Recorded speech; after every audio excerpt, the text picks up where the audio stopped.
you ever going to start this podcast you've been talking about for like forever? Do you think that anyone will actually want to listen to something like this? What is your plan for an introduction? Are you sure you want to talk about these topics? People usually disagree. 3 hours? Are you crazy? Do you think you're some kind of expert or something? Are you planning to have an intro song? What if a bunch of people get really mad and hate you over this? Do you even know how to make a podcast? Are you just doing this because you like to argue with people? Don't let this be just one more thing that you talk about doing, but never actually do. Wouldn't it be better to do just one episode for each topic? Stop trying to change people's opinions. Just live your own life. Dude, people are never gonna agree. Just let it go. Is this going to be a long intro? Because if it is, I'm bored already.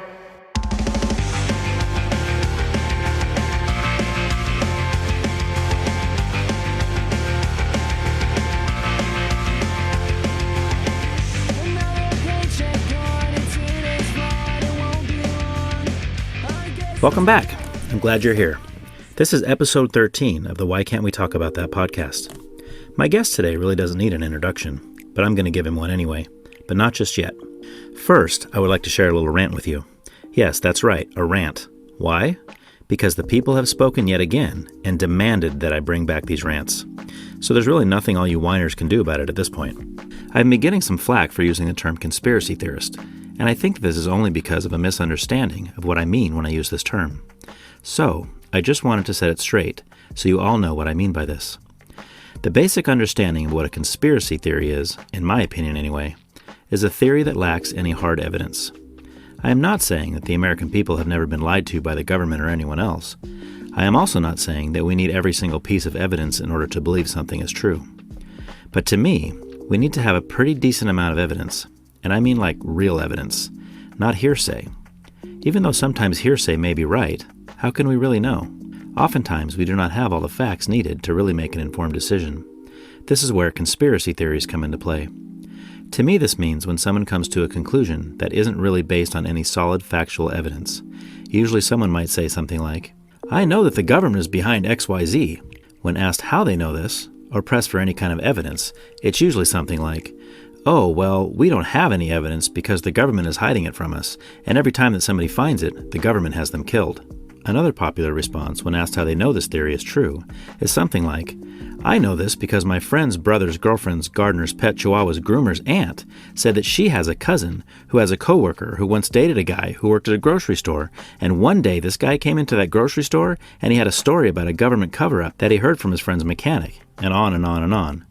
I'm sorry to all you conspiracy theorists out there, but this is just not solid evidence. Nor is there any solid evidence that your supposed solid evidence has been covered up. Now, I understand that the government is hiding, and has hidden things from us. Of course this is true. But how can we get off on some tangent about what they are hiding from us if we don't know what it is? How can we be so sure of something being true if we literally have little to no evidence to back up the claim? As an example, let's consider the horrific Sandy Hook murders. Some, most notably Alex Jones, will say that this never really happened and that all the parents who claim that their children were killed there were all just actors pretending it happened, and the whole reason for the farce was because the gun control people are trying to take all of our guns away, and this is being done because the government wants us to not have guns so that they can take over and make us their slaves. This is a perfect example of what I would call a conspiracy theory. No solid facts or evidence of anything, just some guy wearing a tinfoil hat who is claiming this to be true. If there isn't any solid evidence, then we should not jump on that train. I personally can't dig my heels in and believe something like this unless there is some pretty hard evidence to support it. I need more than "somebody said so." But hey, that's just me. If people want to believe these things, then that is completely up to them. I am simply addressing the people that have told me to stop being so hard on conspiracy theories. Hopefully this clears things up for them at least. But here's another thing. This whole rant I have been going on about conspiracy theories isn't real. It didn't actually happen. You just think it did because the government is currently controlling your mind. I am not even supposed to be telling you this. I'm doing you a favor, so please don't rat me out. You think you are listening to me talk right now, but you aren't. It's all a farce. Don't believe me? Prove me wrong. Just don't ask me for any solid evidences to back up this claim, and we should be okay. My guest today is Chris Lambert. I've been friends with Chris for many years and have always enjoyed having conversations with him. This episode has been attempting to happen since I first started Season 1, but since Chris was so busy with Your Own Backyard and all that came from it, this was a little difficult, so I'm glad that it finally worked out. When I first met Chris, he was a guy who created great music and was lots of fun to talk to. All that has changed now, a thing of the past. Now, he is a famous guy who creates great music and great podcasts and is really fun to talk to. These days, just about everyone knows who Chris is, but in the past, whenever I would attempt to share Chris's music with people, and I would ask them if they had ever heard of Chris Lambert, they would say, "Isn't that the guy that was on American Idol?" Or, "Do you mean that old guy from Highlander?" Not anymore. Now the response is usually something like, "Do you mean the Chris Lambert?" Chris is a deep thinker and has a lot of really insightful things to share here. We do talk about your own backyard, but we don't spend a whole lot of time there. However, I am sure that you will enjoy getting to know Chris on a deeper level. Topics discussed today are your own backyard, comfort pillows, Barry Manilow, Father John Misty, Can't Hardly Wait, Seth Green, The Cure, Blink-182, the Postal Service, the absolute amazingness of Big Train blended vanilla chai, Ian MacKye, Descendents, NOFX, the Ataris, the Goonies house, the greatest Subway of all time, the Jared Subway diet, Family Guy, The Simpsons, Arrested Development, Opinions, Are We Okay, Rock the Vote, Electability, Trying to Make Political Candidates Cool, Virtue Signaling, Both Sidesism, Gun Control, Divine Revelation, UFO Sightings, the JFK Assassination, Is the Bible Reliable, the Biblical Canon, and Heaven and Hell. Please leave a review wherever you are listening to this from. It will really help me out. Please send me feedback at whycan'twetalkaboutthat@proton.me. If you or anyone else you know would be interested in being a guest on the show, please let me know. Thanks. Okay, here we go. Spread that love like peanut butter and enjoy this conversation. We're in the captain's chair over here. Is that here? Yep. That's the place. So, I know you've never sat in such a technical, technology-infused podcast studio as this before, so, I'm sure. Oh, man. So how's it going? All right. Yeah? Yeah. Just starting to slow down with life a little bit, or are you still going full I wouldn't force? use those words. No? Okay. I'm shifting gears, I guess I would say. Okay. Yeah. So now are you kind of getting able to start to focus on some of the stuff that you put on hold, you mean, before you did that one? Yeah. Okay. Mm-hmm. Nice. So. Music stuff on the way, maybe? Yes. Awesome. Yeah, I don't know how much I had talked about it prior to you or whatever, but I've been working on this same album for like 5 years since I put the last album out, and I recorded the bulk of it in like 2021, started to wrap it up in 2022, and then got swept up by the trial, and thought I'll come home and finish it and put it out by the end of last year. Didn't do that. Then sentencing got delayed so long that it was like, I can't work on the album while I'm waiting and holding my breath to see if this guy's going to get released and all that. So obviously I wasn't in the right mindset. Then after sentencing, I'm supposed to put out one final conclusion episode, and I had so much material for it that it just kept spilling over into, okay, maybe this is 2 episodes now. Okay, maybe it's 3. Maybe it's 4. Okay. And so I just kept working on those. So and I just put out 4, right?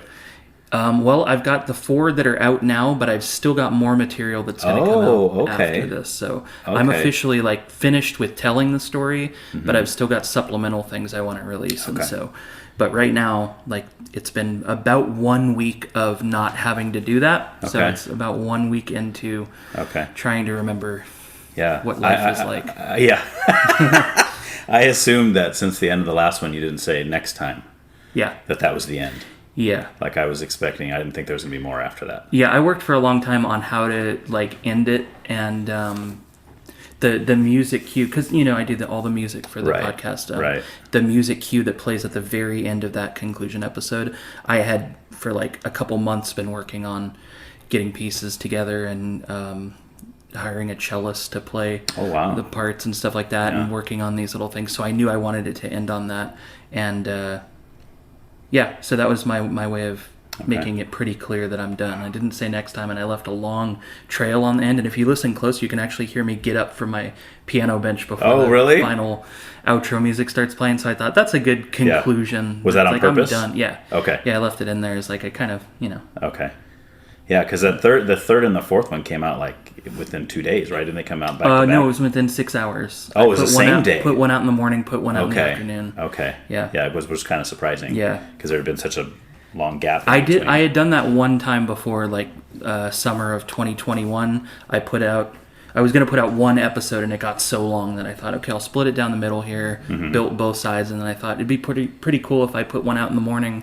And while everybody's still freaking out that there's a new episode for the first time in a year, I'm going to drop another one. Oh, you did that on purpose then, okay. Yeah, it blew up on social media that day. Yeah. And I've been trying to chase that high ever since. Like, that was a good feeling. That whole day, it was like the only thing anybody on the Central Coast was doing was listening and talking about it. Now, what's that? I mean, what's that like? I mean, that's got, because I mean, you never thought in a million years that this would take off the way it did, and that you would be a big factor in him getting convicted. And I'm sure that wasn't, I mean, I'm sure it was a dream, but it wasn't like, oh yeah, that's exactly what's going to happen when I start this. Yeah, it wasn't something I saw as a reality. Right. But the public response to it was shocking. But walking into a coffee shop and hearing a whole table buzzing about it, they're like, so then he's saying this, and they don't know that I'm right there. See, that's awesome. In this episode, it's pretty weird. Yeah. But then, it got to a level of, like, every time somebody would see me walking down the street, they would just instantly start crying. Oh, wow. And ask if they could hug me, and then they start telling me about their daughter that went to Cal Poly, or a friend of theirs who had gone to school with this person who was similar to Paul, and that, so everybody, it hits them in their own personal way, and then they see me as like the walking avatar of that grief that they felt. So when they see me, they get really emotional, and for me, it's just got the pressure of walking down the street, and not only does somebody recognize you, they're crying about recognizing you. I was going to say, at first, that probably wouldn't be good for the self-esteem for some people. Yeah. Like, if I was walking around every time somebody saw me, they started crying, I'd be like, I'm not that ugly. Jeez, I mean, come on. But it's like, what do you do in that situation? The pressure of what do I do? And every time Allie and I go places and somebody recognizes me, for the rest of the day, I'm like, was I rude? Did I come off as... She's like, no, what are you talking about? Right. I just felt like I didn't give them as much back as maybe they hoped for. No, you were totally polite and all. Okay, are you sure though? Because I don't know. And then I'll go check, like, I'll try to find them on social media. Did they unfollow me today? Because, I'm just paranoid that maybe I came off a little standoffish or a little bit rude, like I was in the middle of something and you interrupted me, which I don't think I ever put out that aura, but I'm afraid that they might interpret it that way. So it's a lot of, we've talked about social anxiety in the past. This is another level of social anxiety, which is now I'm analyzing everything I do in public to make sure there's no chance that somebody's going to think I'm a jerk. Well, and the sad thing about that is you will never truly know what they really think about it. Because you could even track those people down and be like, hey, I want you to be totally honest with me. Did I come off as a jerk? Did I not answer the question? Did I say something wrong? Most people are not going to be honest with you. Right. I've learned that even within like my own family and stuff. It's like, look, I really want to know, like, what do you really think? And then, oh, it was great. It was wonderful. Fantastic. Yeah. It's like, I don't think so. Like, I'm sure there's something wrong. Like, you just don't want to, you only want to give the happy stuff. Like, you don't want to critique it to where, you make me feel bad. Which that's what I'm looking for. It's an awkward position to put someone in, to ask them a question like that. Nobody wants to look you in the eyes and say, yes, you were rude to me. Right. And so I don't think I've ever been directly rude to a person that I didn't know, like somebody I was just meeting. Yeah. But the impression is like, did I seem like I was happy to indulge their story, and did I seem like I was so flattered that they said the things they said? Like, I want to make sure that it's clear to them, and I think they're at a certain level that's unrealistic. I just can't give that to even 5 people in a row, let alone 10, 20, 30.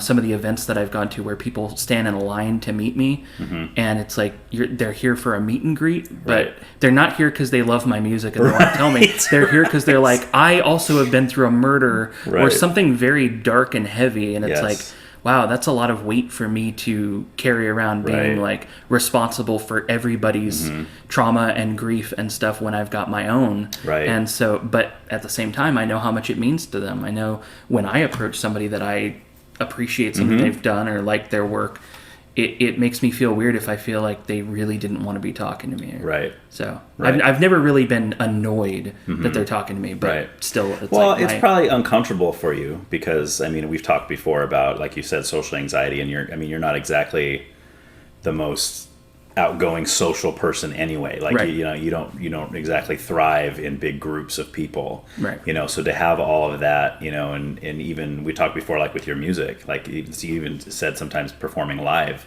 is nervous. You get nervous sometimes, right? I mean, I think it's less nerves and more just like, this is not my biggest desire. Like playing on a stage in front of people, it's like I'm doing this, but the whole day leading up to it, it's like I wish I wouldn't have booked this because I just don't feel like. So you're more. I just don't like performing, but I right. wouldn't say I'm nervous about it because I feel like I sort of got past that a long right. time ago. Right. That part of it, stage fright. Yeah. Are you more comfortable though, like writing and recording music, like?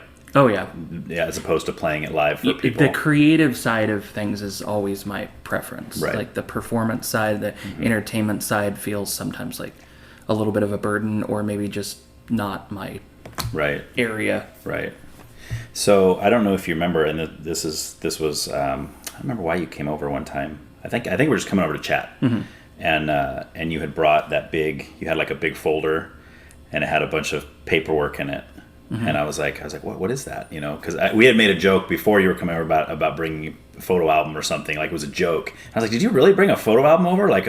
But it was stuff you had started researching for the Kristen Smart. Oh, really? And you had and you had said, hey, have you ever? Do you remember Kristen Smart? And I said, yeah, I remember the girl that went missing. And you go, yeah. And you're like, I'm thinking about starting a podcast about that trial. And I was like, oh, really? I said, did they ever catch it? And we kind of started talking about it, Yeah. And, but I mean, was it like, I guess I'm going back to what I said a minute ago about just being like, you never in a million years thought that was going to become what it did. Like back then when you were just kind of compiling information about the case, right? That was pretty cold at the time you kind of started looking into it.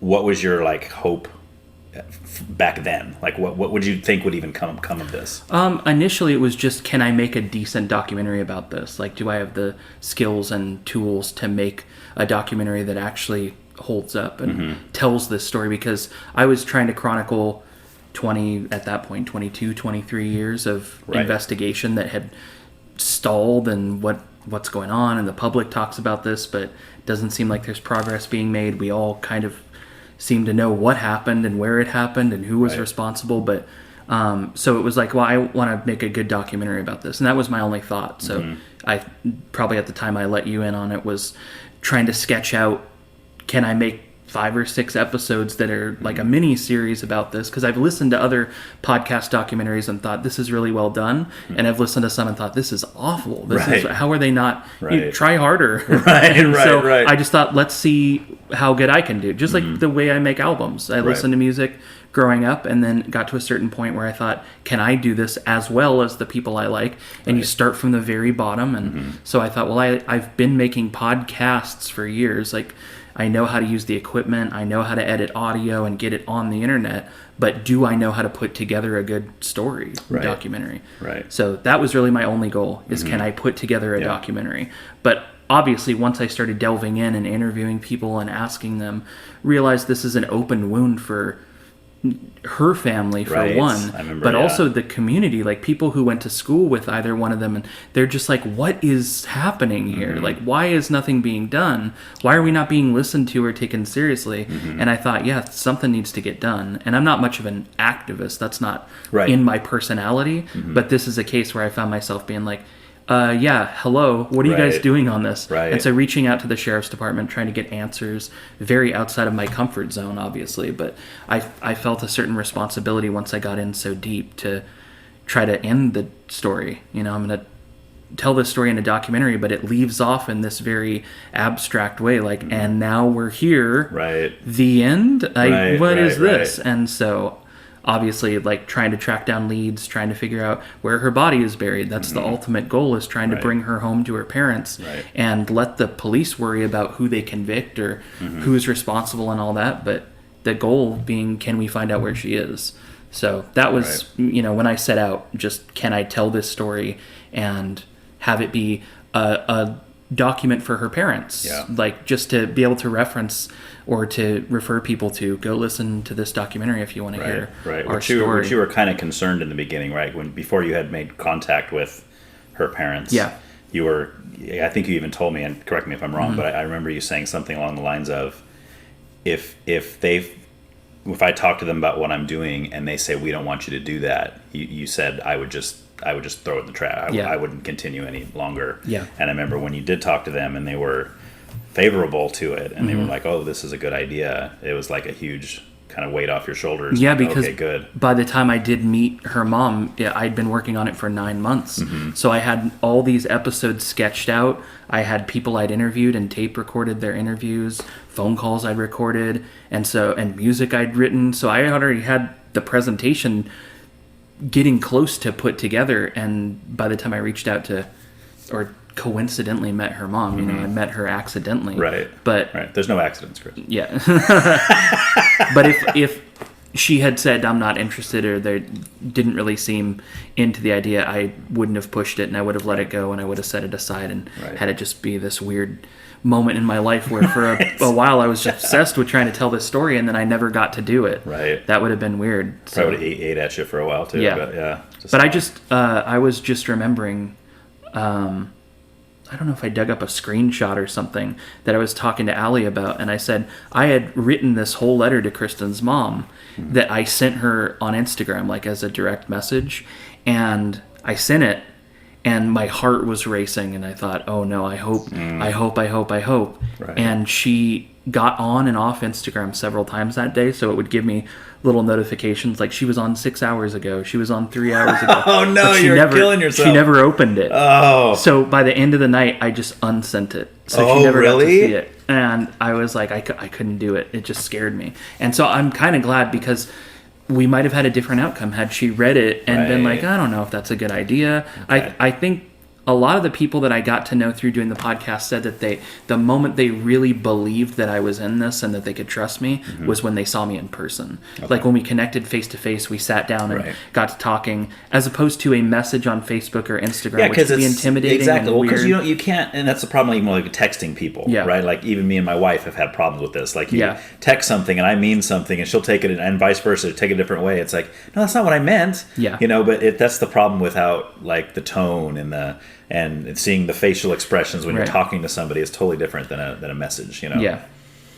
And I've gone back and read some of the messages I sent to people, and I'm like, I'm surprised they even replied to this. I sound so like, sometimes I just go over the top, like, I'm so like, if you don't want to talk to me, I completely understand. Like, you have no obligation. I'm so sorry for bothering you. It's like, why was I so apologetic right off the bat? Yeah. Just like, I'm sorry for even sending you a message is probably not the attitude to go in with. But that's where I was coming from, is I have no experience. I've never done this before, but I'm giving it a shot.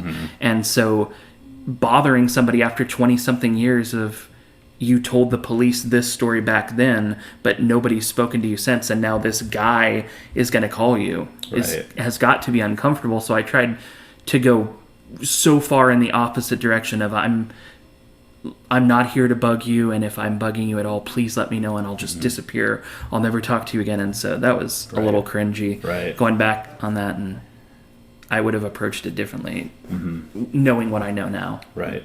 You can throw that on the floor over there, by the way, if you don't have to hold that pillow. Oh, the pillow? I kind of love holding the pillow. Oh, okay. Yeah. Well, then go ahead. I have Allie makes fun of me because I'll grab a pillow and I'll hold it, and then when I get up to walk to another room, I'll just carry it with me. Or sometimes I'll set it down on the floor in the kitchen, and she'll find it later. Like, what were you doing in here? Yeah, that's interesting. I just bring pillows everywhere. I don't know. It's what it is where my elbows rest. Is just like a comforting, like, set a pillow across your lap and just rest your elbows in it. Okay. Have you done that for a long time? Yeah. Okay. Yeah, as long as I can remember. Like since you were a kid? Probably. I don't think it started until maybe my 20s. Okay. I honestly don't know. Okay.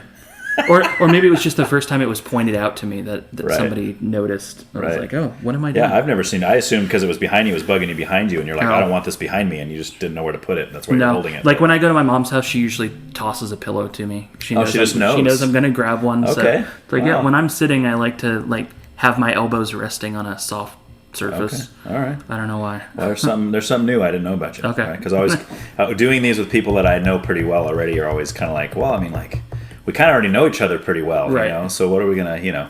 But you know, you go down different roads and stuff, and it'll be interesting, you know. Yeah. Because even though we know each other well, I haven't talked to you in quite a while I because know, you've been so yeah. busy with everything going on.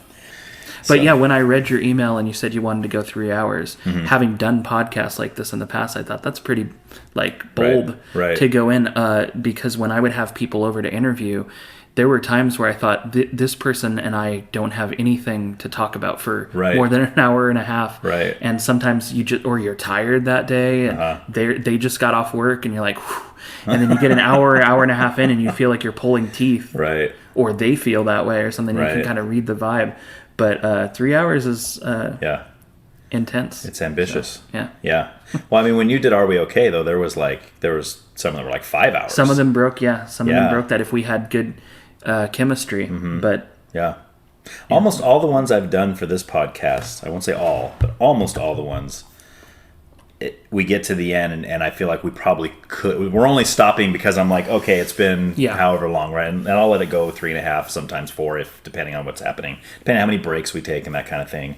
But there's been a few where, like you said, you really got to pull it out of people. It's just kind of like, do you even really want to be here? I don't. But the ones I've had that are like that, it's like that for maybe one of the 3 main categories, and then we'll get to another one, and it's just. You know, that's why there's some episodes you listen to where it's like, oh, the music part's kind of boring. But then when we get to politics, oh, man, that was one of the best conversations ever. Or vice versa. It's like, man, the music part was really cool. But then once they started talking about politics and spirituality, this person just clams up. And it's all like one-word answers. And do you believe in God? Yes. All right, moving on.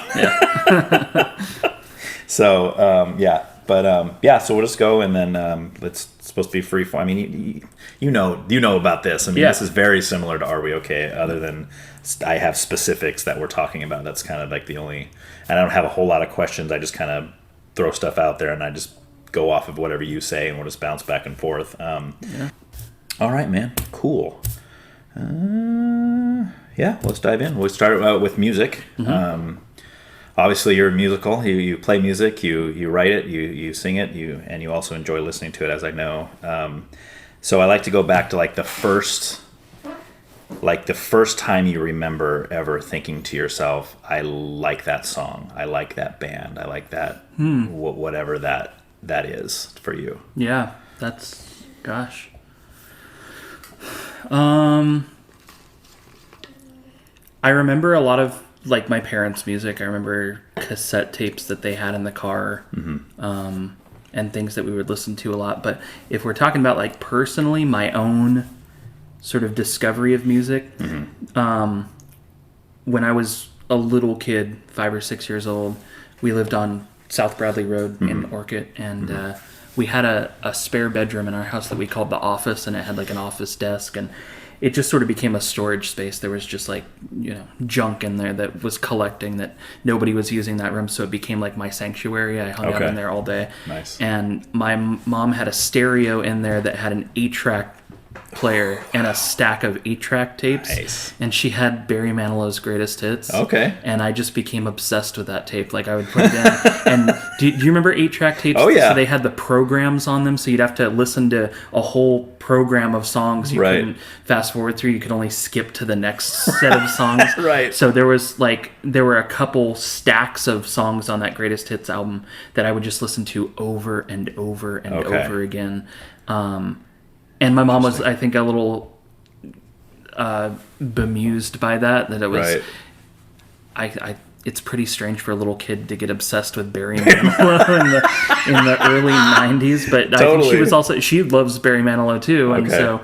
Do you still today? Is that somebody you still? Oh, if I put on that album, it's okay. On a road trip, I made Allie listen to it. I'm like, you gotta check this album out. You're gonna, and she loved it too. Really? Luckily, okay.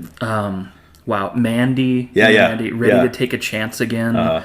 Yeah, those songs, for whatever reason, that just hit something in my brain where it's like, this is my music. This is like what I want to be listening to. Okay. I don't know why. Well, is it more like nostalgic, or is it that you actually like the song? Well, I mean, at the time, it was brand new to me, so it was just like, I really like this. Now when I listen to it, it's certainly nostalgia, but also from a songwriting perspective and knowing what I know about music, it's like, I don't know if it gets any better than this. It's just, and he was a jingle songwriter. I don't know how much you know about Barry. I don't know a whole lot. He wrote I Am Stuck on the Band-Aid brand because Band-Aid stuck on me.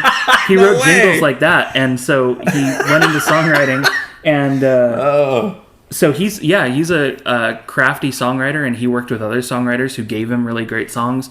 But something about the production style, it's just, he's got a distinctive voice, and it has this very specific type of like delay that they put on it, where it's just nobody else sounds like Barry Manilow. It just has a very specific sound. And actually, I don't know if you've heard Father John Misty. No. He's a newer like folk artist who's kind of, they call it like outsider folk or freak folk. Like he's kind of hippie-ish. Okay. But he has tapped into that exact Barry Manilow sound, and I've Googled it several times. Like, does anybody else notice? Father John Misty sounds exactly like Barry Manilow, and almost nobody is talking about it. So maybe it's just something that people my age don't know that sound. Maybe that could be, but right? He has definitely listened to a lot of Barry Manilow and thought, I'm going to recreate that vocal sound. Have you found anything like looking into him where he said that? No. Okay. No, and I mean, if you Google it, there's very rarely anybody who even notices. Like, that somebody will say it sounds like Barry. People who don't like it will say it sounds like Barry Manilow. Oh yeah, but that's crap. That sounds just like crappy Barry Manilow. Yeah, it's more in a negative, right? But the first time I ever heard it, I thought, wow, this is exactly that Manilow vocal sound, whatever it is. So that 8-track tape was my first. Have you seen the movie from the '90s called Can't Hardly Wait? Yes, with a lot. Ethan Embry, right? And that was his whole thing. It's about a girl named Amanda. Oh, and he's right. talking It's about his to Jenna dog. Elfman, who's the angel. She's dressed like an angel, and she's like, I think that song is about his dog. Yeah. Not about his dog. Yeah. Dude, we were just rewatching Road Trip, which is another one of those early 2000s with Tom Green and and Tom Green's character's name is Barry, and like halfway through the movie they find out his name is Barry Manilow. Yeah. And like, wait, Barry's last name is Manilow? That's like, what's the other one? What's the one with Michael Bolton? Oh, Office Space. Office Space, where his name's Michael Bolton. Yeah. Oh man, so funny. Dude, I love those 90s movies. Oh, me those too. are just like that to me. That Can't Hardly Wait. Can't Hardly Wait had so good. That soundtrack I had on CD, and I listened to it constantly in the car. Yeah. That was so many good, and so many guys that got big now. Yeah. That were in that. Like Jason Segel's in there. Seth Green. Seth Green was hilarious in that. The wannabe black guy. Yeah. Oh man. Oh, Crim, baby, what's up? It's just like so funny. I love it, man. I don't know if I ever told you, but he's one of the coolest people I ever got to meet at the ranch. Was Seth Green. Oh really? Yeah, he was like, he came out there with he came out there with what's the guy Fez from that 70s show. Wilmer. Yeah. So those two, and it was Macaulay Culkin, and he was dating Mila Kunis at the time. Oh right, yeah. So the four of them came out there, and usually we'll come out and we have private guests. We'll just run the rides for them, and we'll hang out and stuff, and we're just working, right? Yeah. Those four, because there was like 3 of us working in the park. They were like, "How many does it take for you to run a ride?" We're like, "Just one." They said, "Well, the other 2 come ride with us." It was the coolest thing ever. Yeah. So we're like running around the ranch, like riding rides with the guests, per their request. It was like, this is awesome. But and he would had all these quizzes, talking to us, like he's asking us all these questions. I'm thinking, I'm the one that should be asking you all these questions. You're the famous guy, you know. It's like I'm just some guy in a collared shirt running amusement park rides, So, but anyway, he was really really cool. Yeah. And but that movie is just. I've watched a lot of interviews with Seth Green and Macaulay Culkin too. Macaulay Culkin seems like such a down-to-earth, well-rounded guy for what he went through, and growing up a child star. And I know he had a drug problem for a while, but when I listened to him talk recently, it's like he seems like he'd be really cool to hang out with. Yeah, right. Yeah, I totally agree with you. Yeah, and he was when we were there. I mean, for sure. They were all so cool, but just awesome.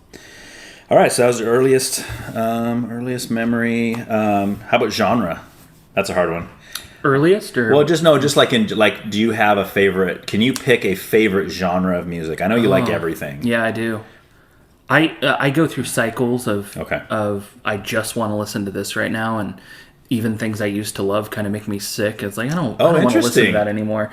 I have to be in the right mindset for it. Okay. I would say just in general, if I were picking like a radio station, I like pretty much all indie rock, that kind of stuff, or indie folk, the sort of singer-songwriter, right. Elliott Smith, Sufjan Stevens, people with an acoustic guitar, pretty much always in the mood for. Mm-hmm.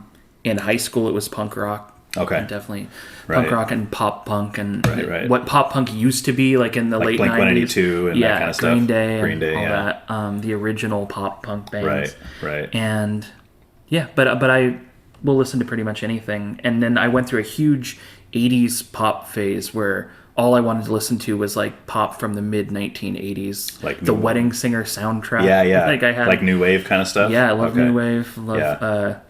The Cure was my big high school band. Like, I loved The Cure, and I thought it was such a weird. I didn't know anybody in my entire high school who even knew who The Cure was, so I was like ashamed, and I would listen to it on my little iPod Nano or whatever the original things were, and walk around listening to The Cure, and I just thought, I want to be exactly like this band. I want to sound just like this singer, and everybody here would be so, they would think I was such a loser if I knew that. Now I feel like The Cure kind of has been embraced by most people. Right, like all generations it seems like. I mean, for me, I used to listen to when I was a little kid. I was probably 8 or 9. And I used to get up. This is crazy. I think about it now. I was 8 or 9. I would get up at like 6 a.m. and listen to Casey's Top 40. Because that was the only time. That was the time it played. I mean, I was a little kid. Maybe it played later that afternoon too, or something. Who knows? But I knew it played at 6 a.m. on the radio, so I get up and listen to that. And that's when "Friday I'm in Love" was a big single. I remember hearing that and going, "This is weird, but I like it." It just sounded like his voice was kind of unique, and and then I saw the video, and I was like, "Okay, this guy's a weirdo," It's like, but I kind of liked it at the same time, and then that kind of pushed me into, obviously some of the other stuff. I mean, I definitely haven't listened to everything they've ever put out, but I've listened to some of the major. What's the album I have? It's the one Wish. Oh yeah, there's the one called Wish. Is that what Friday My Love's on that one? I think that sounds right. Yeah. I've listened to that one and then one other one that I forgot the name of. Disintegration. There it is. That's that's the other one. Yeah. Those are the two. But I'm sure big fans of The Cure would be like, "Oh, those are too those are too popular albums." It's always weird when you get into a band and then you find out factions of fans of that band are like, "Oh, that's their worst album." Right. Really, I loved it without you telling me. That it was bad. Like, but it's that whole thing where it's like once a band gets popular, you're not allowed to like that one. Yeah. Which is, and I've talked about, like, I've always said, like, Metallica. I will stand on the fact that the Black Album is their best album. And I know there's big fans who are like, "Oh no, it's Ride the Lightning," or it's Master of Puppets, or it's like, and those are great albums, don't get me wrong, but I mean, come on. I don't see how anybody can deny, but the reason they're denying it, in my opinion, is because that was their mainstream. That was their big, like, everybody started talking about them after they had Enter Sandman, The Unforgiven, Nothing Else Matters, and I was like, "Oh, Metallica." Yeah. And of course, the guys that have been listening to them from 10 years already were like, "I knew about them 10 years ago." It's just like this whole weird, that's weird to me. I can kind of understand, but at the same time, I'm like, that's so dumb. Just, you either like it or you don't. Yeah. I don't care how big it is on MTV or not. For me, music is either sounds good or it doesn't. And that's always a matter of opinion, right? Because I can say, this sucks. And you can listen to it and go, "Dude, this is the best song I ever heard in my life." Yeah. And we're both right. Right? Because it's subjective. The people that try to convince you that Bleach is the best Nirvana album. Right. Yes. Like, okay, there's a reason that universally Nevermind did what it did. It's because it's a masterpiece feat of production, songwriting, performance. It's like, it's a high point. With Blink-182, it was Enema of the State. Right. When that album came out, everybody's like, "Oh, they're not punk rock anymore." Right. Well, 20 years later, you listen to Enema of the State. Oh, yeah. Like, as a recording engineer, like, going back to that album, I remember telling somebody in the studio, it's like one of the best albums ever recorded. Listen to the bass tones, listen to the guitar sound. Sometimes you're trying to figure out, how could you even do this? How could you get a guitar to sound that way, and reading about how they did it. And so when and it's still punk rock. Yeah, right? It's still just as punk rock as Dude Ranch, but it's like, but it's catchy punk rock. Well, it's so that's catchy, not cool and then anymore. Adam's Song. Yeah. People hear Adam's song, oh, they're not punk rock anymore. That's one song on the whole album. They did slow songs. So what? Yeah. I mean, but I mean, you listen to like later. I don't know if you followed them up to now or not, but Blink-182. Yeah. Oh, yeah. sure. Oh, you have. Okay, Yeah. so I recently inherited a bunch of CDs from like my brother-in-law and my father-in-law and stuff, and one of them in there was California. Oh yeah. The California album, and I listened to that, and I was blown away by it. Yeah. Not punk rock really, but just, I mean, it was emotional. Yeah. Right? Like almost every song on there was hitting me right in the feels, and I was like, I'm not used to Blink doing that to me. Yeah. Like it's, I mean, I can listen to some of their songs and it reminds me of high school, or it reminds me of back in the day, but it's that album, something, I don't know what it was. It just had a melancholy kind of, I don't know. Yeah. I don't know. Well, that was one that like we're talking about fans of the band who follow them. Mm-hmm. So what happened was they were a 3-member band always, and their lead guitarist, vocalist Tom DeLonge, he quit the band several times, or he got kicked out, whatever was going on. Right. Because he was more interested in finding out if UFOs were real and stuff. He kept leaving the band he's like, I'm working with the government and we're like digging into UFO stuff. So they kicked him out of the band, and they got the guy from Alkaline Trio to join. Right. So that California album is the first one without Tom DeLonge, and that's why a lot of people were like, and so when that one came out, I thought, I'm never going to listen to it. I'm not going to bother. I don't care. But I did listen to it later on, and I thought, this is pretty good. It is really good. The one they put out after that I thought was a little less interesting to me, but it's probably, again, something if I listen to in 5 or 10 years without that context, I might go, oh, it's pretty good too. Yeah. But California I thought was pretty good for what it was. It's like it doesn't have my favorite band member in it anymore, but that's who was cares? Tom DeLonge your favorite? Tom DeLonge was the guy, and that's the one that people used to say, you sound just like Tom DeLonge from in the Silent Blink-182. Explosion days, you do. Yeah, I mean, I can definitely see a resemblance there. Yeah, similar. Like, and then it was Ben Gibbard. Yeah, we have the same vocal range, and there's parts where even when I'm in the studio singing a part, I think I got to do that again because I sound too much like that person. Well, he's Postal Service, right? Yeah, and Death Cab for Cutie. Yeah, which I've never heard Death Cab for Cutie. Oh, really? I know that shocks people when I say that, but I found my brother-in-law had mentioned the Postal Service before. In fact, I think they came to see them live one time, and they stayed here because they're from San Diego, and this was like on the way. It must have been the Madonna Inn. Maybe, yeah. I think it was San Luis. I saw them in there. Okay, yeah, I think it was that show. Yeah. And I remember him talking about it, and he, you might kind of like these guys, and checking it out. And so anyway, so I'm in Target one time.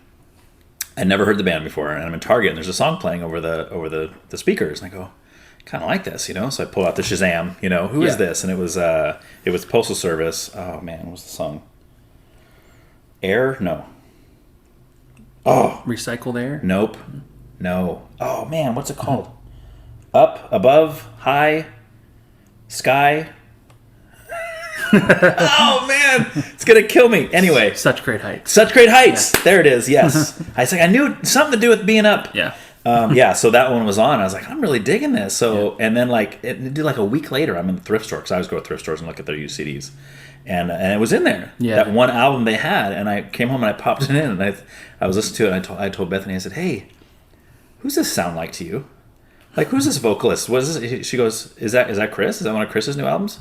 I said, no. I said, but doesn't it sound like him? Yeah. She goes, yeah. She goes, it kind of sounds like if he was going to do like an Owl City project, right? Because musically it didn't sound like most of what you've done. I know like Krakatoa was kind of electronic, but I don't think she had ever heard that one. But so I was like, oh man. So anyway, my point is, yes, you definitely. Yeah. I agree with that comparison. Oh man. So all right. So where are we at? You don't really talk about. Want some more? Yeah. All right. Because it's gonna melt in here. It's already kind of melted, but at least it's cold. Thank you. I was gonna.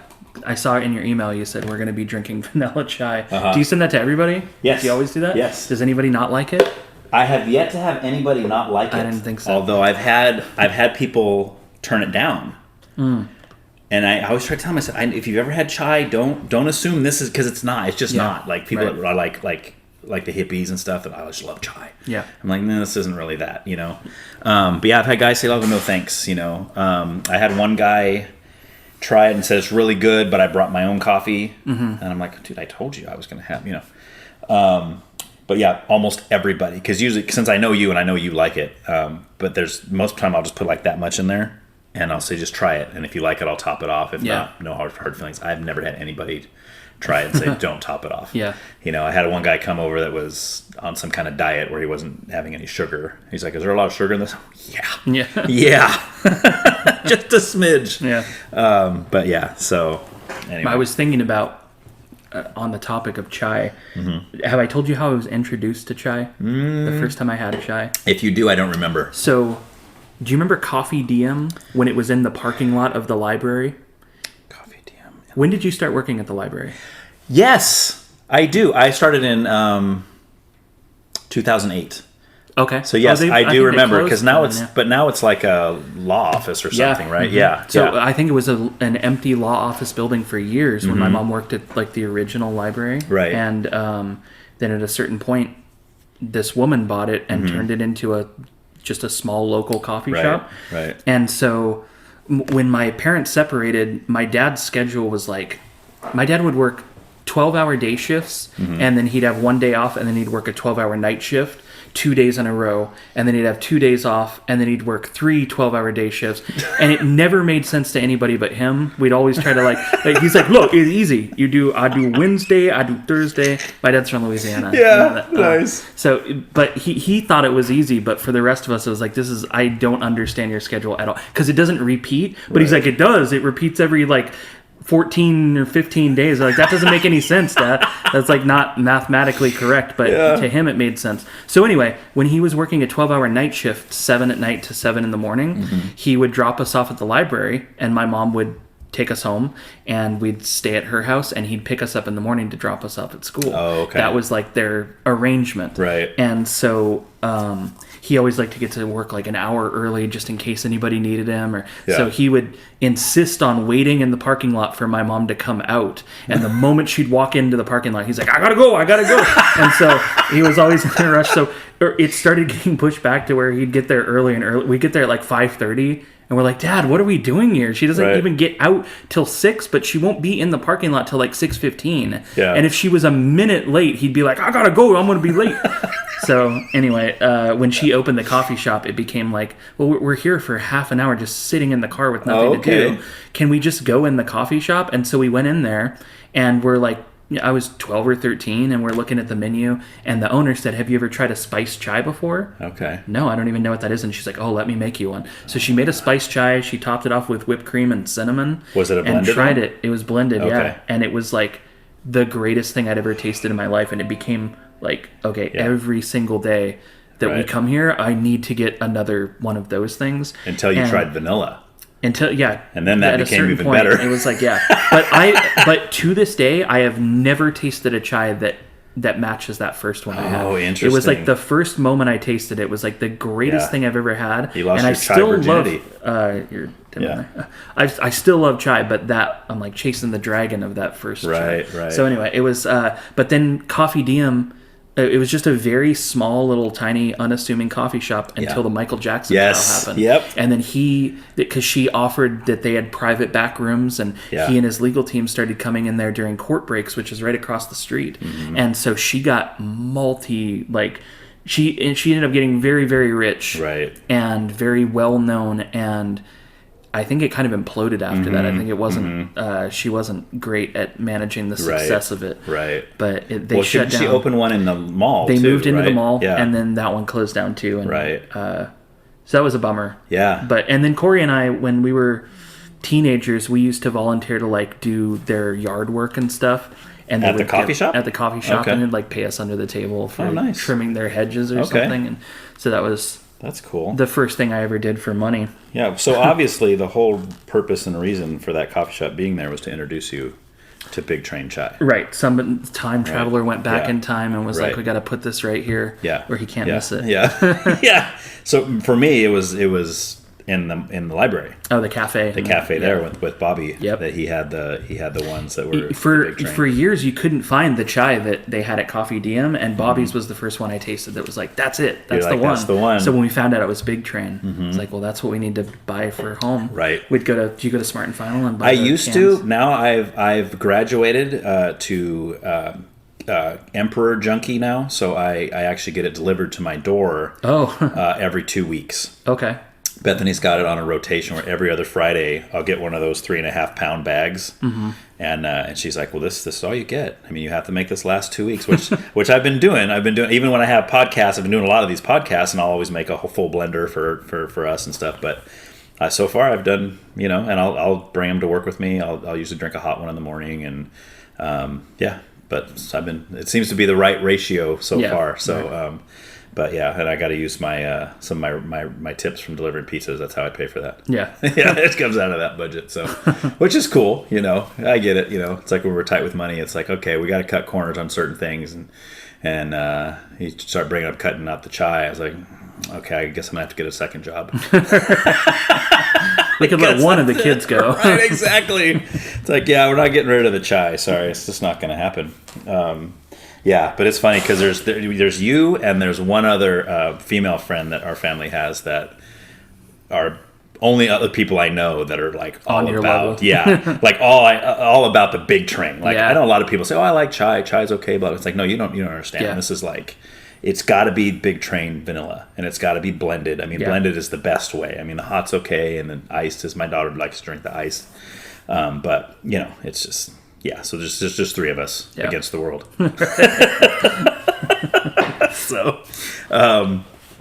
So let's. I can't leave this without asking this question. Yes. High school, you're into punk rock. Yeah. Right. As you know, that's my favorite.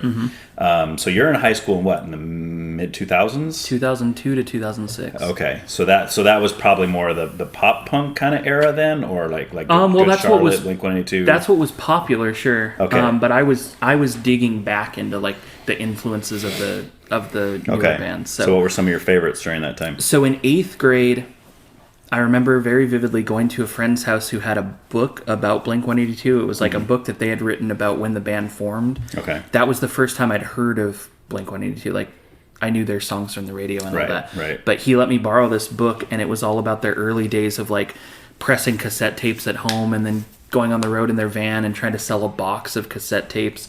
And for whatever reason, that was like the major influence in making me want to be in a band or make music. It was like, I just want to make cassette tapes and drive around and sell the tapes and then go home and record new ones. That's the coolest lifestyle. And that's when I started getting serious about learning to play guitar. Okay. I'm going to form a band, and all I want to do is like make tapes and go on tour. And so Blink-182 was the one when I was starting high school that it's like, that's the band I'm most interested in. But then I remember reading that they were influenced by like Screeching Weasel and the Vandals and Descendents was like their biggest influence. Yeah. Well, he so said it was like, Silly Girl, I think he said, was the one. Oh, I think Mark Hoppus said that Silly Girl was, as soon as he heard that. Yeah, the song that made him want to play guitar or whatever and play bass. And so that was, I started digging into Descendents, and I really, really enjoyed them. Yeah.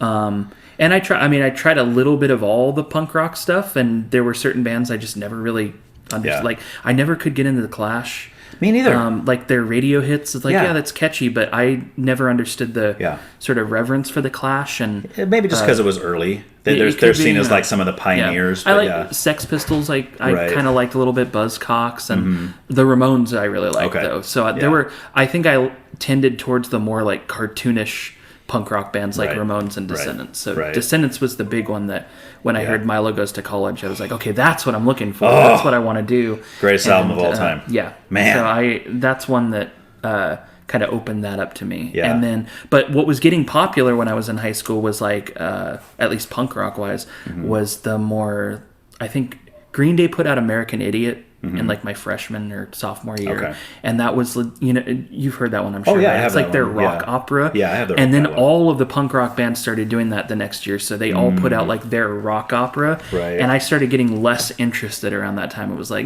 these aren't all hitting as much as I would like them to. And Blink-182 broke up around that time, and it was like devastating. It was like when the Yeah. Beatles broke up. Like, it was my life is over! Yeah. And so I was going to go see them. They were planning to do like a tsunami relief show when Katrina or somewhere around 2004 or 5, and I was going to buy tickets. I was like, yes, I get to see Blink-182, and they pulled out of that festival. And then they announced we've gone on hiatus and we have no plans to get back together. I was like, what? So that's around the time I started dipping more into like 1980s pop and stuff, and getting into The Cure, and I got into this band called Love Spit Love it's the lead singer from the Psychedelic Furs. Okay. You remember them? Yeah. They did Pretty in Pink and Love My Way and all those. This guy did a solo record called Love Spit Love that for whatever reason I was just like, yeah, this is my favorite thing. Really? Nobody had ever heard of them. Yeah. And I kind of I started branching out a lot more into things that were not popular, things that were not well known, and like I discovered Fugazi around that time, and really got into Fugazi. Were you into Minor Threat at all? No. Okay. No, I love Ian MacKye. Yeah. MacKye? I think I've been saying MacKye my whole life, and I think I just learned it. Well, I shouldn't say I just learned. Yeah. I'm hearing people that I respect that know more than me saying MacKye. So I'm starting to think it's probably MacKye, but I haven't actually looked into it yet. And then the other guy from Fugazi, his name is spelled Guy, Guy Picciotto. It's pronounced Guy. His name's Guy Picciotto. Must be a ferner. Or is it Stephen Edgerton from Descendants? Yeah. It's spelled like Egerton, but it's pronounced Edgerton. Oh, see, I didn't know that. Yeah. I always said Egerton, too. Yeah. But so anyway, those were the bands I was into in high school. The Cure and Descendants were the big ones. Okay, because those are very similar sounding. Well, the music I was making at home was very like I was trying to sound like the Cure. I was trying to sound like Descendants, and to me, those sounds being combined was like the ultimate. If I could figure out how to fuse, this fast punk rock stuff that's fun and not political and all that stuff that I didn't like, with this really beautiful, like when I think of the Cure, I think of like Just Like Heaven and like those really jangly guitar parts. That's how I started to play, and so they're awesome. I was back to for me it's like mid 90s skate punk. There's a couple of the 80s kind of punk bands. I love Minor Threat. Minor Threat had a big influence on me. But that's probably one of the only kind of like that style of punk that I really got into. Some of the other stuff, like Bad Religion's a big band, and I do like their 80s stuff, but I prefer their 90s stuff better. But like Descendents, which I never really put that in the 80s, even though it did. I think it was like 82 that Milo Goes to College came out. But I was I kind of got into the punk thing kind of late. I was probably a sophomore or junior in high school, and I was all into hip hop, and I was into grunge and that kind of thing.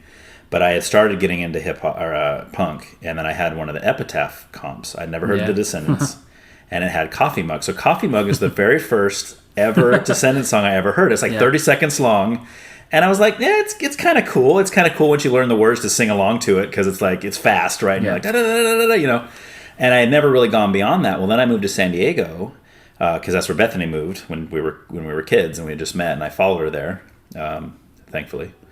And I was delivering pizzas for Little Caesars over there. Well, I meet this guy who's into punk rock, and we're just kind of talking and stuff. And he goes, well, what kind of bands do you like? And I was telling him, Bad Religion, NOFX, Pennywise, the typical ones, Guttermouth. And he goes, have you ever heard Descendants before?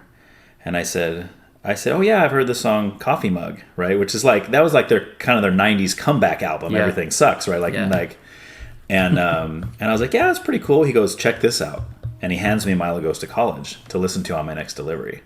And I pop it in there, and I'm driving, and there's in the city we lived in San Diego, it's called Ramona. It's like this little small town up on a hill. That's where Dale grew up. Yes, it is. That's right. So have you ever been there? We passed through it. Okay, so Allie and I stayed in a hotel there on tour. Okay, nice. So so when you're in the town of Ramona, there's a place called the Estates, and you have to get on this road, and you drive for like 5-10 minutes at a windy road, and then you get out to this area where there's like just huge houses, and it's kind of like the Beverly Hills of Ramona, right? well, people out there used to order pizzas all the time. So a lot of our deliveries would be long deliveries because it's a good, you're gone a half hour at least to go out there and back. So I popped this in, and the whole album's like 30 minutes long, right? Less than 30 minutes. And I popped it in. I remember going on there and it's like, and I'm like, oh my gosh, dude. And then the drums come in, and I'm going, and then the vocals start. I was like instantly. Yeah. And that's not normal for me. Usually it takes 3, 4, 5 listens for something for me to really like. I mean, there's some bands I listen to and I go, I don't even really like this. Yeah. Second listen, no, maybe I'll give it a third try. It's better than the first. And then by the 5th time, I'm like, this is my new favorite band. Yeah. Exactly. Yeah. But that album was one of those ones where it was instant as soon as My Age hit, and I was like, oh my gosh. And then it just kept going and going. So by the time I got out to the States and come back, I had listened to the whole album already. Yeah. And I was like, oh my gosh. And then I started delving back into the old, I think the next one I got was Everything Sucks. Yeah. Because I had a new coffee mug. And of course that album's great. Yeah. That's I think that's one of their best ones other than Milo. And then I started to listen to the ones in between, and I'm going, I don't know there were some great songs on there. Yeah. But I don't feel like as a whole the albums were as solid. Less like I Don't Want to Grow Up or Enjoy. Yeah. But there's just some weird songs mixed in with some good stuff, and I'm going, what is this? I feel like you could take I Don't Want to Grow Up, Enjoy, and All, and take 4 or 5 songs off each one and put them all together in one album and just pretend like that was their second album, and then the third album was Everything Sucks. Well, have you heard? So I bought the album Summary, which is like a greatest hits collection that they. Yes. That was like a cool way to skip through all of the ones that I didn't really enjoy. That it collected all of the best, and I remember Sour Grapes, and Coolidge, and songs. And I'm like, what albums are these even on? Because I didn't know I used to go to Sam Goody in the mall. Oh yeah, that's where I had to do my CD shopping. Yep. And prior to Google was available, but it wasn't something super widely used when I was first starting in high school. It was like you use Google if you're doing like a book report or something. Right. But it wasn't like, oh, I want to know all the albums the Descendents have ever put out. Yeah. So if you wanted to know their albums, you had to just go to Sam Goody and pull all the ones out and then look at the back to see what year they came out and try to line them up. Okay, that's their first one. That's probably their second one. Right. So I remember getting Summary because it had 35 tracks on it or something. Yeah. And took it home and was like, oh my gosh, this is great. Good ones. And then All. I got into All after that. The band All? Yeah, the project. I loved All. And then right when I was really getting into them, they reformed and they put out Cool to Be You. Okay. Which, from my understanding, once I was going on internet forums to read about it, all the purists were like, oh, it's not cool anymore. I still think that's one of their best albums. It's fantastic. Go back and listen to it. It's like, this is what punk rock should have been around that era, and it kind of went off into its own. Pop punk especially, I felt like by the time I finished high school, totally lost my interest. There was just the bands that were playing that kind of music when I was starting, A Silent Explosion, my whatever you want to call that band. The other guys in the band were way more into modern pop punk than I was. I was already trying to make it sound more like Flock of Seagulls was Flock of Seagulls was the one I was like, that's what I want us to sound like now, and The Cure and all those, but they wanted to push into a more pop punk direction. Yeah. And so we opened for a lot of those bands Cute Is What We Aim For. Oh yeah. And the Red Jumpsuit Apparatus and I like bands them. like that. Yeah. We were opening for those bands and I was like, I don't even like this style of music anymore. This is not what I'm looking for. And so Cool to Be You, I think is one of the great it's fantastic. pop punk albums ever. ever. Yeah, it's great. And I think honestly everything that they've put out from then on I think is good. Yeah. I was impressed.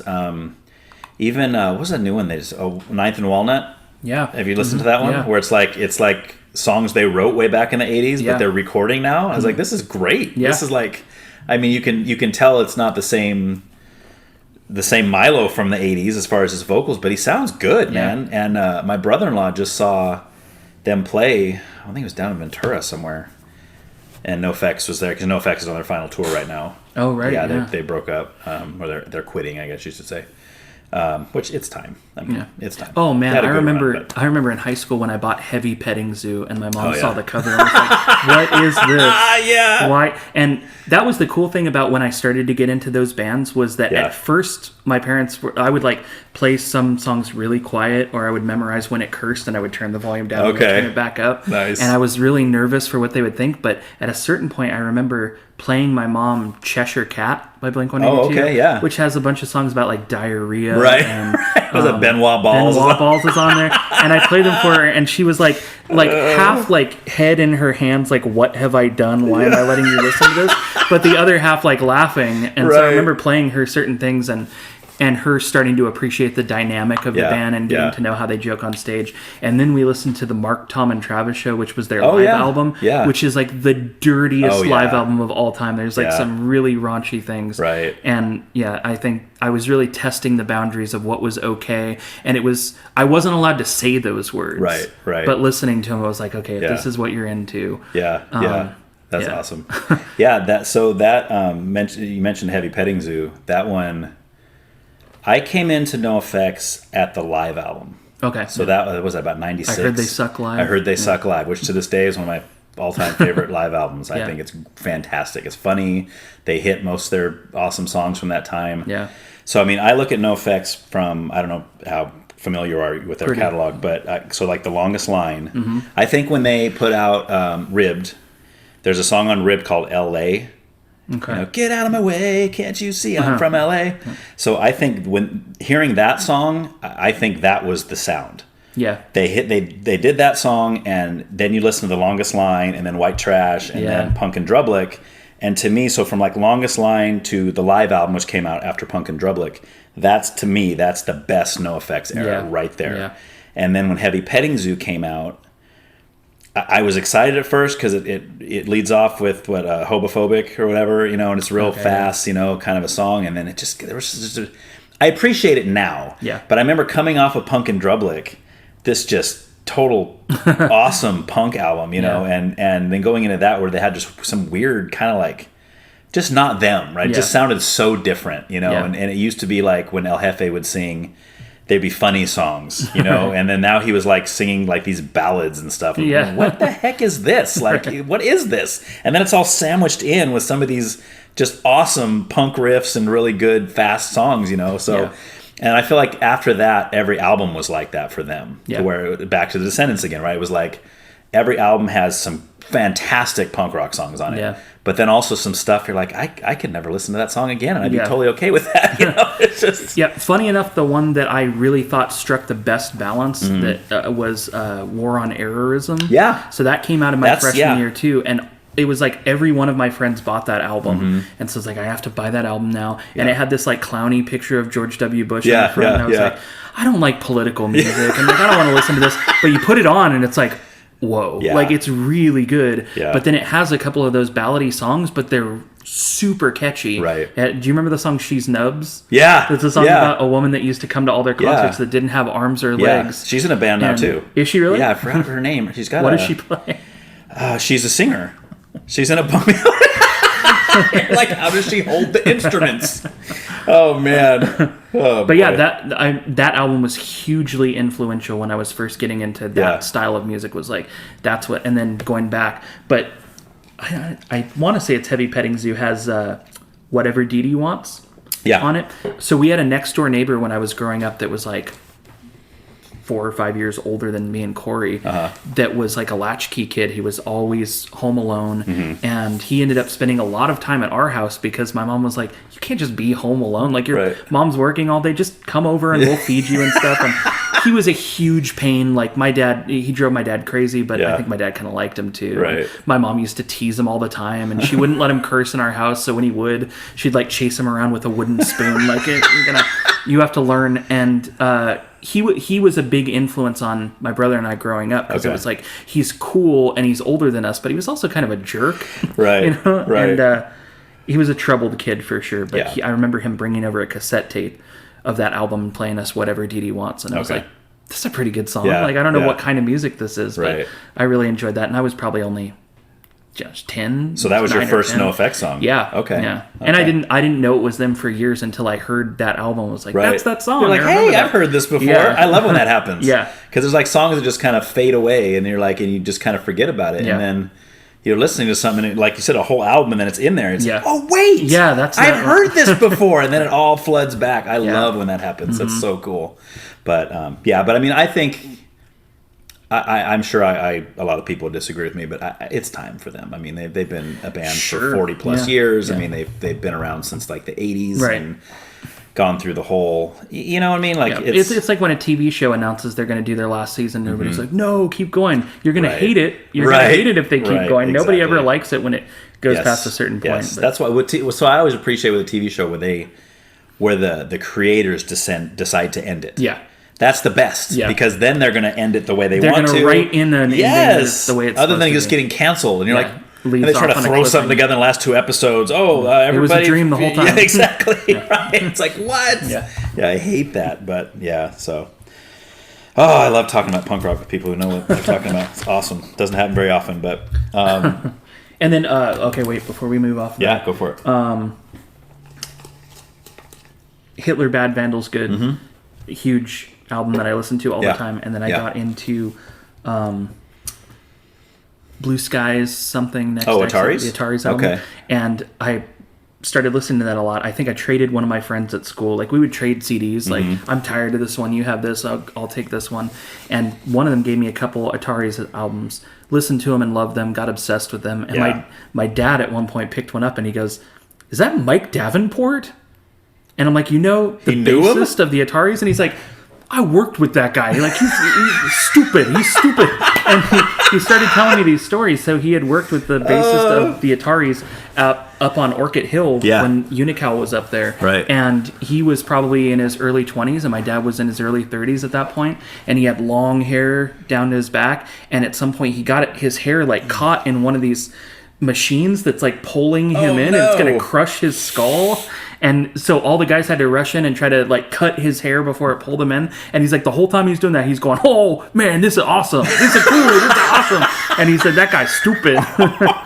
And so he was not a fan, but I don't know how he knew he was in the Ataris, but he was like, he used to talk about his band that would play in Santa Barbara all the time. It's like, nobody cares about your band, but then his band ended up getting huge. Yeah, And I was like, well, everybody my age loves them, So yeah, and they had a EP come out on Fat Records called "Look Forward to Failure." Yes, and that was probably the first one I had ever heard. I think honestly, if I remember correctly, I think I saw them live before I had ever heard anything by them. Oh, really? And then when I was at that show, I think it was right after.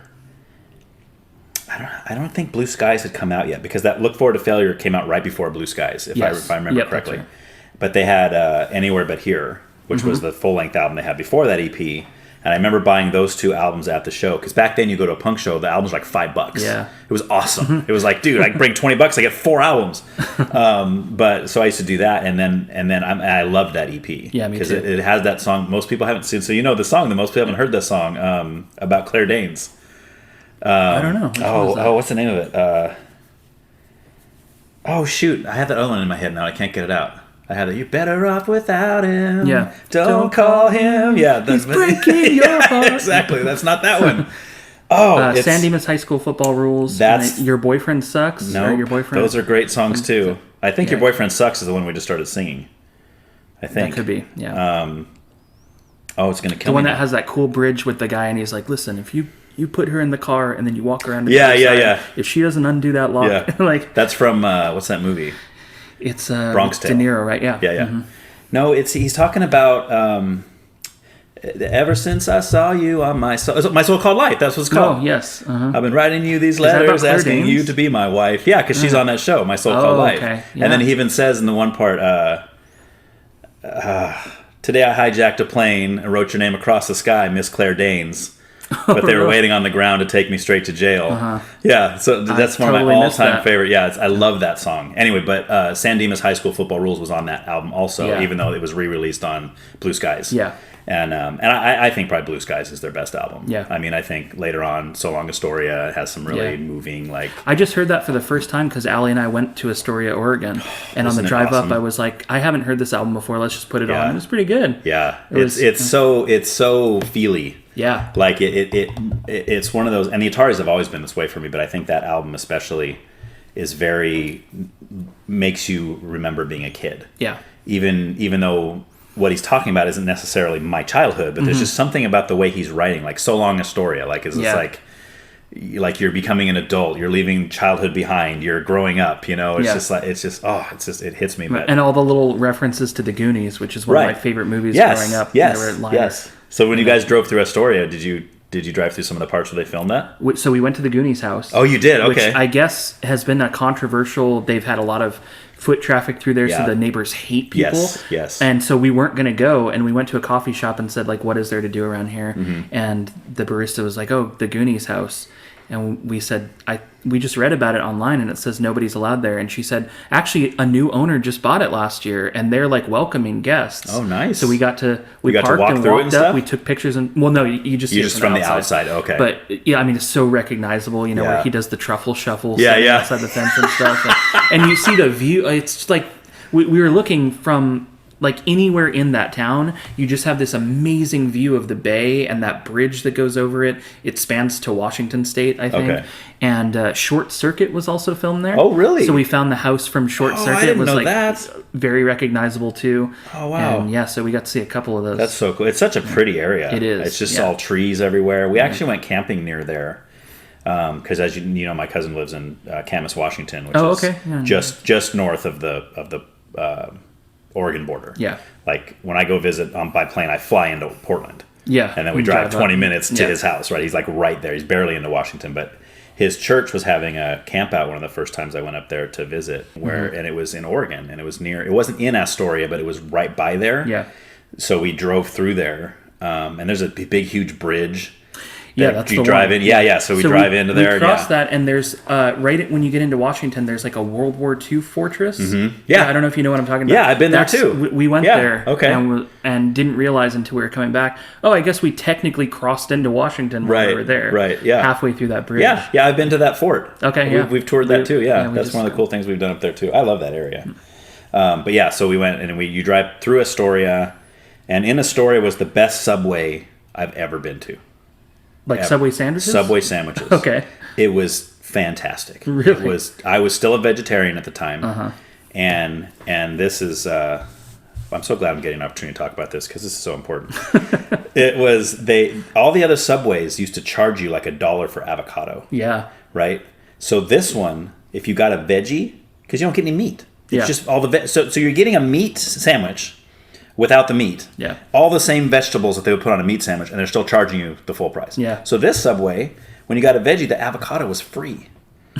Dude, it was the greatest thing ever, man. Bethany and I were like, this is great. Yeah. And the sandwich was awesome. The bread was all, sometimes the bread's kind of hard. And it's like, what is this? But it was so good. And they had an ice cream shop in the Subway. I was like, I remember walking out there going, this is the greatest Subway the world's ever seen. This is awesome. If it wasn't a 17-hour drive to get here, I would come here more often. But anyway, that's a side tangent. But yeah, you drive through Astoria, and then you get to I forgot what town, but it was like a beach. Okay. It's kind of like a beach area, but it was not like a beach here. It was there was woods. Yeah. And then you walk through the woods, and there's sand and the ocean. Yeah. And you look behind you, and there's a forest. You're like, you're like, what is this is weird, But it was really cool. Yeah. And we're camping in a place. It was like a real camp place with big, tall trees everywhere, as opposed to like Lopez. Yeah. It's just like I'm camping in a parking lot with dirt. It's a dirt parking lot. But anyway, so that's cool that you've been through there. Yeah. Did you hear that Allie and I just did the Jared Subway diet? No. So for 2 months or something, we did because when I got back from trial, it was like I have to start eating differently because that entire trial was just you're sitting 8 hours a day, and then they release you for lunch, and they're like, you have an hour and a half to be back in this courtroom, but in order to do that, you have to secure a parking space, which is they're all filled. Right. And if you don't get a parking space, you're not going to get into the courthouse. Then once you get into the courthouse, you got to line up and you got to get a badge with a number on it. They're only letting 10 people in. So every time they released us for lunch, it was like, technically I've got 20 minutes to get something to eat and be back in a parking space and start getting ready to come back in. And I'm also tweeting my updates that whole time. We won't get into that. But so I just started going to, it's like there's a Taco Bell drive-through a couple blocks from here. There's whatever I could find that was quick. So you're sitting for 8 hours a day, not moving. You're just sedentary the whole time. And even once I get home, I'm still typing all night until I go to bed. So you're just eating as quickly as you can fast food, tons of carbs, and then you sit for another 4 hours or something. Wow. Go home and type all night, take a break to eat dinner and then stay up until like 2 a.m, wake up at 6, so you're not really digesting or processing properly. Right. So when I got back from trial, I just told Allie, I'm in the worst shape I've ever been in. We got to cut this out. And so we were watching, they did a documentary about Jared's like horrific like pedophile crimes and stuff. But they were, in the beginning, they're talking about the diet, and they're like, the thing about the diet is it really works. Right. Because a lot of people confuse that diet for, if you just eat Subway, it will make you lose weight. And Yeah. it's like, no, you're only supposed to eat 2 sandwiches a day to replace other meals. Right. And you can't intake anything else. So you, in the morning, it's a 6-inch turkey, or lunch, it's a 6-inch turkey sub with nothing extra on it. It's just turkey and no whatever condiments it comes, or nothing, huh? No. Well, you can get one of the sauces. They're like 40 calories or something. Gotcha. One of the sauces, and then for dinner you have a foot-long veggie delight. Okay. That's all you have. So we did it for a couple months, and in the first few weeks we started dropping weight very quick. For a couple months, you literally ate nothing but Subway sandwiches. Yeah. We started, by the end, we started taking the weekends off, so it's like on the weekends let's just eat normal food, but also let's not go crazy. So we had to be sure to not just like overindulge on the weekends, so we really weren't eating much more. But it started to get, each time Monday would roll around, it was a real drag, like give me the turkey. I started getting really into hot sauces, because it's like, let's just put something on something this to change that it doesn't up, have right? calories, that like burns my mouth, so I feel like I'm getting something. But we really did. I think both of us lost about 20 pounds within the first month. Okay. And I could tell instantly, like, I went down a couple belt sizes. Yeah. It really does work. Right. But it's not a pleasant. I bet. It's not a That's pleasant just diet. very, very monotonous. Yeah. Just the same. What's it? You remind me. I'm sure you heard that Gaffigan skit where he's talking about that. About everybody says, and Jared lost all this weight, eating Subway sandwiches. So people are like, if I just go to Subway and just eat all the time, I'll start losing weight. I'm going to have a foot-long meatball sub. Right, yeah. And he goes, and he's like, well, you understand, like, he gave up eating burgers and fries every day to eating Subway sandwiches every day. It's not like the Subway sandwiches are somehow magical. Yeah. And then he talks about the meatball sub. Yeah. He's like, let's give up cheeseburger, eat a meatball sub. He's like, they make a meatball sub. They take 5 hamburgers, they roll them into balls, and they put it on a bun that's made for 5 hamburgers. That guy's great, man. But that's cool, man. So I mean, are you guys keeping it off? Are you? So far, yeah. Nice, man. Yeah. And you're going back to kind of eating normal, or? I mean, we haven't really been keeping track anymore, but especially doing those last few conclusion episodes, it was back to like, okay, I can't be thinking about anything else, so we just have to. Right. Eat whatever we can while we have time, and so once I wrap those up, it's like let's go back to that diet. let's start thinking about it. So okay, we might try it again. Yeah.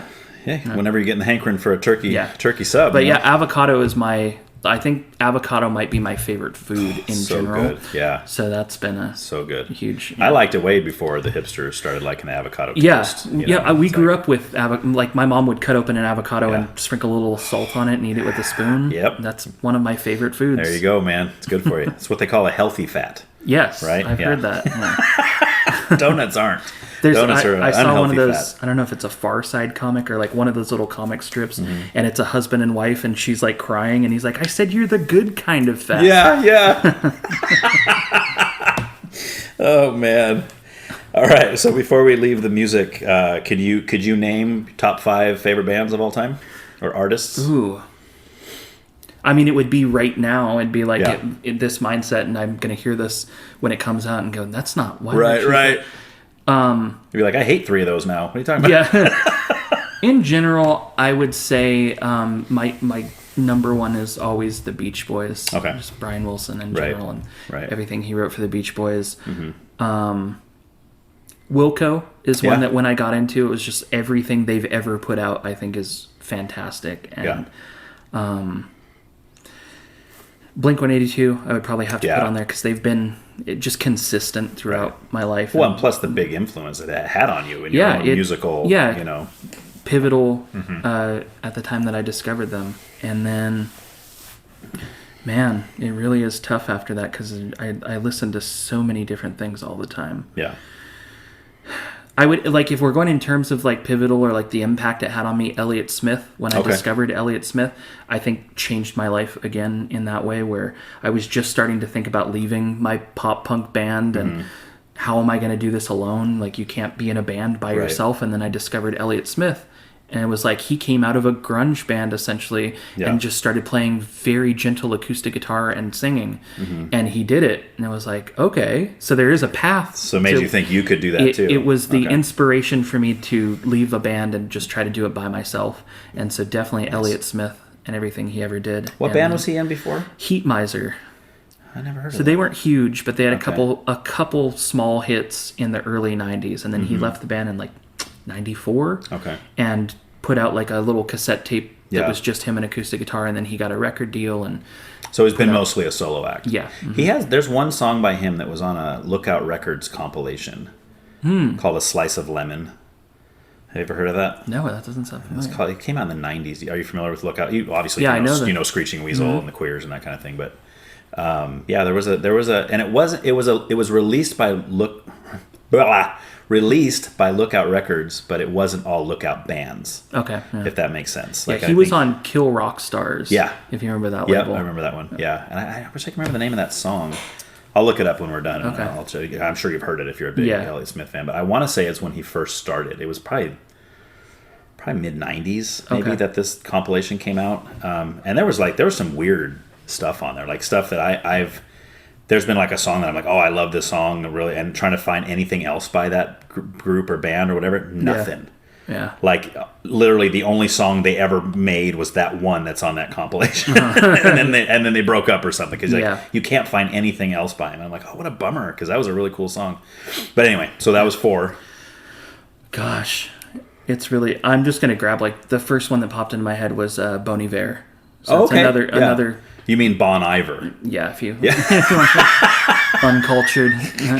Well, I didn't even know that's how you pronounced it until you and I were talking back when, was it Lover? Which album by Taylor Swift came out that he was featured on? Oh, Folklore. Folklore, and Evermore. Okay, yeah. So we were talking about that, and you said something about Bon Iver, and I was like, Bon Iver? I was thinking like Boney Vare.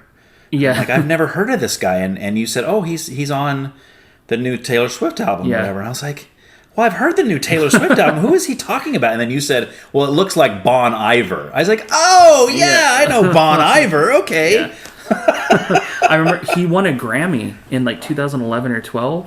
And when they announced that he was the winner, they're like, Bonnie Bear. And everybody on Twitter was like, who is Bonnie Bear? Everybody thought it was Bonnie Bear for the longest time. But Bonnie Bear is like Bad Bunny's like you know, alter ego or something. Yeah. But I think he's only put out 4 albums or something. But each time a new album drops, it's like an event where I have to sit there and listen to it. And every song is like, okay, all right, I got to rise to this challenge now. It's like he's one of those artists that everything he puts out, I'm like, how is he doing that? Like, how is he getting these sounds? Right. His songs are very, very emotional. Okay. And he's been derided a little bit for being like somber and cheesy in the way that like Sting is, or someone. Mm-hmm. Like, he's the Sting for millennials. But I don't know. There's something very like just deeply evocative about what he does. If I'm going to start, I've only heard him on Taylor Swift. So if I'm going to start with a Bon Iver, how do you say it? Bon Iver, yeah. Bon Iver album. Which one do I start with? Oh, wow. Well, it depends on what you like. So he's got, his first album is like very gentle acoustic. Okay. Kind of folk stuff. His second album is like more, I would say probably his second album is just called Bon Iver, Bon Iver. Okay. You think I like that one best, huh?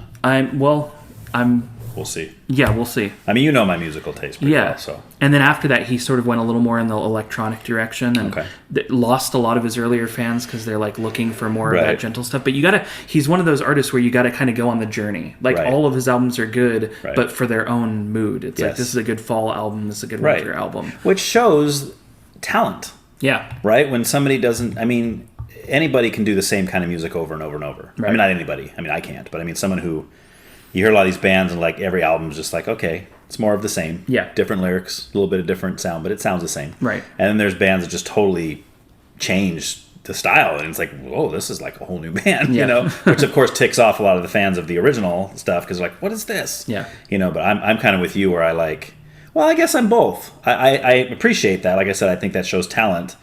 But then part of me goes, yeah, but it's just not, like Stone Temple Pilots, perfect example, right? Core has a sound, right? Core, and I think that they were trying to sound like the 90s grunge of the time, right? It's very Pearl Jam, Alice in Chains kind of sound to it. Yeah. And then Purple comes out, and you're like, what is this? Like his vocals are way higher pitched, and it's like it's more mellow, and then the Tiny Music one came out after that, and even that was even more so. And I'm like, and they just never really went back to the sound of Core, I don't think, but which is frustrating when you But see, I appreciate all those albums. Don't get me wrong, I like those albums, but it's just not the same.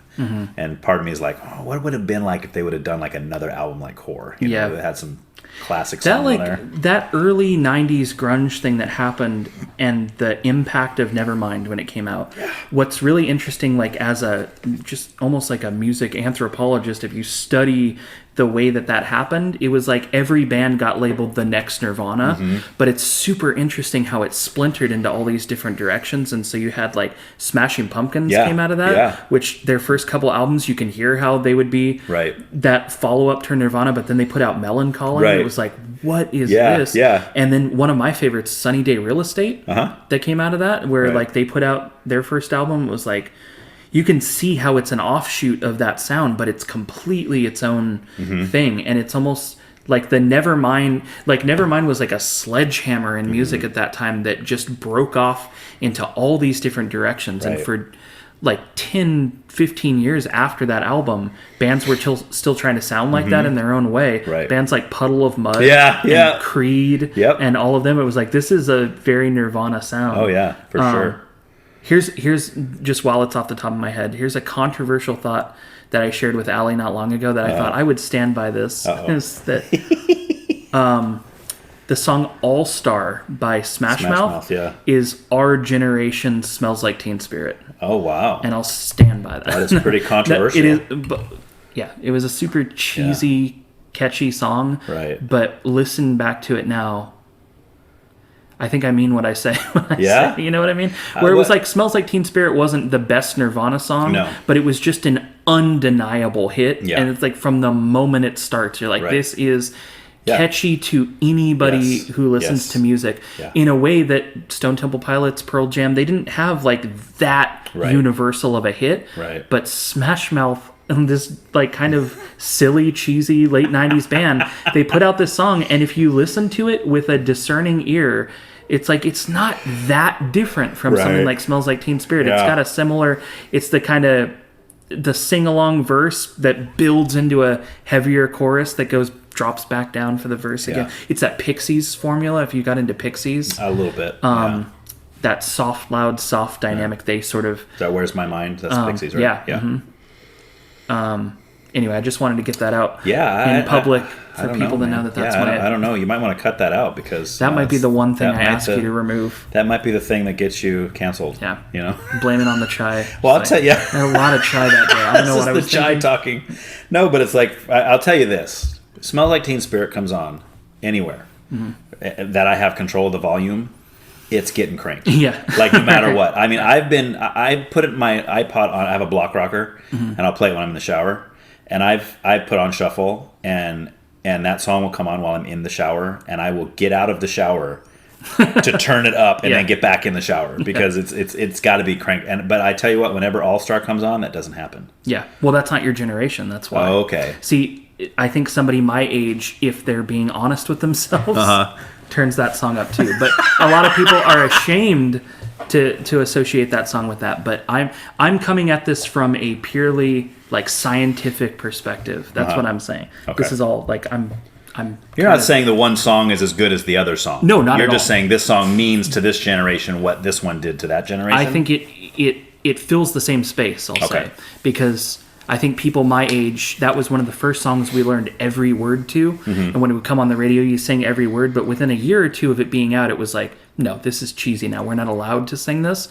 Which happened with Smells Like Teen Spirit too. It got so overplayed on the radio that that generation was like, oh, that's not the best Nirvana song. Well, like you were saying before, they go back to Bleach. Yeah, exactly. The purists of that. You wear a Nirvana shirt in public and they're like, name 3 Nirvana songs. If you throw in Smells Like Teen Spirit, they're like, everybody knows that one. That's what All Star was. It's like, it's cheesy and it's not it's not a song to be proud that you like, but when it comes on, there's a part of, I think, my generation that's like, yes, like this is a good song, whether you like it or not. But I went through a big phase of, because, when you listen to punk rock, you learn to be a purist and you learn to be a gatekeeper of like, this is what you're allowed to listen to. Right. This is what you're not allowed to listen to. And I started unlearning that at a certain point. Yeah. But I read a book. You remember the 33 1/3 series, those tiny books that are about albums? So like if you go in a like Boo Boo Records or a record shop, they usually have a bookshelf of these books, and each one is written about a different album, and they're very tiny. They're like pocket-sized books, and it's a series called 33 1/3. So they'll get one author to just write a whole book about the making of Pet Sounds or the making of In the Aeroplane Over the Sea by Neutral Milk Hotel or something. So you read about these albums, and this guy put out one about a Celine Dion album, and his whole conceit behind writing the book was, I hate this music so much. I hate it so much, but my goal is, can I find something redeeming about it, or is there something I can learn to appreciate? And it sort of became like an analysis of, why do we decide that some music is good and some music is bad? If anybody likes music, any kind of music, then it's got to be that there's something in it for them. So when you hear things and you go, oh, I don't like that, that's not a good album, that's just you deciding for everybody this is objectively bad music.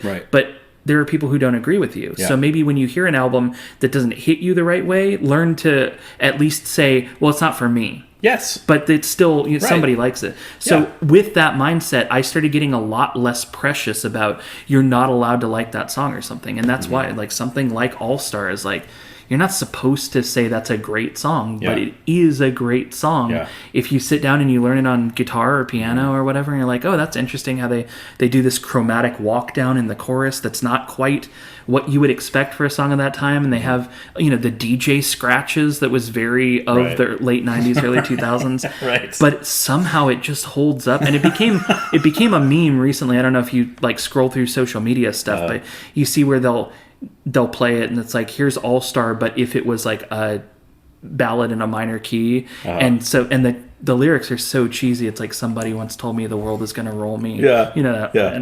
But you sing it sad, and all of a sudden it's like, what is that? And then they'll be like, this is All Star, but if it was, Kermit the Frog singing it or something. With a banjo on a log in the middle of the swamp. Or it'll be like, here's All Star, but every time they say the word star, the song gets 2 times faster. So you keep listening to it, and by the end of it... Oh, I have seen those, not with that song specifically, but I've seen that game just that people play. Ridiculous memes that people start to share about things that are funny, but I think there's an undeniability that at the core, that is a good song. It's a well-written song. It does what it's meant to do, which is it gets you to sing along, and it gets you to tap your toes. Reminds me of Shrek. Yes. That always reminds me of Shrek. It was in Mystery Men, and that's the one I think of a lot. I saw that a long time ago, but I don't remember that song being in it, right? That's the one with William H. Macy and Ben Stiller. Yeah, Ben Stiller, that's right. Isn't Pee Wee Herman's in that too, isn't he? Yeah. Oh, man. Classic. So. All right, and I was going to ask, have you seen this show? I Think You Should Leave. Never heard of it. So we just started watching this, and we ended up binging the whole thing. It's a sketch show. Okay. This guy used to be a Saturday Night Live writer, and they didn't utilize him very much, so he went off on his own. And he started his own sketch show where he plays the lead character in every single sketch, and he just has the most absurd style. It's like the funniest thing we've ever seen. What's it on? It's on Amazon, on Prime. Oh, like Prime, okay. Yeah. It has a lot of cursing, so I went into cursing. Like, just kind of an excessive amount for comedic effect sometimes. But the way he talks and like just kind of emphasizes points and stuff, he has a very like bizarre style. But once you get into it, it's like every sketch starts like normal, like they're just eating dinner, and then something weird happens, and they're like, oh, that's, and then by the end of it, you're like, what are they talking about anymore? Just I love that kind of stuff. It's the funniest thing we've ever seen. And so we watched it all, but then a couple days passed, and we're like, I can't stop thinking about those sketches. So we went back and we're watching it again. It's like, this is, and everybody we asked, like, I've never watched it. I never heard of it. It's the funniest thing I've ever seen. Is it newer? Yeah, it's like within the last year or two. Okay. But there's only 3 seasons and there's 6 episodes each.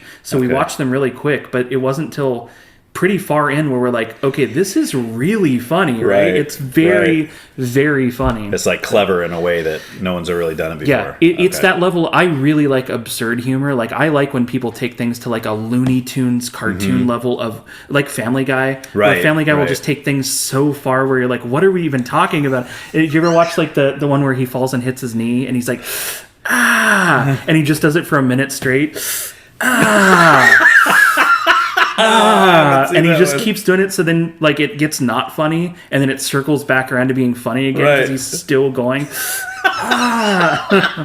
My favorite episode of that show was from the very first season, and I might have only seen the first season, to be honest with you, but it was the one where he's teaching Meg how to drive. Meg, is that the daughter? Mm-hmm. What's the wife's name? Lois. So he's teaching Meg how to drive, and she crashes into the TV and knocks out the TV. That's my favorite one. Oh, really? Oh, my gosh, because the newscasters, they think they're not live. Oh, yeah. And they're like, oh, you know what, Tom, they're I just plain hate black people. Yeah. Well, let's get drunk and shoot some midgets. Yeah. You know, it's like, by the end of it, they're like wearing loincloth. And they're like, hey, guys, we're back on the air. Yeah, it's so funny. And then the William Shatner's in there. Oh, yeah. And he's doing the whole thing where he died. Oh, man. I don't know. I'm sure there's funnier ones. Like I said, I've only seen the first season, but that one was really... I don't know why I never stopped watching. Because I was always big into Simpsons, big into King of the Hill. I watched all those, like, nighttime animated shows back in the day. And when that one came out, for whatever reason, I just never... kept going. That was one that when that show came out, I was just starting high school, I think, and when Corey and I started watching it together, it was like, this is again the funniest thing I've ever seen, and it started to become where everything that happened at school, you're like, oh, that's like the Family Guy episode where he's saying this, and it became like the thing you would refer to. It's like, oh, that's just like the Family Guy episode. Yeah, and so you had to keep watching, or else you wouldn't know what everybody was talking about. Yeah, right. Yeah. I mean, I loved it. I think it remained funny, and it changed a lot, like conceptually and animation style and stuff, but it's still very funny. But I still think the first like 3 seasons are the best of TV comedy, just like Simpsons. The first probably I'd probably say the first exactly seasons or yes. Best thing ever, and they hold up in a way that you rewatch The Simpsons and it's still, again, like the absurdism and the direction it goes in where you're not expecting a thing to happen, and I don't know. My favorite Simpson episode of all time is the one where Homer skips church. Yes. And then he has the best day of his life. Yeah. So then he decides to stop going to church. Yeah. And Marge is like, I'm going to have to tell the kids you're wicked, all this stuff. Yeah. But he's like in there, and he's in the Quickie Mart, and Apu's got that little statue of Ganesh or whatever, the little elephant thing. And he goes, what's this? And he goes, oh, whatever. And he tells him, and Homer goes, no offense, Apu, but when they were handing out religions, you must have been out taking a whiz. And then he goes and he's like, here, have a peanut. Please do not offer my God a peanut. It's so good. It's just hilarious. And it's like snowing outside, and all the kids are freezing to death in church, and Lovejoy is like preaching on hell. Oh, yeah. And Bart's like, oh, man, I'm so there. It's just the writing was so clever back then, and it's not the same episode, but it reminded me. There's the Christmas episode where Bart wakes up early to see what's under the Christmas tree, and he ends up burning down. Everything melts. Everything melts, and they're like, oh no, this is the worst thing that's happened. And Homer's like, can we skip church? He throws that in there. I think that's one of the best episodes, that Christmas one. Yeah. And where the whole town turns against them when they find out they're lying. Right. And the newscaster goes to their house to interview them, and he's like, Kent Brockman? I hope you all choke just a little bit. Oh man, there's so many good lines in that show. Yeah. I've been rewatching it with Asher. Oh really? And I get such joy in seeing him laugh at the parts that I laugh, like the funny parts that I laugh at, and it's just so many of those quotes, like what's in the first season where Bart's getting bullied by Nelson, and they have that whole thing, and then they're talking. Homer and Bart are talking, and Marge goes, "Why don't you just tell the teacher?" And Homer goes, "What? And violate the code of the schoolyard? I'd rather Bart died." Just like, oh my gosh. Or the other one where Asher was cracking up was the one with the the Daredevil one where he's going to jump the gorge on a skateboard, and then Homer does it instead. Yeah. And they put him in the ambulance, and it hits into a tree. Like, it just drives 2 steps and back. Yeah, do. It's like, this is gold. Oh, so funny. And I could watch it 30 years later and still crack up like it was yesterday. I think my favorite is the Cape Fear episode. Oh, yeah. On the boat. Sideshow Bob gets it. Yeah. It's like, we've watched that one, and I told Allie, they could teach this like in a comedy course. Every line of this episode is like perfectly crafted. Right. I don't know if I'm just partial to it, but it's a perfect episode of. Right. But so many of those early seasons. They're great. I mean, a lot of the writers are from like Harvard graduates. They're like, their level of humor is. Yeah. Yeah, I like when comedy doesn't pander. When comedy feels like it's if you get it, you get it, and if you don't, you don't. It's just not for you. Right. Allie and I kind of, when we first got to be friends, bonded over Arrested Development. Okay. I don't know if you saw I've never with seen it, but Jason a lot Bateman. of people have told me I would like it. It's very clever humor. Right.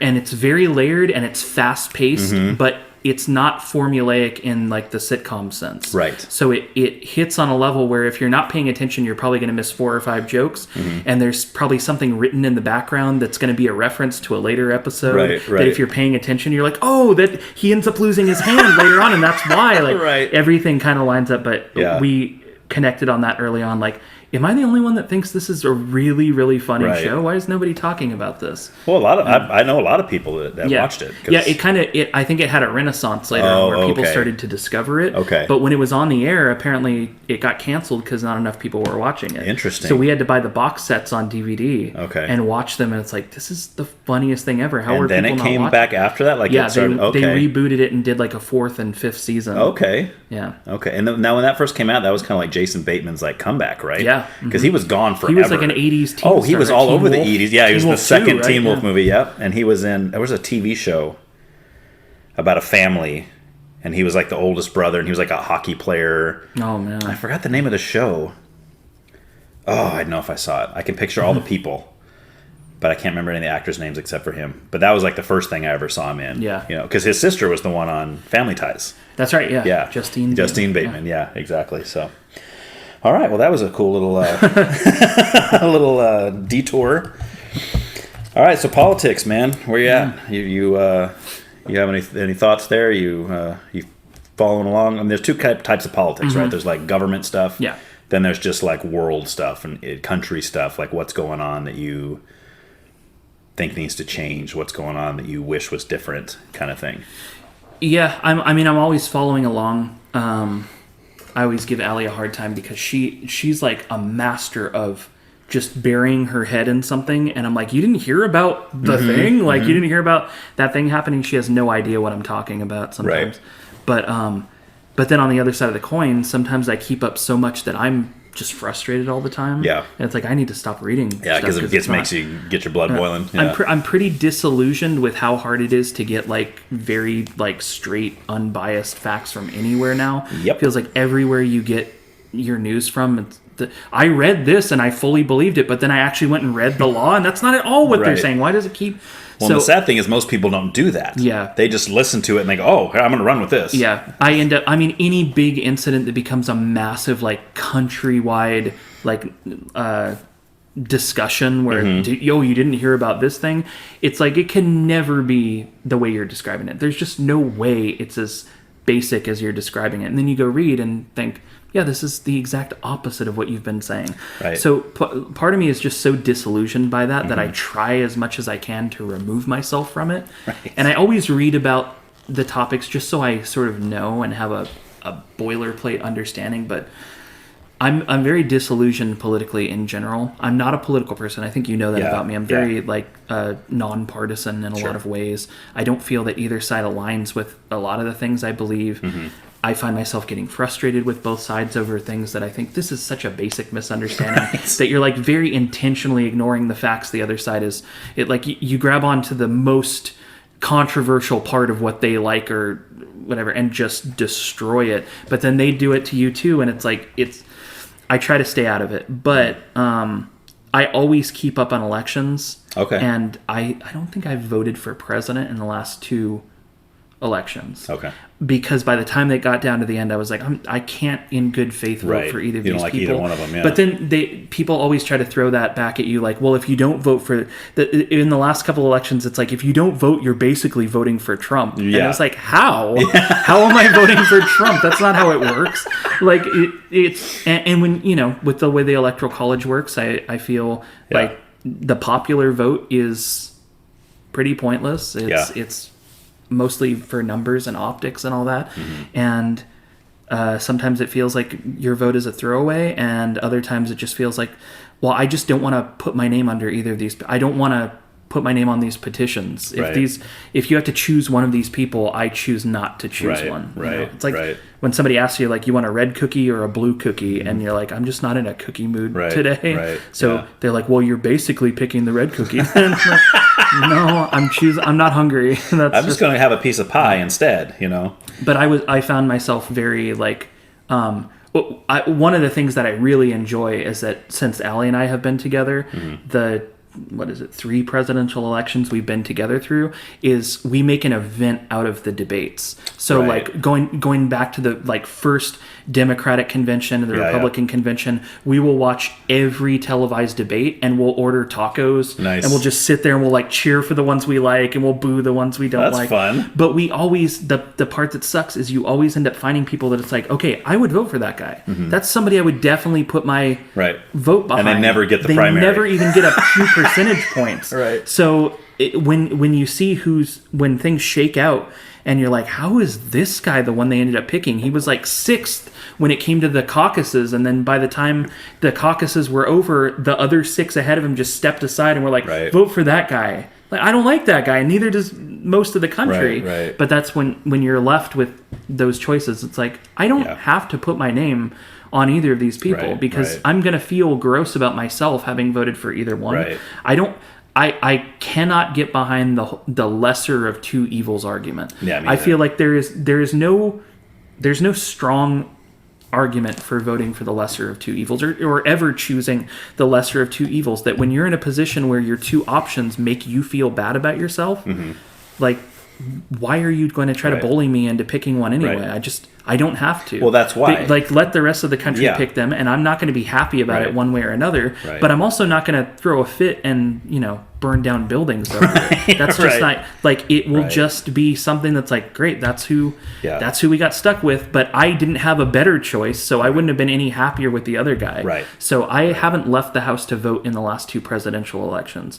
So I'm very decidedly nonpartisan. Where sometimes I'm putting effort into making sure that I'm being realistic about, because there's times where I find myself falling into patterns of, I think I'm just saying that because I feel like some partisanship from one side or the other, and that's not genuinely how I feel about this thing. There's things that became hot button political issues where I found myself siding with one party and then thinking, wait a minute, this doesn't even make logical sense. That this party could support this but also support this. Those things don't even make sense. And yet I'm almost blindly following because that feels like what everybody's saying you're supposed to do.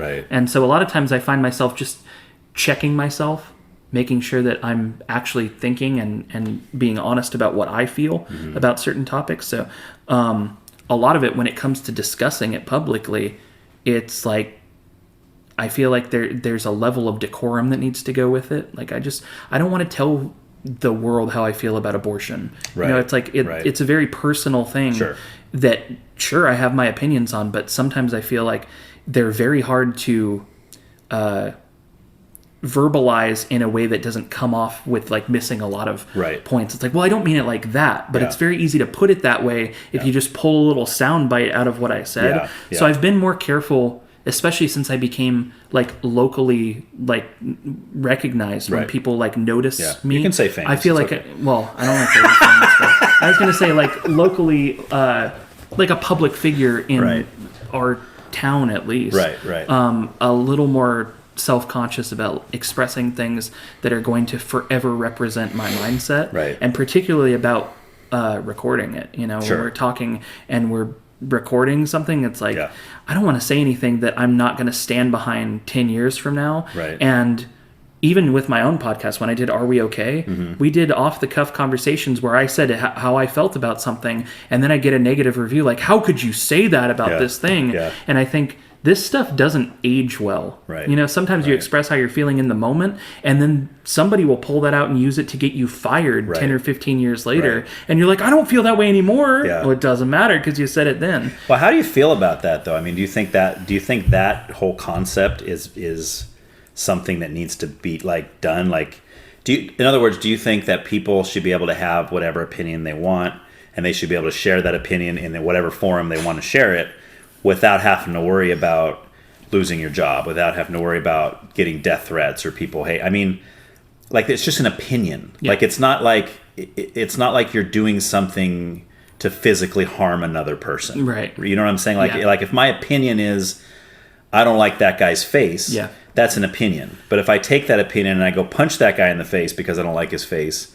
now I'm actually affecting him, and now I would understand why he tried to fight me back or whatever. That makes sense. But just having that opinion, like, why are we in a world where that's not okay? You know, there's a dangerous thing that I think has been happening for the last few years, where words are getting equated to like a slippery slope towards action. Right. That it's like, if you express this, then that's going to lead to, you know, this group of people killing this group of people, and you're like, but I didn't kill that group of people, and they'll go, yeah, but you said a thing that empowered that group of people. Like, incitement, did I? Right? I mean, where does it end then at that point? I think that in the last couple of years, I watched Twitter just implode in that way, where I just think I was seeing things getting flagged as misinformation or controversial, that you have to click an extra button just to be able to read it. And then you read it and go, this is just some guy saying what he thinks. Right. How is this at all dangerous? And they're like, well, if you share what you think and it doesn't align with this, then you never know what people are going to do with that. And it's,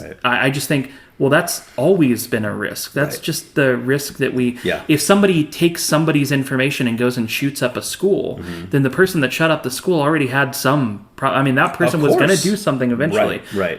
It goes back to, you know, when Columbine happened, and they're like, is that because of the music they were listening to? And they go through the lyric booklets, and they're like, yeah, this band says this and this, and Marilyn Manson or whoever they were, Slayer. Right. And whose responsibility is it at a certain point? And I just think we're going in this direction where things are getting more like Puritan than they've ever been, about you can't say this stuff because it's very, very bad. But it feels like it's getting worse on all sides. It feels like a very strange time. I know, like, I'm sure, even though I don't like to delve into topical sort of things, I know that right now there's a huge controversy over that Jason Aldean song. Oh yeah, that's kind of new right now. About. And I mean, just the way that people I know are talking about it is like, who are you? You know, who a lot of people that I was just telling Allie this.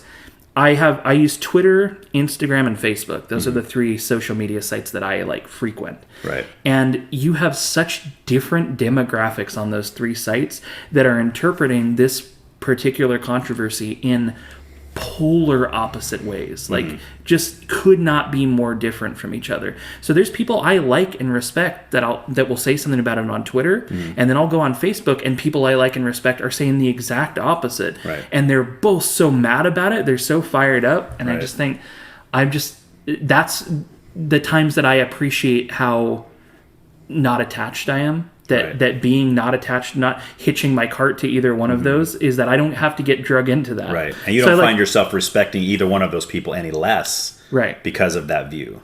Right? Like, you as a person, do you read those things and go, I mean, I have less respect for them now? I wouldn't say respect, but it bothers me. It's certainly that it changes my opinion of them, the way that I thought about them before. Because they're getting so upset, or because they have that viewpoint? Both. Okay. Yeah, both. Okay. And the fact that they feel it necessary to express. It's like, why do I have to read what this guy thinks about this song? Right. It's such a weird time that we're living in.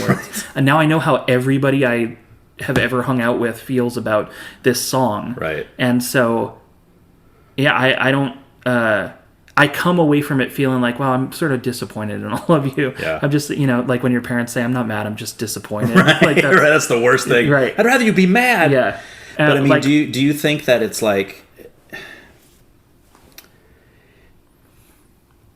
so with the song coming out, you think like the way people should respond is just like how? Like just indifference? Or? No. I would never police the way people are allowed to respond. Okay. I think that the era that we're in right now is that every time something does happen like this, everybody expresses their opinion. Like everybody has to say something I see what that's you're in saying. writing about it. And it's Right. like, I don't have to know what you thought about Right. this. That's Right. why couldn't you tell your wife how you felt about it and then go to bed and then nobody has to know. But particularly in the last few elections, I feel like everybody that I had a great relationship with and an enormous amount of respect for, they all kind of took a hit when I watched the way that they discuss politics on social media. When they have to post this thing and they have a paragraph ranting about whatever it is, I just always come away from that feeling like, all right, I liked you better before. Right, I liked you better before I knew. I just would rather not know about that, right? It's kind of like when you find out about your parents' sex life or something, where it's like, I can never unsee this now. It's just like gross. Yeah. And I liked you before, but then you gave me some inside look that I didn't need. I feel like that's the way everybody got politically in the last few elections and continues to. But I feel like it's ramping up and it's getting so intense. And I don't know. It feels like there's times where, again, I'm treading lightly to not express something that's going to make somebody else feel the way that they make me feel. Right. I don't want somebody to lose faith in me because they're like, oh, I liked that guy before, but then he went and said this thing, and now I just can't look at him the same way anymore. Yeah. And I do want to emphasize that I don't cut ties with those people. I don't unfriend those people. It's just like an unsettling feeling that suddenly gets attached to their. Yeah, and I get that, and I think for me though, there's probably only certain things like if somebody I knew was posting that they were going to jail for child molestation or child rape, or like something major like that, I would have a hard time not viewing that person differently. Yeah. After that, you know what I mean? Like even to the point, like let's say they went to trial and he was proven innocent. Yeah. I would probably still have a hard time getting that out of my mind. Yeah. But I think for most things like political or whatever people post, I'm usually okay with it. My biggest problem is when people post stuff and then someone responds, like let's say me, and it's maybe asking a question, even just asking a question. Yeah. Well, I see that you hold this view. What do you think about this? And then I get ripped up and down and called a troll and all this stuff. And my whole thing is like, well, if you don't want to talk about it publicly, why are you posting it publicly? Yeah. Right? That's my whole thing. Like back to you said, telling your wife about it. I'm like, if you hold an opinion, you don't want anybody to know, and you just want to talk to your wife about it. Yeah. My opinion is as soon as you put it on Facebook, you're saying, hey, I'm opening this up for discussion. Right. Because why else would you do that? Right. And then they call me a troll. I'm like, I just asked a question based on what you post. I didn't go to your house and ask you how you felt about that. Like before you posted it. Yeah. Hey, what do you think about abortion? Show up on your doorstep. What do you think? No, you said something about it, and I simply asked a question about it, right? And then they get all mad, and it's like, no. But then when they get the people that agree with them, and then I start realizing that's why they're posting it on Facebook. They want people to say, right on, brother. I get it, man. That's you said that well. And they're going, oh, yeah. See, I'm awesome. See, I said something good. There's a... So, when I was doing Are We Okay, a big part of the concept for that was not just to have discussions, but to challenge the way that people respond to things like that, and to, in the beginning of every episode, I'd do a little monologue, and then my closing line was spread that love like peanut butter. Yes. And the thing I was going through at that point in my life was trying to challenge people to be less upset about things and less outraged about whatever's going on. Right.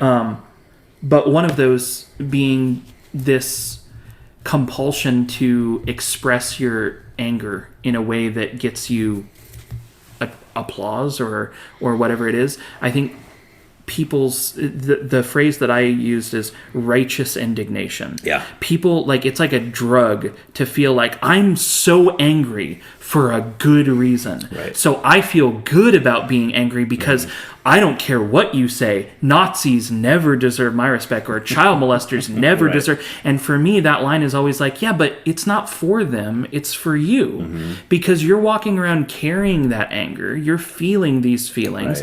And it's not healthy. It's just not healthy. But people have decided, well, I don't care if they, cross this line, then it's suddenly okay for me to be very angry about that.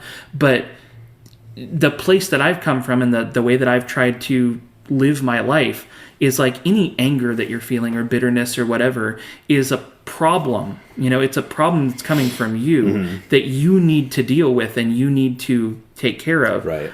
And it doesn't come from expressing your anger publicly and letting your friends chime in and go, yeah, you tell them. But people love it. It's addictive, and I understand why, because sometimes I get the impulse to do it myself. Right. And I do a lot of like typing long responses to people and then deleting it. Yep. Sometimes I'll screenshot it so I can read it again myself later. Because I'm like, I worked really hard on this, but you don't deserve my response. Right. But a lot of times I feel like the practice that's gotten lost is in keeping yourself in check when it comes to those emotions. And strong negative emotions, I feel like, are never a positive, no matter what you think you're accomplishing with your anger or what point you're making by saying, well, you know what? I hate child rape. Right. Well, you're not unique in that. Almost everyone on the face of the earth hates child rape. Yes. So you don't have to tell us. That's not, it's like you're trying to make us, what do they call it? Virtue signaling. Yes. You're trying to let us know what a good person you are by publicly blasting somebody because of something awful that they've done. But that doesn't make you a better person. But everybody believes it does. And so it becomes very addictive because when you do it, you're going to get an overwhelmingly positive response, and people are going to think, oh, he's cool because he said this thing. And I think that's a dangerous place to get into, which is why I'm quiet a lot. There's a value that comes with just not sharing what I feel personally. I was just talking to my mom about politics, and I said part of the reason I don't like discussing politics in a public forum is the same reason that they put those barriers in the booths that you vote in. Because nobody next to me is supposed to see who I'm voting for, and yet with my generation, and I'm sure it's every generation in their own way, but my generation, when they vote, they take a picture of their ballot so they can post it on social media so their friends will go, good, you voted for the right guy, you voted for the good one. But I think it's gross. I think it's like you want a pat on the back because you did the right thing. I even have a problem with the little stickers that say, I voted. Even if it doesn't say who you voted for. I was like, what are you doing? You want everybody to know you vote? Who cares? There was a period where, I don't know if you remember, Allie and I were doing New Yorker cartoon strips where I would come up with a concept and then I can't draw. So Allie would do the drawing for me and I would post them with like New Yorker captions. So one of the ones it was like then, and it had a slide or a strip that was a crowd of people and they're all smoking cigarettes, and the one guy that's not, they're like, what a loser. And it said now, and it's a crowd of people and they all have the I voted sticker. Except one guy, and they're like, what a loser. But there's like a very... I remember when I was in high school, they started, I think it was MTV, started this thing called Rock the Vote. Where they tried to make voting really cool. It's like, this is like this is the punk rock way to be. And I thought that's just so cheesy. That started with Clinton, I think, was when that started. That sounds when he was running. And all the Epitaph and all those records, we put out those compilations of like Rock Against Bush. And I just thought, regardless of how you feel politically, how is this not coming across as cringy to everybody? How are you not... Like, that's not cool. That's not cool to vote for Kerry. Like, how did that become cool? Like, just... And again, with all of these elections, when it came down to the two guys, like, genuinely, did you really, really want George W. Bush or Al Gore to be president? Were you, like, fired up about Al Gore or George Bush? Like, this is my guy. Like, how is that cool? And then when it was Bush-Kerry especially, that was when I was, I think, a sophomore in high school, and I really started paying attention to elections. It was like, why does everybody think these guys are cool? That's you're really gonna put a Kerry bumper sticker on your binder in algebra class? Like, that's a punk rock band, which they probably never did, right? I mean, it was more of, but back with when it was Clinton, I remember that was when they asked him if he had ever smoked weed. And it was I think it was on an MTV thing that they did that, and that was the whole point. They want, and what did he say? I did, but I never inhaled or whatever. And what happened to all the teens of that time? All the high schoolers were like, this is a guy I'm going to vote for. He smoked weed before. You know, and of course, as an adult, you look at like, because that's what I'm looking for in a quality candidate to run the country. As long as you've smoked weed, we're good to go.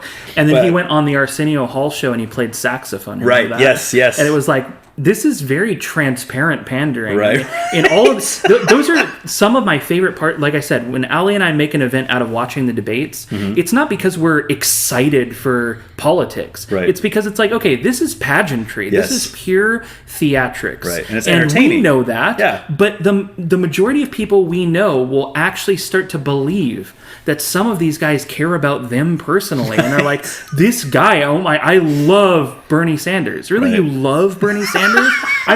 Bernie Sanders doesn't care about you at all. Right. But that doesn't mean that I wouldn't vote for them. Like, there's some of those people that when they became front runners, I thought, okay, I'd take this guy. I'd be willing to vote for that guy. But I'm not excited about it. That's the last thing.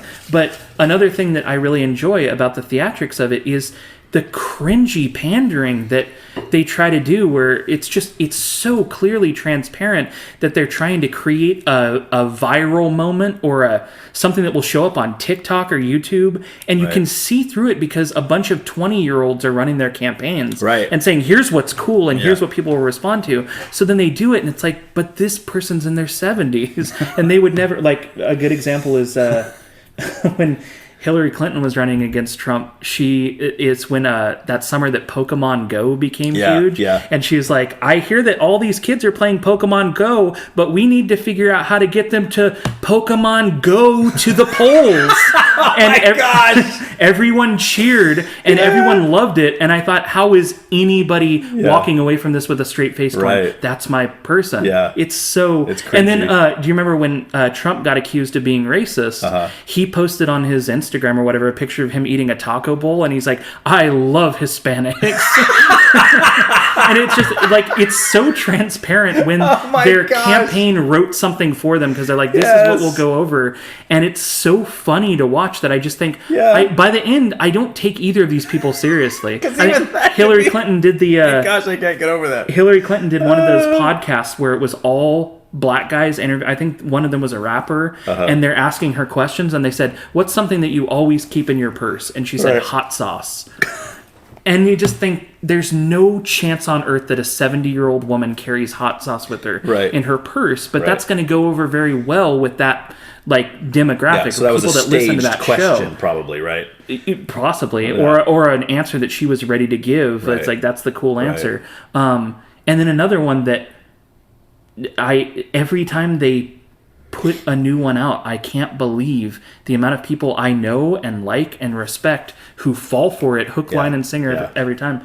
Is every summer Obama puts out his summer playlist of these are my favorite songs of the summer, and every time you read them, they're like, there is no chance on earth that a 60-year-old man is listening to SZA. Or I think last year he had Ethel Cain on, who is like, she's a transgender folk artist. I don't even know what you would, kind of like a Lana Del Rey type of thing. And I really like some of that music, but there's no way Obama knows what this is.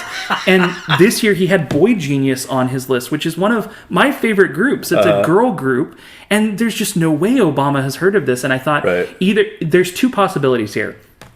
Either the day before they put these lists out, they sit Obama down in a room and they're like, we have 1 hour of your time. We're just going to press play. And if you enjoy, you just give a thumbs up. If you don't like it, you give a thumbs down. And we're going to collect the coolest ones and put it out in a list so that you get some credibility. Or the other possibility is that they just make it up and he has no idea what's on those lists. But I don't believe for a second that he is aware of the majority of the artists on that list and has probably heard each of these songs more than once ever. I don't believe it. But for some reason, every time he posts them, a bunch of people I know and follow will share it and go, this is so cool. I miss when we had a cool president like this. And I just think there's no chance he has time to be listening to this kind of music, and especially to have such a broad taste that it appeals to every demographic down to your 13-year-old rebellious teenager. There's no chance that a 60-year-old man... Yeah, so that's the question then, right? The guy's not even in office anymore.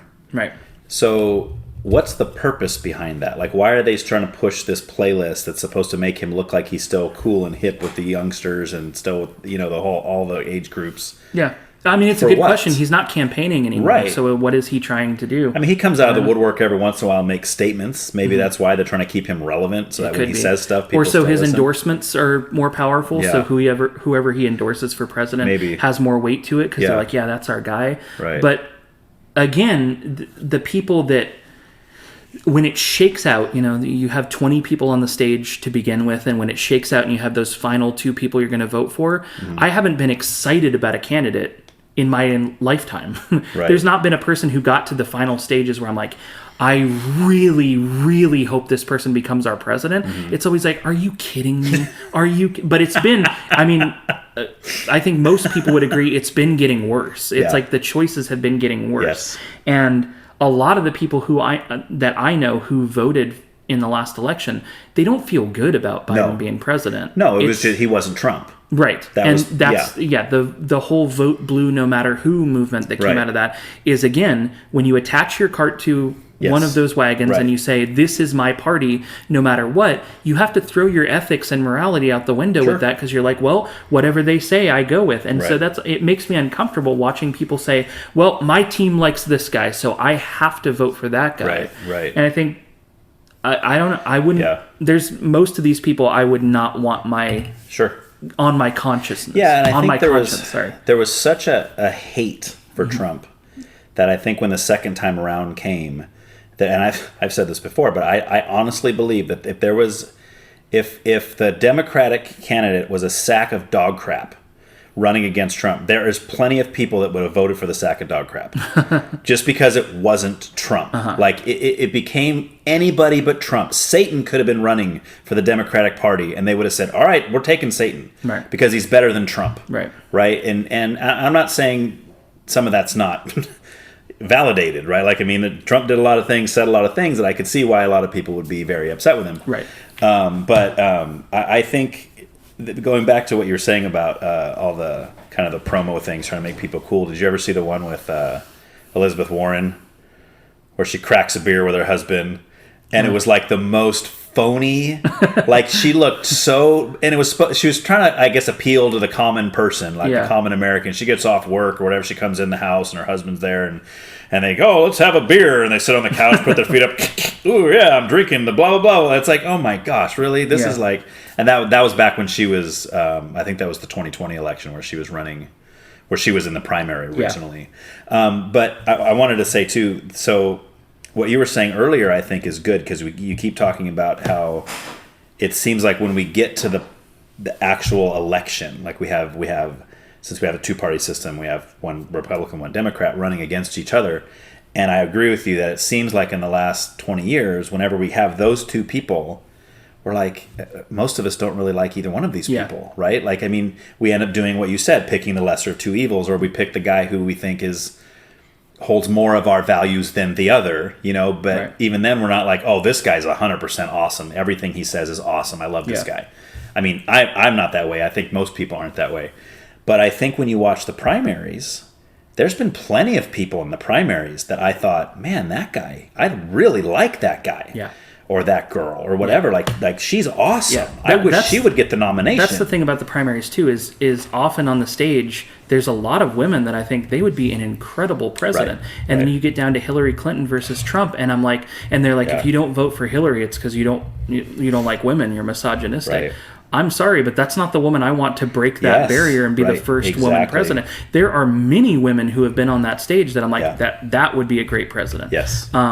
And this is one that, because I'm keeping up on who's throwing their hat in the ring for the next election, and I saw that Marianne Williamson announced herself again. Oh, really? Remember her? Mm-hmm. And she's one that I'm like, you know what? I don't hate her. Like, I liked her too. Yeah. But she won't get a lot of the vote because she comes off as kind of corny and new agey. Right. But sometimes I think in certain instances, those are the people I would rather have running the country than people that have been. And the concept of electability, which is a word I saw starting to get thrown around with the Republican primaries in like 2015, 2016. And then when Biden was running, it's like Biden is more electable than Bernie Sanders. Right. I can't wrap my head around what electability means, because it's like, when I watched, so Bernie Sanders, I thought, he was somebody that I felt like a lot of people attached to of my generation. Yes. Bernie Sanders was somebody who for the first time in a long time got people my age excited about politics, and they were really into him, and sort of disillusioned when he dropped out, and they ended up voting for Hillary because they're like, well, this is but Hillary and Bernie Sanders could not be two more different political candidates. So when it came down to Biden and Bernie, even though Bernie was not my favorite politician, when I watched them debate, I thought, okay, if Bernie gets the nomination, I'll vote for him. Just because when he's talking, I believe that he at least believes what he's talking about. Right. And with Biden, once it got towards the end, I started to legitimately feel, and this has only increased since he's become president, that he's not really very aware of anything that's going on around him. That he's not really able to talk off the top of his head about any topic except the Amtrak train and like Ice you know cream. the 50s and what he corn pop like those stories that he tells where you're like, this is somebody's grandpa, like what's he talking about? Did you ever see Dana Carvey do the Biden impersonation? I've heard him do it. He's so funny, man. He's perfect at it. Anyway, he said corn pop, and that reminded me of that because he kept saying that in his little monologue. Yeah. But when he's running against Bernie Sanders, where I thought, okay, if I have to pick one of these two people, I'm going to pick Bernie Sanders. But when it came down to Biden and Trump, I just thought I wouldn't be comfortable having people in the world know that I voted for either of these two people. Right. I don't really want either of them to be president. Sure. But when it comes to those primaries, there's like at least 5 or 6 people on the stage that I start to feel, okay, if that person became president, I'd be interested to see what becomes of the country or the direction we start heading in. Right. And so I think Marianne Williamson is one that's kind of controversial, but I haven't really delved in and done research on any of the candidates in this election yet, but Marianne Williamson and RFK Jr. have been two that I think, well, at least they're not in lockstep with the other politicians where they're saying things that feels like what they genuinely believe, and that makes me trust them more. And I'd rather have somebody I trust in office than somebody that I know is lying about what kind of hot sauce they keep in their food. Like, I know you're lying. I know you don't actually feel that. And I'm sure you've seen, like, in a few of the town halls, Trump is being challenged now on his religious beliefs. Right. There's been people asking him questions about his faith and stuff, and it's pretty clear that it's like this person doesn't think about faith very often. He's not like a very convicted religious person. No. But he says, I think he's probably like the average American where like he goes to church and he says he believes a certain thing, and that's he believes in God and he lives in America. Yeah, but therefore he's a Christian. If you ask him to quote the Bible, I have no idea. John 3:16. They all know that one. Yeah.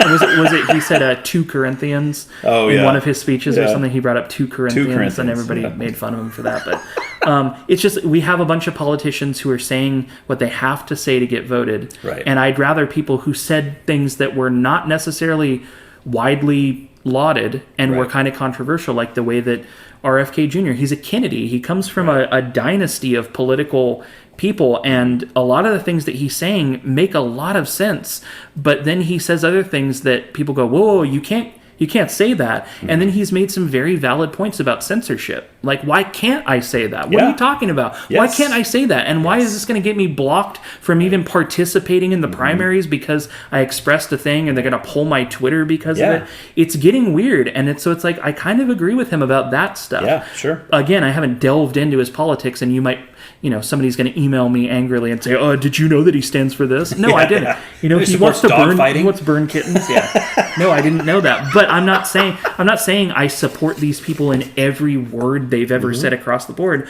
I don't think anybody feels that way about any politician. No. But they expect you to. I would rather have I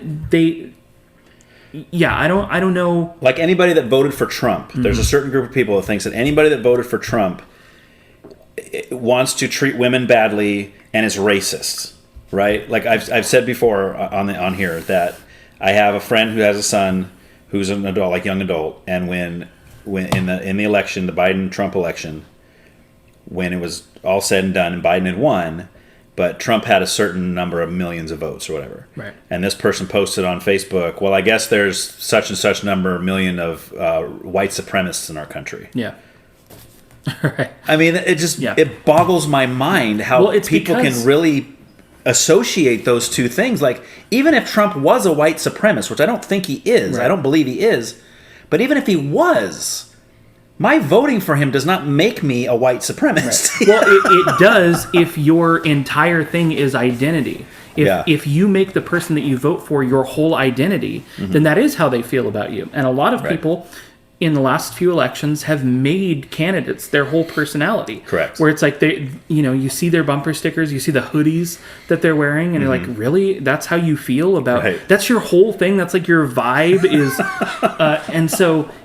I understand why they feel that way, because that's the position they've put themselves in, where this candidate you vote for has to be your whole lifestyle. And I wholly disagree. It's like the question I'm being asked is, which one of these two would you rather run our country? Yes. That's the only question I'm being asked. Which one of these two would you rather run our country? Yes. Well, I don't feel good about either of them, but if you're going to make me pick, I'd rather this one. And then you go, so you believe everything he believes? No, not at all. Not even half of what he believes. It's just that you're asking me a very basic question. It's just like when you vote for like a prom king at your high school. Are you voting for like somebody who is exactly like you in every way, or you're like, that's the guy I'd rather see win? You know, sometimes like in a lot of those elections you see somebody like in our high school, I remember there were a few people that ran that were very, very like unpopular.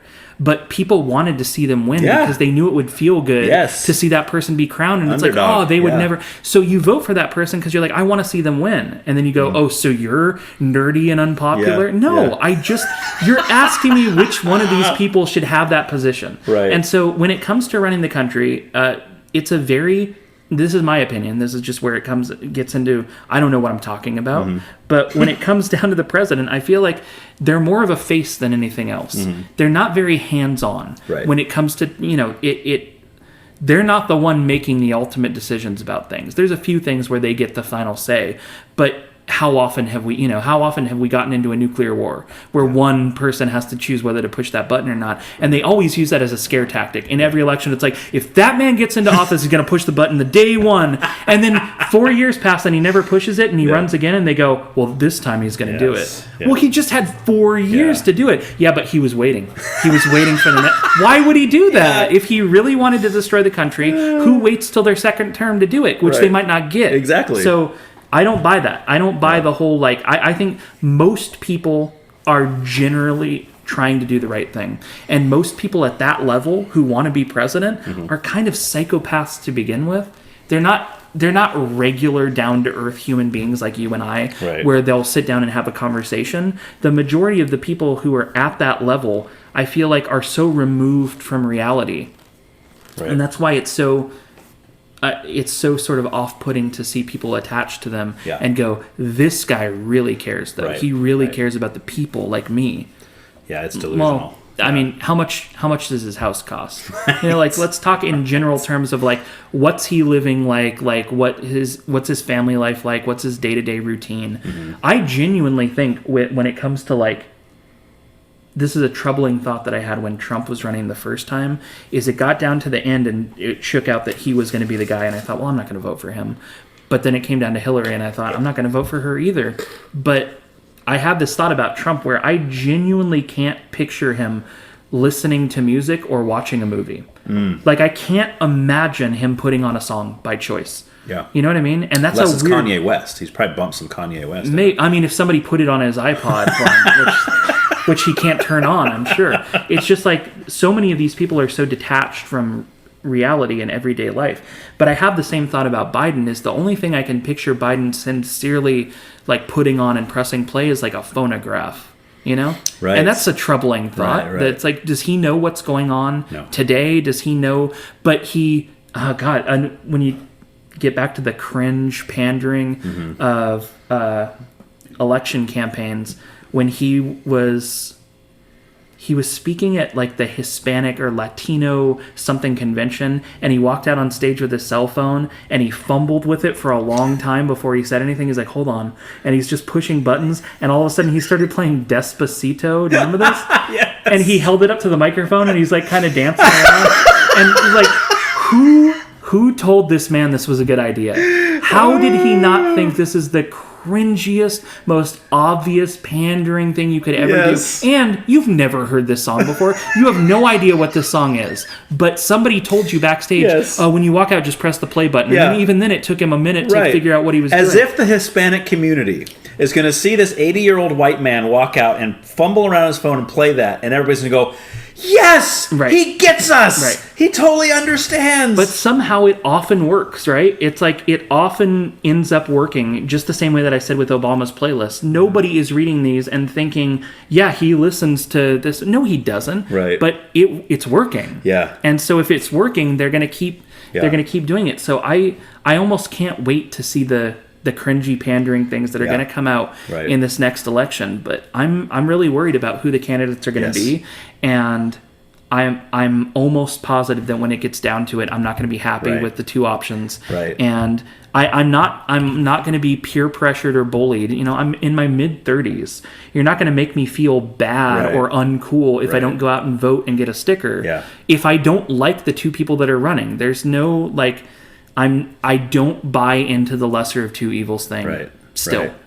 Right. And for me, it becomes like this thing, like, because I'm like you, I'll watch the RNC and the DNC and that kind of stuff, and watch the debates and all that, and be like, it's entertaining. Yes. But then I feel bad that it's entertaining. Yeah. Because I'm like, this is our country. Like, these are the potential people that are going to be running our country for the next 4 years. Yeah. And it's laughable. Like, I feel like I'm watching an SNL skit or something. Like, it's a parody of reality. And it's like, no, this is reality. These are real people that are trying to make their case for the bid for president, and they're moronic. Right. Like, and on that topic, too, for the last, 2 or 3 elections, you see some of these things happen, and you go, "Oh my gosh, when that gets on SNL, it's going to be hilarious." Yes. And then you watch it, and they kind of walk on eggshells around certain candidates, and they're not willing to make fun of them. Right. And you go, "How is this comedy anymore?" At the point where you're not willing to parody everybody who's running. Yes. They should be a joke. I don't know if you watch Saturday Night Live at all anymore. I very rarely But the guy, watch new stuff. Yeah. The new guy on the cast that they have doing Trump, and he also does Biden. You showed him to me. Incredible. Yes. Incredible. And the reason he's incredible is he actually sounds and looks just like them when he's talking, and he's not making fun of them for the sake of making fun of them.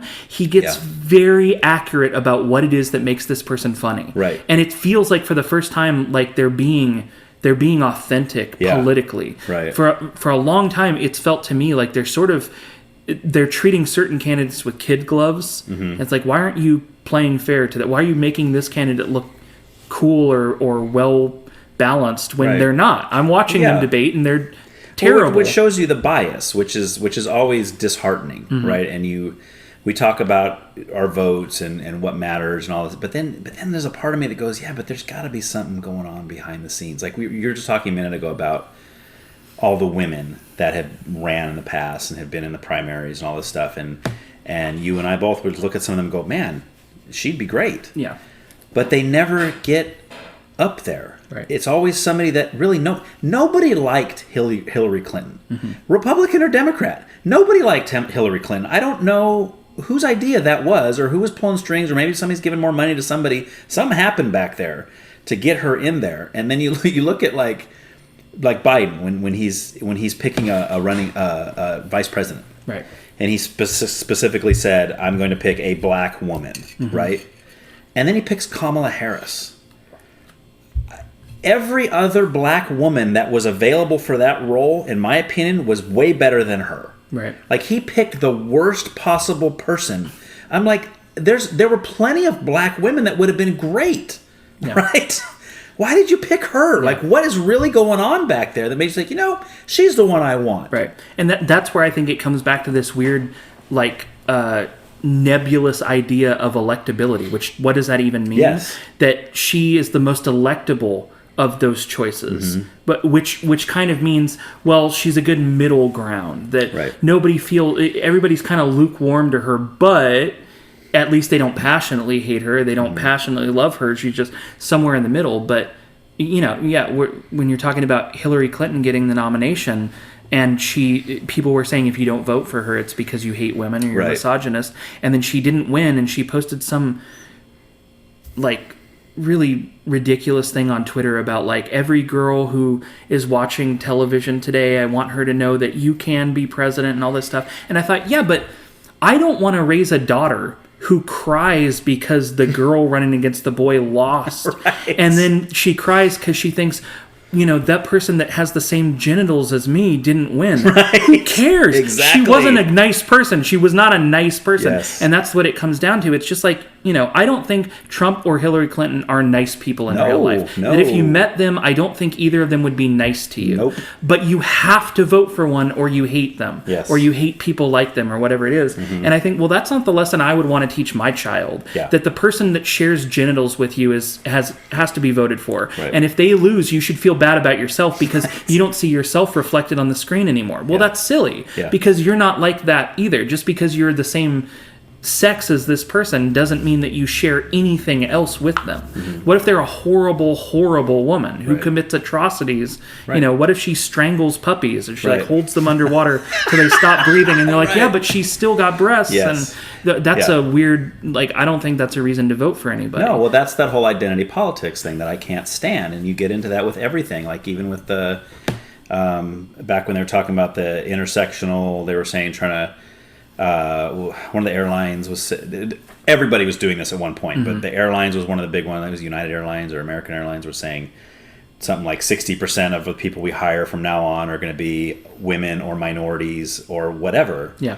And those of us that fly places are going, I want someone who's going to get me to my destination safely. Right. Whether that's a woman or a man, I don't care. Right. Whether they're white, black, Asian, I don't care. Yeah. I want you to look at their scores on their flying test. Right. That's who I want you to pick, right? But so when we start looking at it that way, it's idiotic because now you're losing the whole point because it should be the best person for the job. And now I agree that if somebody doesn't vote for, let's say, Hillary, let's say somebody voted for Trump simply because Hillary was a woman. Yeah. And they said, I never want a woman to be president. I disagree with that. I think that's the wrong reason to vote. Yeah. And by the same token, it's the wrong reason to vote if they say, I voted for her because she's a woman. Yeah. Or Samuel Jackson saying, I voted for Obama because he's black. Yeah. That's stupid. That's just... Well, like the goal, when you're talking about the pilots especially, it's like, what is the goal here that young black people who are flying on the plane see the pilot and they're like, that looks just like me. Yes. I mean, it feels so unnecessary and so it's a lack of imagination that you can't look at somebody who doesn't look like you and go, well, I see myself in that person anyway. They don't have the same skin color as me or the same genitals as me, but I see myself in that person anyway. You know, you see yourself reflected. But just anecdotally, there's a place that I used to work at that I won't name that taught music lessons to kids. And at a certain point, they started noticing that they have way more boys signing up for like guitar and drum lessons than girls. So they decided they're going to do this thing where they're going to advertise. It's half price for girls who come in to take lessons, and we're going to buy all these pink guitars. And they put T-shirts in the window that said like, "You afraid of a female future? Like, what's wrong?" And you know what happened? Nothing. I bet. Because the lesson to be taken away was, well, maybe just without any sort of influence, maybe women are just less likely to sign up for guitar or drum lessons. Yes. Or express to their parents, I want to learn to play guitar. Right. Of course there were those. And I'm from working there, I saw some phenomenal female guitarists and drummers. And just statistically, there were way more boys in that building at any given time because boys tend to gravitate to that kind of thing. Sure. I think boys tend to generally like to perform a little more and to learn skills that show that they're better than other people. It's kind of a little bit of an ego thing. Sure. And that rock star mindset. And sure, girls go through it, but just statistically on a less, there's less of them. But the campaign that they tried where it's like, we're going to advertise that we're really, girls are going to come in here because what's the matter, boys? You afraid of women taking over the future of music? No, they just don't want to. Right. That's what it's coming down to is they're just not inclined to do that. So the lesson that I took away from that is you can't force this kind of stuff. Just statistically, you can't force it to happen. And when you limit the numbers, if they would have wanted to get really authoritarian about it and say, we're not going to take any more entries for boys until at least 10 women sign up, that would have been silly. It's like you're going to lose business and on this sexist. because it doesn't make any sense. Right. What is your goal at the end of the day? Right. Your goal is that you're trying to virtue signal, look how much we care. Right. But you're not accomplishing anything. Right. And in fact, you're really like limiting what you're able to do because now you've closed off signups for boys until girls sign up, which statistically they're signing up at a slower rate anyway. Yeah, it's like the whole thing where they say, well, why isn't there more women construction workers? Yeah. Why isn't there more women? And they name all these different professions and they say it's because it's inequality. It's sexism, it's all this stuff. Well, no, what it is that there's not that many women that want to do that job, right? Because that's always my question. People say, well, it's inequality in the workplace. My question is, okay, so if you're saying it's inequality in the workplace, what you have to prove to me is that there's the same number of women applying for those jobs as the number of men that are applying for those jobs. If you can prove that to me, I will agree with you, because obviously 90% of the construction workers are men. But if there's the same number of men and women applying, then obviously they're hiring more men. If they're only hiring men, that's an issue. Exactly. And I don't know anybody who doesn't believe that. That's the trouble that I have with this kind of politics and the discussion behind it, is both sides tend to frame the other side in a absurd cartoon way that is not like anybody I've ever met in my life. When I hear people talk about conservatives, and they're like, conservatives do this, this, and that. Well, I've known a lot of conservatives in my life who weren't anything like you're saying they were. And then I hear them do it on the other side too. Liberals are always going like this. Well, I know plenty of liberals who are nothing like that. And on both sides, and this is a term that I saw come out in the last 5 to 10 years that I'd never heard before, and it showed up, is both sidesism. There's like a Wikipedia page for it and everything, like both sidesism. And it's this argument that people like me who try to say, well, there's good people on both sides, that we're inherently like broken and we're looking at things through rose-colored glasses, and that we're mistaken because, they'll say, well, most of that party is Nazis. So are you okay with people being Nazis? No, of course not. What I'm saying is that I don't agree with you that most of the people in that party are Nazis. I think you're mistaken. I think you're coming at this from a very defensive standpoint, and that you look at them that way, and you I think people tend to lean into grouping people in a way that makes it easier to process things. It's easier, that's why it's easier to be racist. You just lump all black people together and say, well, black people, they're always blank. Right. Well, no, they're not. Exactly. They're not. They're all different. Yes. But it's the same with politics. All conservatives, no, they're not. Right. In fact, most of the conservatives I met don't align with that at all. So now what? Right. It's when you group people by anything, it's a lazy way of making it easier for yourself to have to do less thinking and less getting to know people. And we're in a place right now where that sort of stuff is being weaponized in a way where they say, well, you're not supposed to analyze it that way. Don't think about it that way. Just vote one color no matter what, right? And I can't get behind that. I just don't feel comfortable, voting the bubbles down a party line.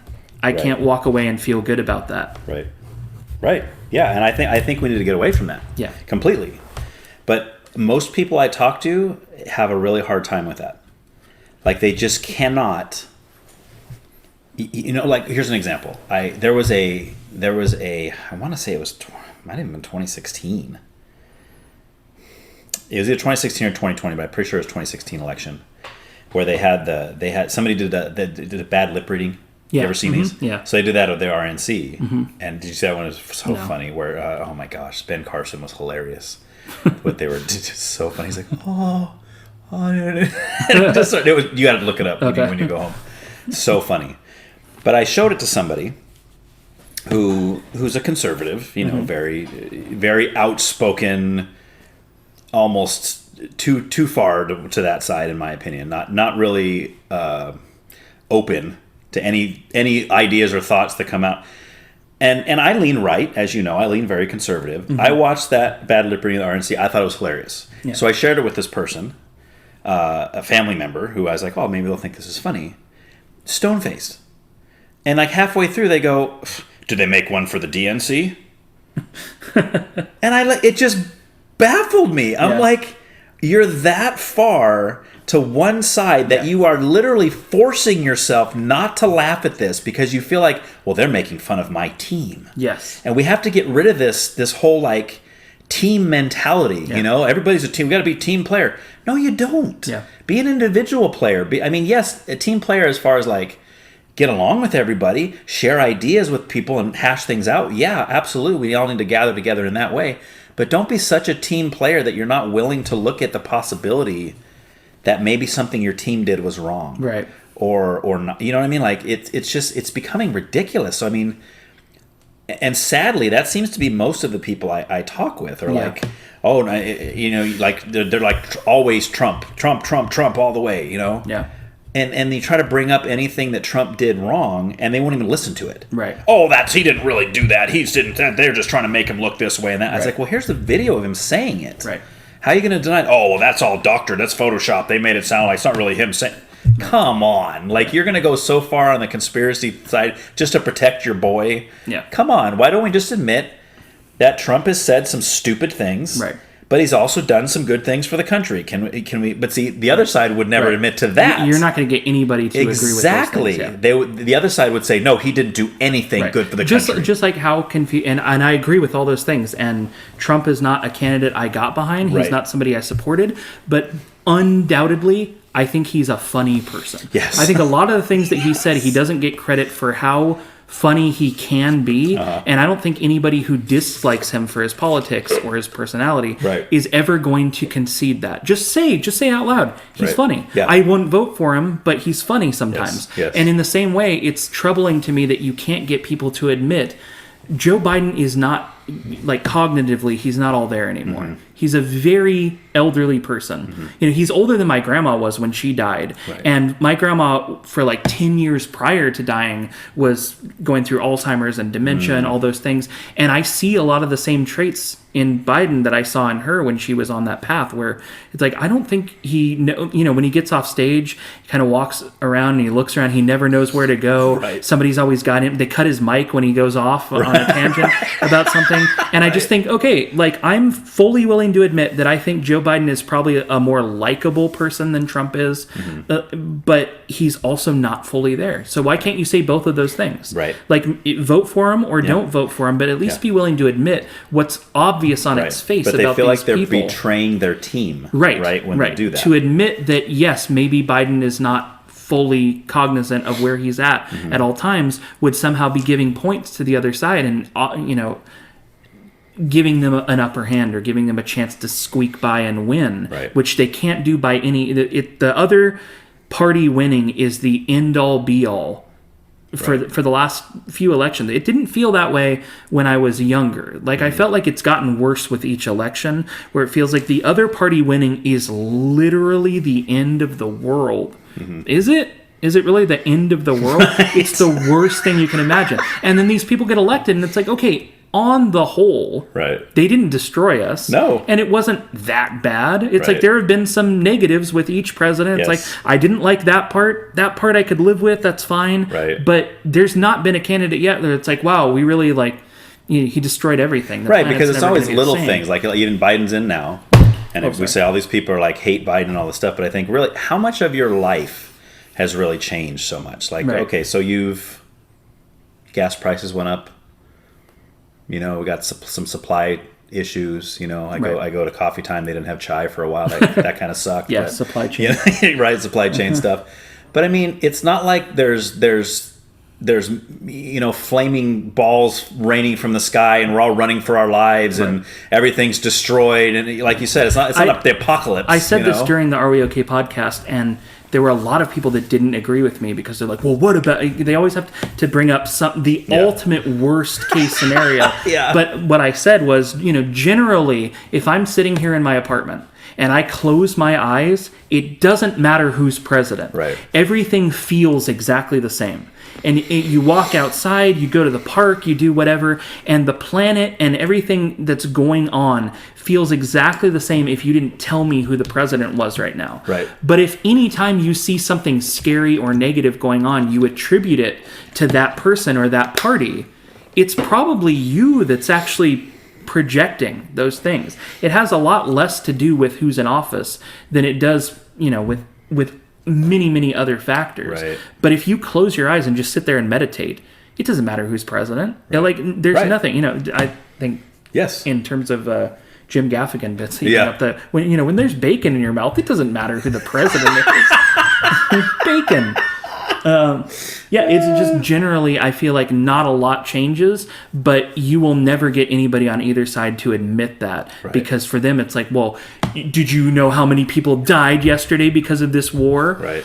No, I didn't, because it didn't impact my life in that way at all. But then they'll get on you about that. Well, it has to impact your life to matter. No, that's not what I'm saying, and that's not what I'm saying. You just can't say the right thing, no matter There's what. no way to answer that question appropriately, Right. which is why, again, I tend to err on the side of just being quiet about politics and religion and other things like that. It feels like the only path when you open your mouth is that somebody's going to get upset and debate with you. Right. It's just, and you're going to get people that clap along too, but that doesn't feel good enough to me to put up with the other side of it. Right. I'm not looking for validation. Yes. I'm not looking for people to cheer me on, which is why if you go back as far as you can in my social media, you'll almost never see me posting anything publicly about politics. Right. Because I've never been the sort of person who's like, I need other people to know how I feel about this. Right. It's, again, like, that's why there's barriers on the voting booth. This is my personal business, and you're not supposed to know who I vote for. When I walk away from this, it's supposed to be a secret. Yeah. But it's not anymore because it's a badge. Yeah, and I understand all that, and I just wish it wasn't that way. Sure. Yeah, and like when I kind of set out to do this podcast, that was my hope. Mm-hmm. Because I'm kind of that way. I have very strong opinions, as you know. Yeah. I have very, very strong opinions on things, but I can also sit across from somebody who holds the exact opposite opinions and still have a good conversation with that person. Yeah. And my hope was to set out and find other people that were able to do the same. And I've been kind of pleasantly surprised, to be honest with you, with most of the guests I've had have been very... I've never had a sit-down conversation with a person that I didn't go away feeling like we're pretty much on the same page. Right.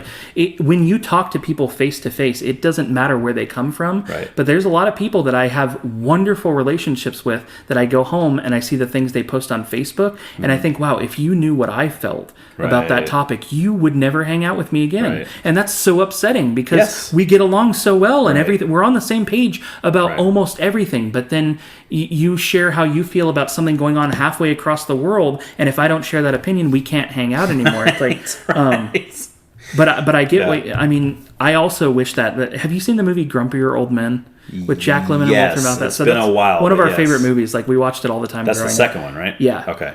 Burgess Meredith is in it. He plays the older, like the dad of that's Mickey from Rocky, right? Yes. Yeah. And he has a great quote in that movie where he goes, "You can wish in one hand and crap in the other, and see which one fills up first." Yeah, he was great, man. Yeah, that's right. I remember that now. And there was some scene where he was at the grocery store that was really funny. Yeah, where he's hitting on the old woman that opens the Italian restaurant. Oh, dude, I gotta watch that again. He comes up to her with the vegetables and he's like, "You want to check out my I can't remember what he's saying. It's all these like sexual innuendos. Yeah. And at the end they have a blooper reel where he tries out like 20 different lines. He's like, "You want to peek at my pepperoni?" Yes, dude. I forgot all this until just now. It's one of our favorites. For whatever reason, we watched that movie. I was like, this is one we go back to a lot. Yeah. Those guys were funny, man. Yeah. Walter Matthau and Jack Lemmon. Yeah. Oh man, so funny. Oh. Yeah. So back to that though. So. I hope that someday we can get to the point where anybody can have any opinion about anything without it causing the opinion causing problems, right? And people say that's a pipe dream. People say there's no way that's ever going to happen. Because I had somebody bring up a good point, and they said, but when it comes to like voting, your opinion is always going to affect your voting. Mm-hmm. Right? So then say, well, you say opinions don't mean anything, but they do when you're at the polls. And I said, yeah, I get that. But I guess I'm talking about more just like on an individual level. And I think if we can get to the point where people are allowed to post things on Facebook and not have somebody say, unfriend, I'm not talking to that person anymore. I can't believe they believe that. Right. And just say, okay, they believe that. Okay, I don't. And that's okay, right? Right. You know what I'm saying? So yeah, I think tolerance has dipped on both sides, and I think that we're we've got our finger on the trigger for a lot of those things where people are less willing to entertain opinions different than their own than they've ever been, because it feels like life or death. Like every issue always comes back to life or death. Like when Roe v. Wade got overturned, that's a politically divisive issue. Regardless of where you fall, it's pretty split in the country how people feel about that. There are people with very strong feelings about it on both sides. Right. And I feel like politically that's something that has to be addressed. Somebody is losing that argument at all times, and it feels to them like the worst thing ever. Yes. But when Roe v. Wade got overturned, which feels like, it's a political issue. Mm-hmm. I saw a lot of people posting on social media, women are going to die because of this. Yes. And it always comes down to that. It's always, you've turned it into a life or death situation. In reality, how many more women are going to die now than died prior to this decision? Well, that's if you count the aborted women. The aborted potential women. But there's the issue of life or death that both sides. I mean, when you talk about that, whether it's a baby being killed or whether it's the women who don't have access to abortion now are going to die, it's like, wow, you've both managed to turn this into a life or death situation, which in the majority of cases, it doesn't come down to that. Mm-hmm. In the majority of cases, it's not that serious. Right. And I know an abortion is a very, very intense situation to be in. Like it's a very difficult decision on the best of days. It's definitely something that I have very, very deep feelings and thoughts about this thing, but you're never going to satisfy anybody talking out loud about it. And well, here's what I feel about it. It's like, well, that's what I do in the voting booth. Is I decide how I feel about it, and I decide who kind of aligns with my feelings the most, and I'm going to vote for one of those people, unless at the end of the day, we get two abhorrent human beings that I think I don't want either of those people to run the country. And one of them is going to, because everybody else in the country is going to go vote. Whatever percentage votes now, I don't know what the numbers are up to. Mm-hmm. But enough people are going to vote that one of these people is going to become our next president. But I don't want to put my name beneath them. Again, it comes back to that. But why? I mean, to me, and this is something that I think I think just because of the way I am, I guess I don't understand why others aren't this way. Most aren't this way. But you even take something, I'm not going to ask you to share your thoughts on abortion because I know you don't want to go there. But I'm just saying in general, something so I have my own views on abortion, right? I have very strong beliefs about what's happening, what shouldn't be happening. I mean, I got my whole thing. Right. However, I am always willing to talk to someone from the opposing that may try to convince me that I am wrong in my belief, right? So, and maybe I will change my mind, right? If I can be shown, hey Ryan, what you think about that is actually not right, and here's why. But you said a minute ago about, one person's never going to convince another person because they feel so strongly about it already, and sadly, you're probably right. But I hate that. Yeah. Because it shouldn't be that way. Sure. It should be no matter what position I hold on anything, if evidence can be presented to me that's going to make me see that I'm wrong, then I should adopt the truth of the matter, right? I should say, oh, wow, I never saw that before. Yeah. You're right. I'm going to switch my viewpoint. Right. But most people won't do that because they dug their heels in so deep that it's like one of those phrases I always quote, don't bother me with the facts, my mind's made up. Yeah.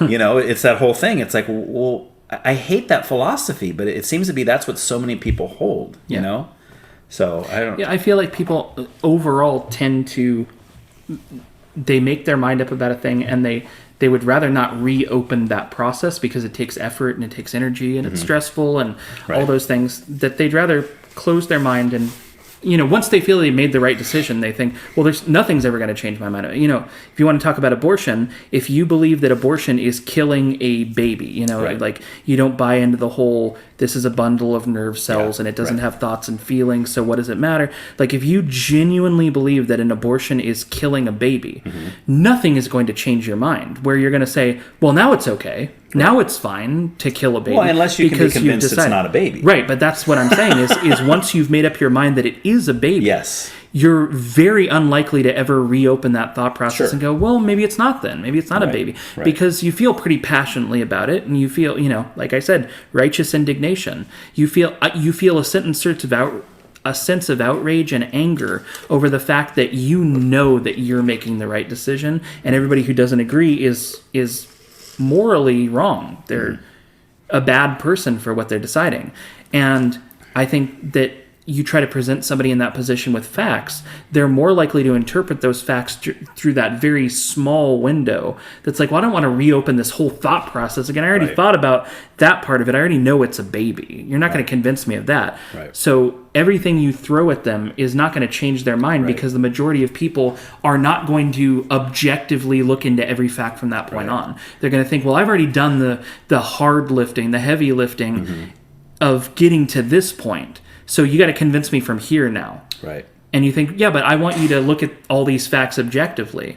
Well, I already have, and that's how I came to the conclusion I'm at. So you got to convince, you got to get me out of this position. Do you think that's bad though? Like, do you think that a person who would say, I've already decided, let's say that's the case, I've already decided that this is a baby, from sperm to egg, this is a baby, and someone comes to you and says, well, no, I can prove to you that that's not a baby until whatever, 6 months, 9, whatever the number is. And for a person to say, no, I don't want to see that because I've already decided that this is a baby. No. I would say that's the wrong position to hold. Sure, but I would say, my guess would be that the majority of people who are willing to say that's a baby, convince me otherwise, they're not going to interpret the things you're showing them fairly. Because they'll be looking at it biasly. Right. They're going to look at it as, well, you're really going to have to convince me because I'm really confident it is a baby. Sure. That's how I got to this opinion. Right. So they therefore limit it. And I don't think it's bad. Like if you want to talk in terms of objectivity, I just think it's lazy. Okay. I just think it's like, it's most people err on the side of laziness where they think that it's difficult to get to hard positions on these things. That's why like I tend to check myself often to see how rigid I'm being on certain things, because there's things politically that I find myself just getting pushed into certain corners where I think, well, it feels really good to get upset about this right now, but that's bad. Like I know that's a bad place to be in because it's never good to be upset. That's how I feel. Like I genuinely feel you're not going to convince me that it's ever good to be angry about anything. Right. I feel like it's always a negative if you get to that place. So if you check yourself and you're going, wait, why am I getting so angry about this? Why is this bothering me so much? That's always the appropriate position, is to be like, let me check myself again, because it feels like I'm getting back into this pattern of, because I'll have those times where there's something in the news or there's some hot button issue that's on the news all the time that I'll just, and again, I'm quiet about it, and I tend to just rant in my own household about it. Right. So only the person that lives with me has to hear me rant about these things. Like, can you believe what? Listen, I screenshotted all these things for you. I'm going to read them to you in order. This person tweeted this, then this person said this, and now let me play you this video. See what they're saying? Yeah. And now how? And so she has to put up with that, unfortunately. But, and I want to be a fly on the wall in that room. Do you? Yeah. Well, that happens often, but then we get to the end of it, and it's like, okay, I'm being a little crazy. Like, I'm definitely getting worked into a frenzy, and that's never a good thing. So let me check myself. And oftentimes I find myself going, well, you didn't really thoroughly read about this thing. You got to a point in reading where you thought, all right, that's enough. I can't handle this anymore. I'm so mad about it. It's like, yeah, but you're probably not 100% right about that thing. But it's way easier to decide who you are. I also...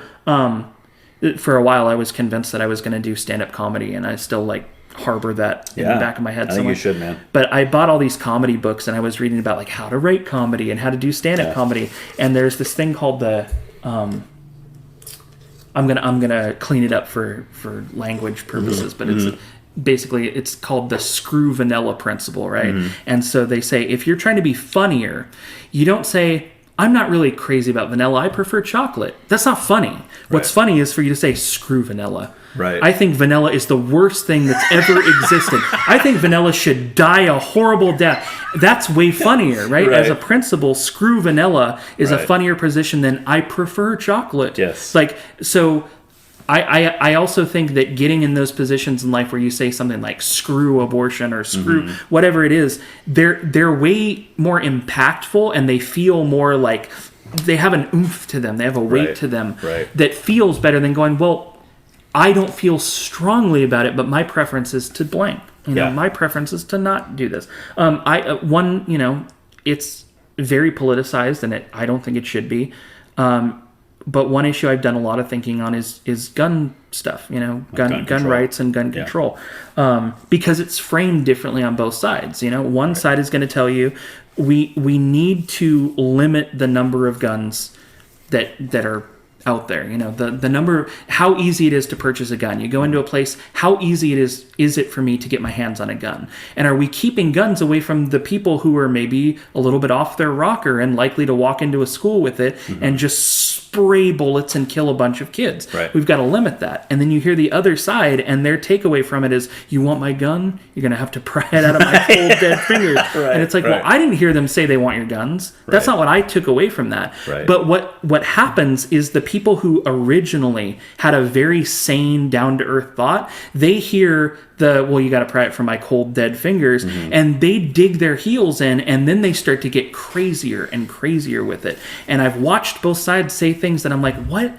are you talking about anymore? It's particularly the people on Twitter who have a blue check mark next to their name because they've made a name for themselves as some sort of TV pundit or somebody who does talking head segments on Fox News or CNN. Those people have the strongest and most wacky opinions I've ever read, but everything they post gets like thousands of likes and shares. Which is scary. Because there are people who agree with them on both sides. So some of the things they say, I don't feel like are relatable to the average human being. Most people, like I said, if I sat down with anybody at this table, I bet we would agree on most things politically. I bet no matter where they came from, I bet we could find common ground.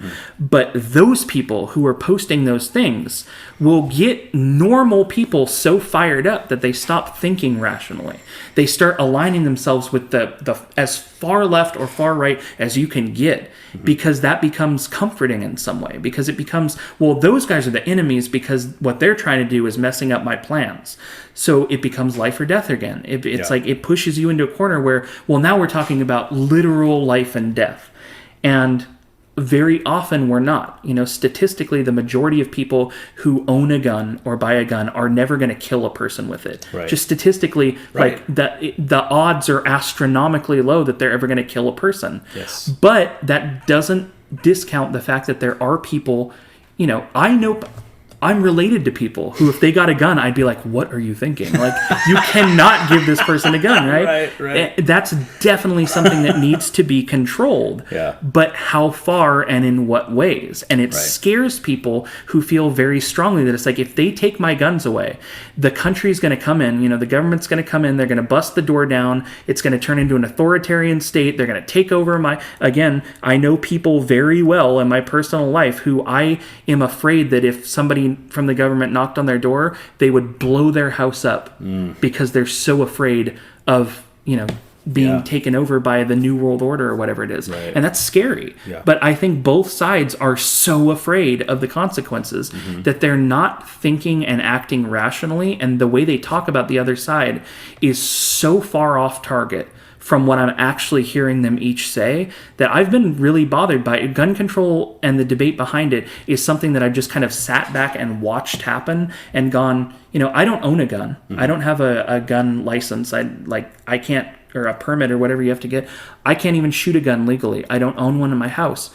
But I also don't think that it should be, hard to get one if I needed one for protection and I needed it fast. Right. There should be a route to do that. But maybe I also, should have to prove that I'm sane in order to do that. Like, I agree with a lot of things on both sides of the issue, which is why it's so fascinating to watch, I think, the debate and how off the rails it gets. Sure. And it's just something I'm not passionate about. It's something that it's like, I know a lot of people who are real gun people. They love their guns, and they get very angry when we have these conversations. And I know a lot of people who are, on the other side of things, where they would never in their life even touch a gun. Yeah, I know both sides. Yeah. But those people in real life, when I sit down with them, are very normal people. Right. But the things they post and share on social media are not normal opinions. They're outlandish and they're exaggerated for effect, because that's what gets people feeling feelings. Right. And that's what sells clicks and ads and all that. Yeah. Wow. That's a lot, man. Gun control is one we could go on for days. But we should probably move on to spiritual stuff, even though Ready? I could probably talk to you for a while about guns. But I'll say this though. I think I'm pretty much where you are with that. What you just said. I think that it shouldn't be I think it should be a right, but I also think there should be extensive screenings. Yeah. For people. But I mean the other side, and you've probably heard this argument before, is they say no. Well, all you can really screen are the people who are walking into a gun store to buy a gun. Right. You can't screen the criminals who are getting them illegally on the streets, right? And that's always going to be happening. I can't really think of a way to really stop that from happening. Because as soon as you think of one way to stop it, the criminal, it's just like with anything. As soon as you find a way to stop the criminals from doing something, by the time you get that into play, they've already figured a way around that to something else. Sure. It's like computer hackers. As soon as you find a firewall that's going to prevent them from getting in one way, they've already figured out a back door in the other way. Right. It's just going to be a nonstop kind of thing. But a majority of the recent school shootings, it comes out pretty quickly on the news. The guns that were used were illegally purchased, or that this kid's mom had been hoarding guns because she thought that the end of the world was coming, and that's the guns that he used. So it's like, okay, they're not even obtaining them in the way that you're trying to limit. Right. So the laws aren't going to change that. But I don't disagree that people who are not in their right mind should have access to guns ever. So there's got to be a balance there. Well, but then you have the problem though, like with I think it was the Las Vegas guy. I think, by all accounts, that guy seemed very sane. Yeah. Until he did that. Right. And it wasn't until that action that we all said that guy's nuts. Yeah. But everybody that knew him before that night, or that day, or whenever that happened, they were like, "Oh no, I can't believe he did that. He was a very nice, down to earth guy, very sane, very rational." Yeah, and with 8 billion people in the world, just statistically, it feels like there are going to be those are unavoidable cases sometimes. So sometimes I feel like when politically people reach for worst case scenario examples to argue their point, I think you're taking such an unlikely event and trying to shape everybody's life based on the probability that this might happen again, and we can't let it happen. Right. Some things are just going to happen. Some things are going to happen. I think about cancer rates and how cancer rates are astronomical. Like, they're through the roof. Right. Everybody is going to get cancer at some point. It's just like statistically we're at a point everybody's going to get cancer if they live long enough. But what is being done to curb it? Like, I don't see efforts. I don't see in my day-to-day life, there's not a lot of discussion about we have to stop using this because it's causing the cancer rates to spike. It's just something we don't even talk about. But the amount that we talk about guns, it's like I don't even know anybody who I socialize with who has a gun in their house. Right. The number is so low, but we talk about it all the time. Yeah. And so, I don't know. Some of these things, I just think statistical probability is that things are going to happen like that. But I know, like I said, if you gave me a piece of paper and you're like, hey, write down the names of everyone that you want to make sure is never allowed to own a gun, I'll make you a pretty good list of people that I believe are a risk. That it's like you should definitely look into their background before you let them purchase a gun. I'll make the list for you. That'll be your next project. Yeah. All right, man. We'll jump to topic 3. Do you need a break first, or no? All right. Well, let's jump in. So, how long have you been a born again Christian? About how are we? 3 hours and 15 minutes.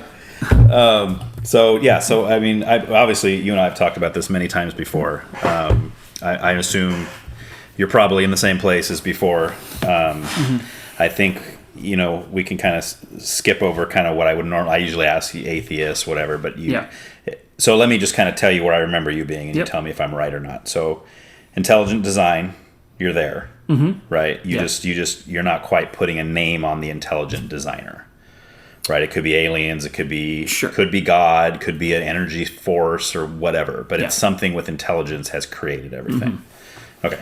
Yeah, and this is something you and I have discussed several times before, but the position that I've reached, that again, I haven't dug my heels in and insisted this is where I'm going to be for the rest of my life, but what served me the best is that the reason I don't put a name on it, I definitely see when I look at the way that the universe was created, and I look at, nature, and I look at babies, I look at, human behavior and all those things, I see the fingerprints of something beyond this. I don't think it's randomness. I don't think it's chance. I think there's something going on. But the reason I don't put a name on it is that I am intentionally not putting a name on it because I feel like it's a fruitless pursuit in this lifetime. I feel like that it's not something we're going to know in this lifetime, and that it's something that you can go down a rabbit hole in any direction you turn. If you go, okay, well, I think it's this, then you're going to start to believe it's that. You're going to find all the confirmation bias in that lines up with what you believe, and you're going to devote huge chunks of your life to that, and you're inevitably going to get to a point where you either die believing that, and then you find out the truth, whether there is any truth after this, or you get to a point in your life where you think, oh no, I'm not sure if I believe that anymore. I'm not sure if that aligns with my beliefs. And your whole foundation crumbles because you've built so much beneath that. Once you make up your mind so firmly about a thing like that, you've created a foundation that can then crumble, and your whole life takes on a different form. It's upsetting, and I've watched people who have become very, very convinced of a certain religion that then have a crisis of faith, and they're not happy about it. They don't just go, well, I just don't believe that anymore. They it's life-shattering, they're angry, and they're so upset, but it's like, you did that to yourself. I mean, you chose and you decided that is what's true. And so that's why I don't put a name on it intentionally, because a lot of the things that I've witnessed and the things that I've seen have made me think, I think you're better off accepting, in AA, Alcoholics Anonymous, and all those programs, they have this saying that acceptance is the key to all of my problems. Every problem in your life can be solved with acceptance. If you can get to a place where you accept blank, it's not a problem anymore, right? And and you can reach for extreme examples and go, well, what about people shooting people in the face? Right. Yeah, of course, I'm not talking about that. But if you can get to a place of acceptance, you don't have problems anymore, right? And sometimes it's unrealistic. Sometimes you can't get yourself to a place. I was going to say, there's some situations I can think of where you will never get there. But you got a bear trap on your leg. Sure. But that's where I think that, unlike almost anybody I know, I have come to accept this position of not knowing as not being any sort of defeat or not being any sort of lack of curiosity, but a conscious decision to wait and see what happens. Watch everything and see what pulls my interest or what develops, because so you're open to changing your mind, but you don't think in this lifetime you'll ever. You've kind of made a decision that you'll never really know. Yeah, I wouldn't even call it changing my mind, because my mind's not made up. So it's like, I'm open to looking around and seeing what I think makes the most sense at any given point. But your mind's made up that you'll never know in this lifetime. My mind's made up that I'm not going to know by searching. That's what I would say. That putting in the effort is not going to get me to any place of knowing. So it has to be like some divine. Sure. Like I'm totally open to the fact that something could open my eyes and I go, well, now I get the answer. Like now I totally know what it is. But I don't think it's something you can do for yourself. I think it's something that is, it's just like convincing somebody to leave an abusive relationship or something. Sure. You can see all the earmarks and you go, what are you thinking? What are you doing? But until they come to that conclusion on their own, it's just a waste of everyone's time to try to convince them. The best that you can do is tell them what you see, tell them that you care about them, you're concerned about them, and you hope that they do the right thing. You hope they take care of themselves, and then you walk away. But the more you try to push, the more they kind of cling to that abusive relationship sometimes. And I think it can be that way with religion. The more pressure you put on somebody to see things your way, the more they're going to be like, well, now I just don't want to out of principle. Screw you. Exactly. But yeah, that's the position that I'm in, is I have not made up my mind about it, but the majority of the things that I've experienced and seen in my life lead me to believe that I haven't seen a person yet who I think they've got all the answers. They don't seem like they've found the solution that I've been looking for. And I'm not searching for it actively. So I guess where I'm at, and you probably know most of this already, but my personal experience is that I wasn't searching either. So I mean, I hear you say that, and I think, I'm with you. I agree with you that in order for you to even to believe what I believe, it's going to take God revealing himself to you in a way that you can't deny. Right? Which is the way I view what happened to me. Because, I mean, you know my whole story about how I hated Christianity, I hated the Bible, I hated all of it. Yeah. And even at the time that the Lord reached me, it was, you know, I wasn't looking. I really wasn't. I wasn't thinking to myself, oh, I'm gonna go find this God. Or even beyond that, I'm gonna go become a Christian, which is somebody that I hate. Like who comes up with that? You know, I hate these Christian people. I think I'm gonna go join them. Right. That doesn't make any sense, you know.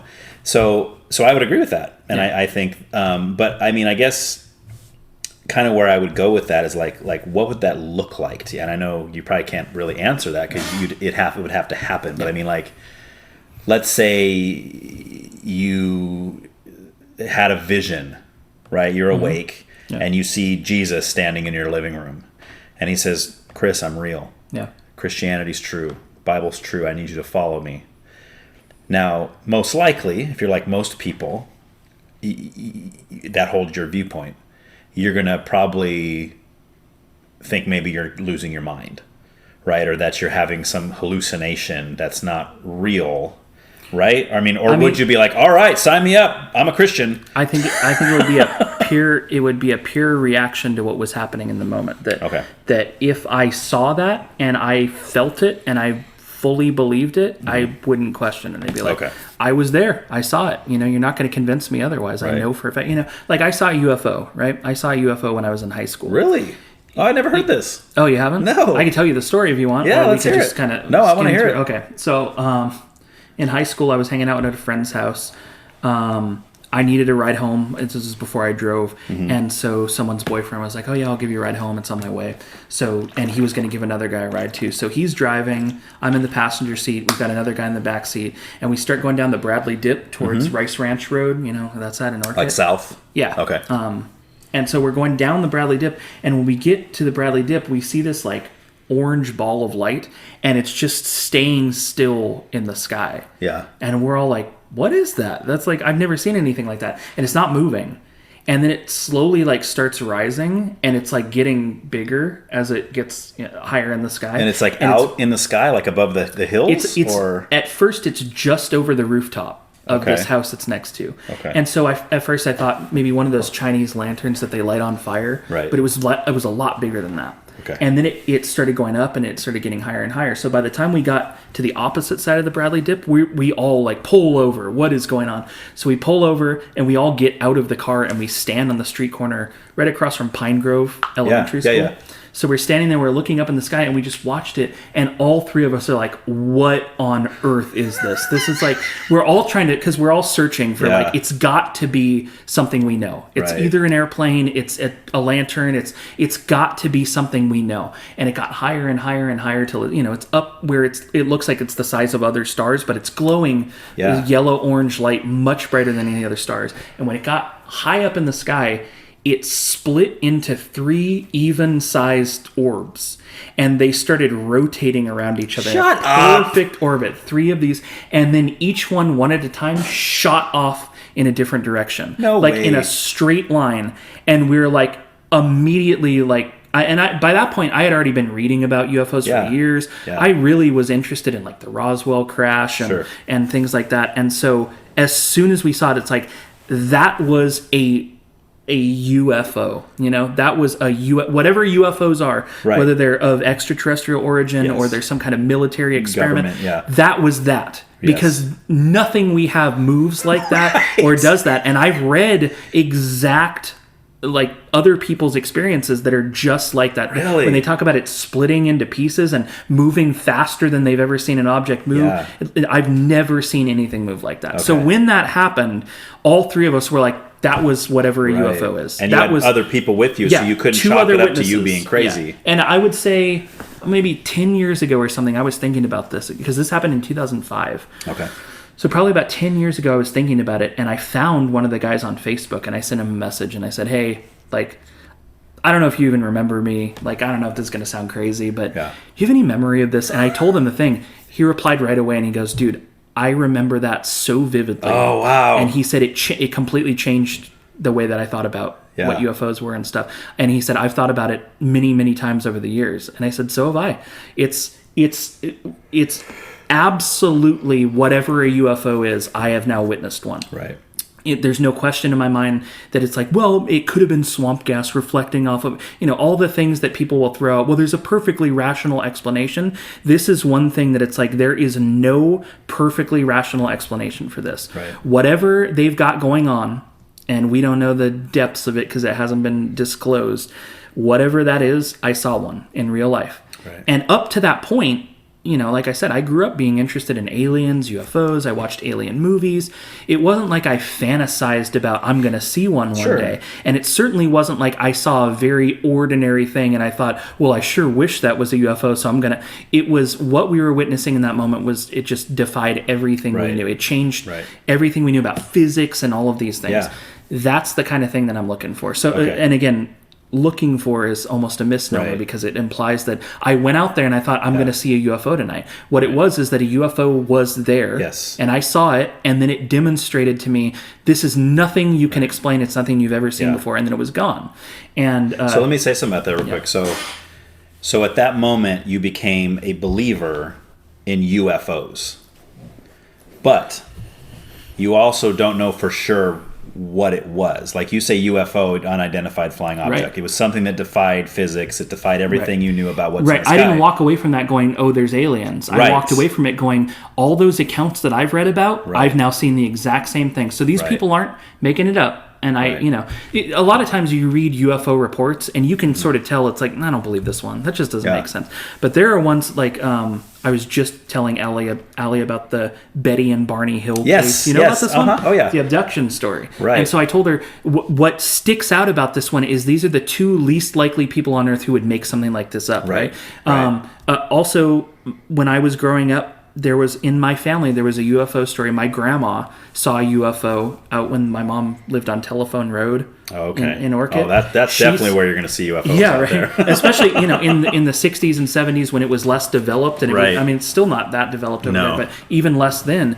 My grandma saw a flying saucer, like a classic flying saucer land, like a cigar-shaped, which is one of the classic shapes that people report seeing. A cigar-shaped craft landed, and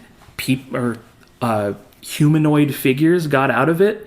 They walked around, they did whatever, they're working on their craft, they got in and it flew away. And she told my grandpa about it and he thought she was nuts. And I remember she cried about it. She got very emotional about it because she knew what she saw. Oh, sure. And so when I was getting into UFOs, I asked her to tell me that story a few different times. And every time she told it, it's like, this is the last person on Earth who would make something like this up. Right. And I fully believe that if it had been something like an airplane, something like a blimp, that she was a discerning enough person that she would have known the difference. So I take it with a lot of weight that my grandma would never have exaggerated a story like that because she wasn't that type of person in any part of her life. Right. So that's how I felt. Once I saw this orb, whatever it was, once it split off into pieces and rotated and shot off, it was like, okay, that's what I've read about in books. But I had been interested in UFOs up till then. I was very curious about UFOs, but I didn't go out UFO hunting and then go, there it is. I saw, because that, in my opinion, that's confirmation bias. If I went out and I was laying on my back watching and eventually I saw one,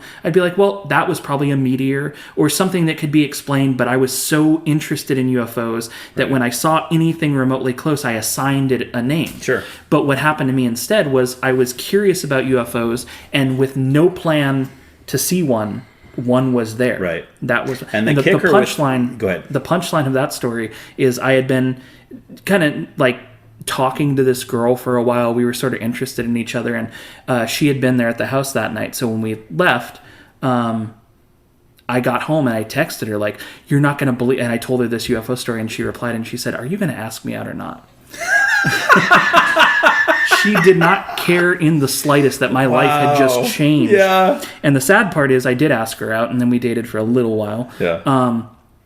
But that should have been a red flag. Anybody that you tell about a life-changing event like that should be bowled over by that information. And it was just like, I don't care at all. Right. Well, I was going to say the kicker, too, to your story is that there was two other people there that witnessed the same thing. Yeah.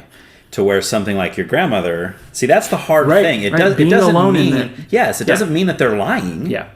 But there's always that possibility of a hallucination. Yes. And I do not believe in mass hallucination. I don't think that, even if you have like 3 schizophrenics together in one room, the odds of them having the exact same hallucination at the exact same time is slim to none in my book. Right. Even if it's people that experience hallucinations all the time. So, I mean, that's why I would, if I'm taking you at your word, which I am, because I know you, then I would say, yeah, you saw something. Yeah. And it wasn't normal. And, but then we go back to what was it? Right. So there's no answer. Right. It's just that me before and me after, it was like, okay, those things are real. Right. Whatever they are. But there could be an answer even if you don't have it. Right. Right, like... Well, there is an answer. Yes. There is an answer. Okay. It was something. Right. And so my interpretation of it is based on my best understanding. Yes. Which is very split between it very easily could be an extraterrestrial craft. I fully believe that's a possibility because it didn't make sense with what I know.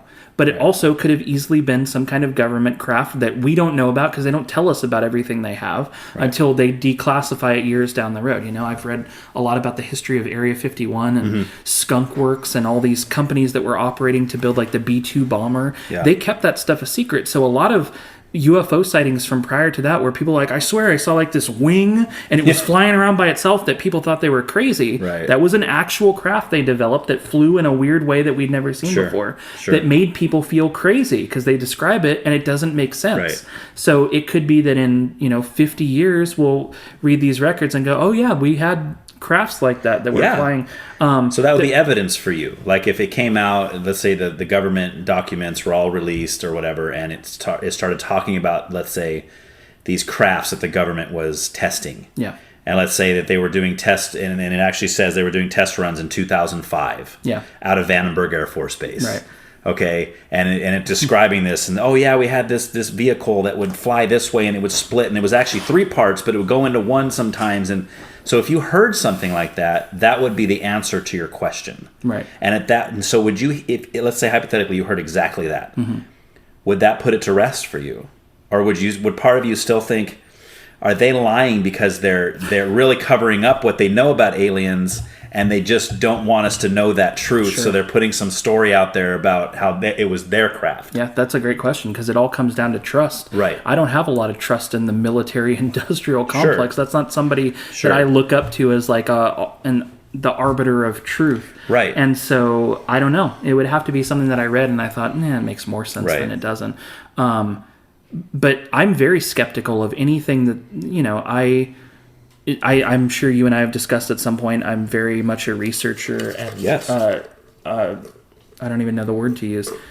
A scholar of the John F. Kennedy assassination. Yes. I've read every book written about the JFK assassination at some point and have names and dates and addresses and all of those memorized. I'm just like very deeply interested in this historic event, but I still don't have a solid answer on what happened and how it happened. I can only tell you what I believe the earmarks are of and what the picture is.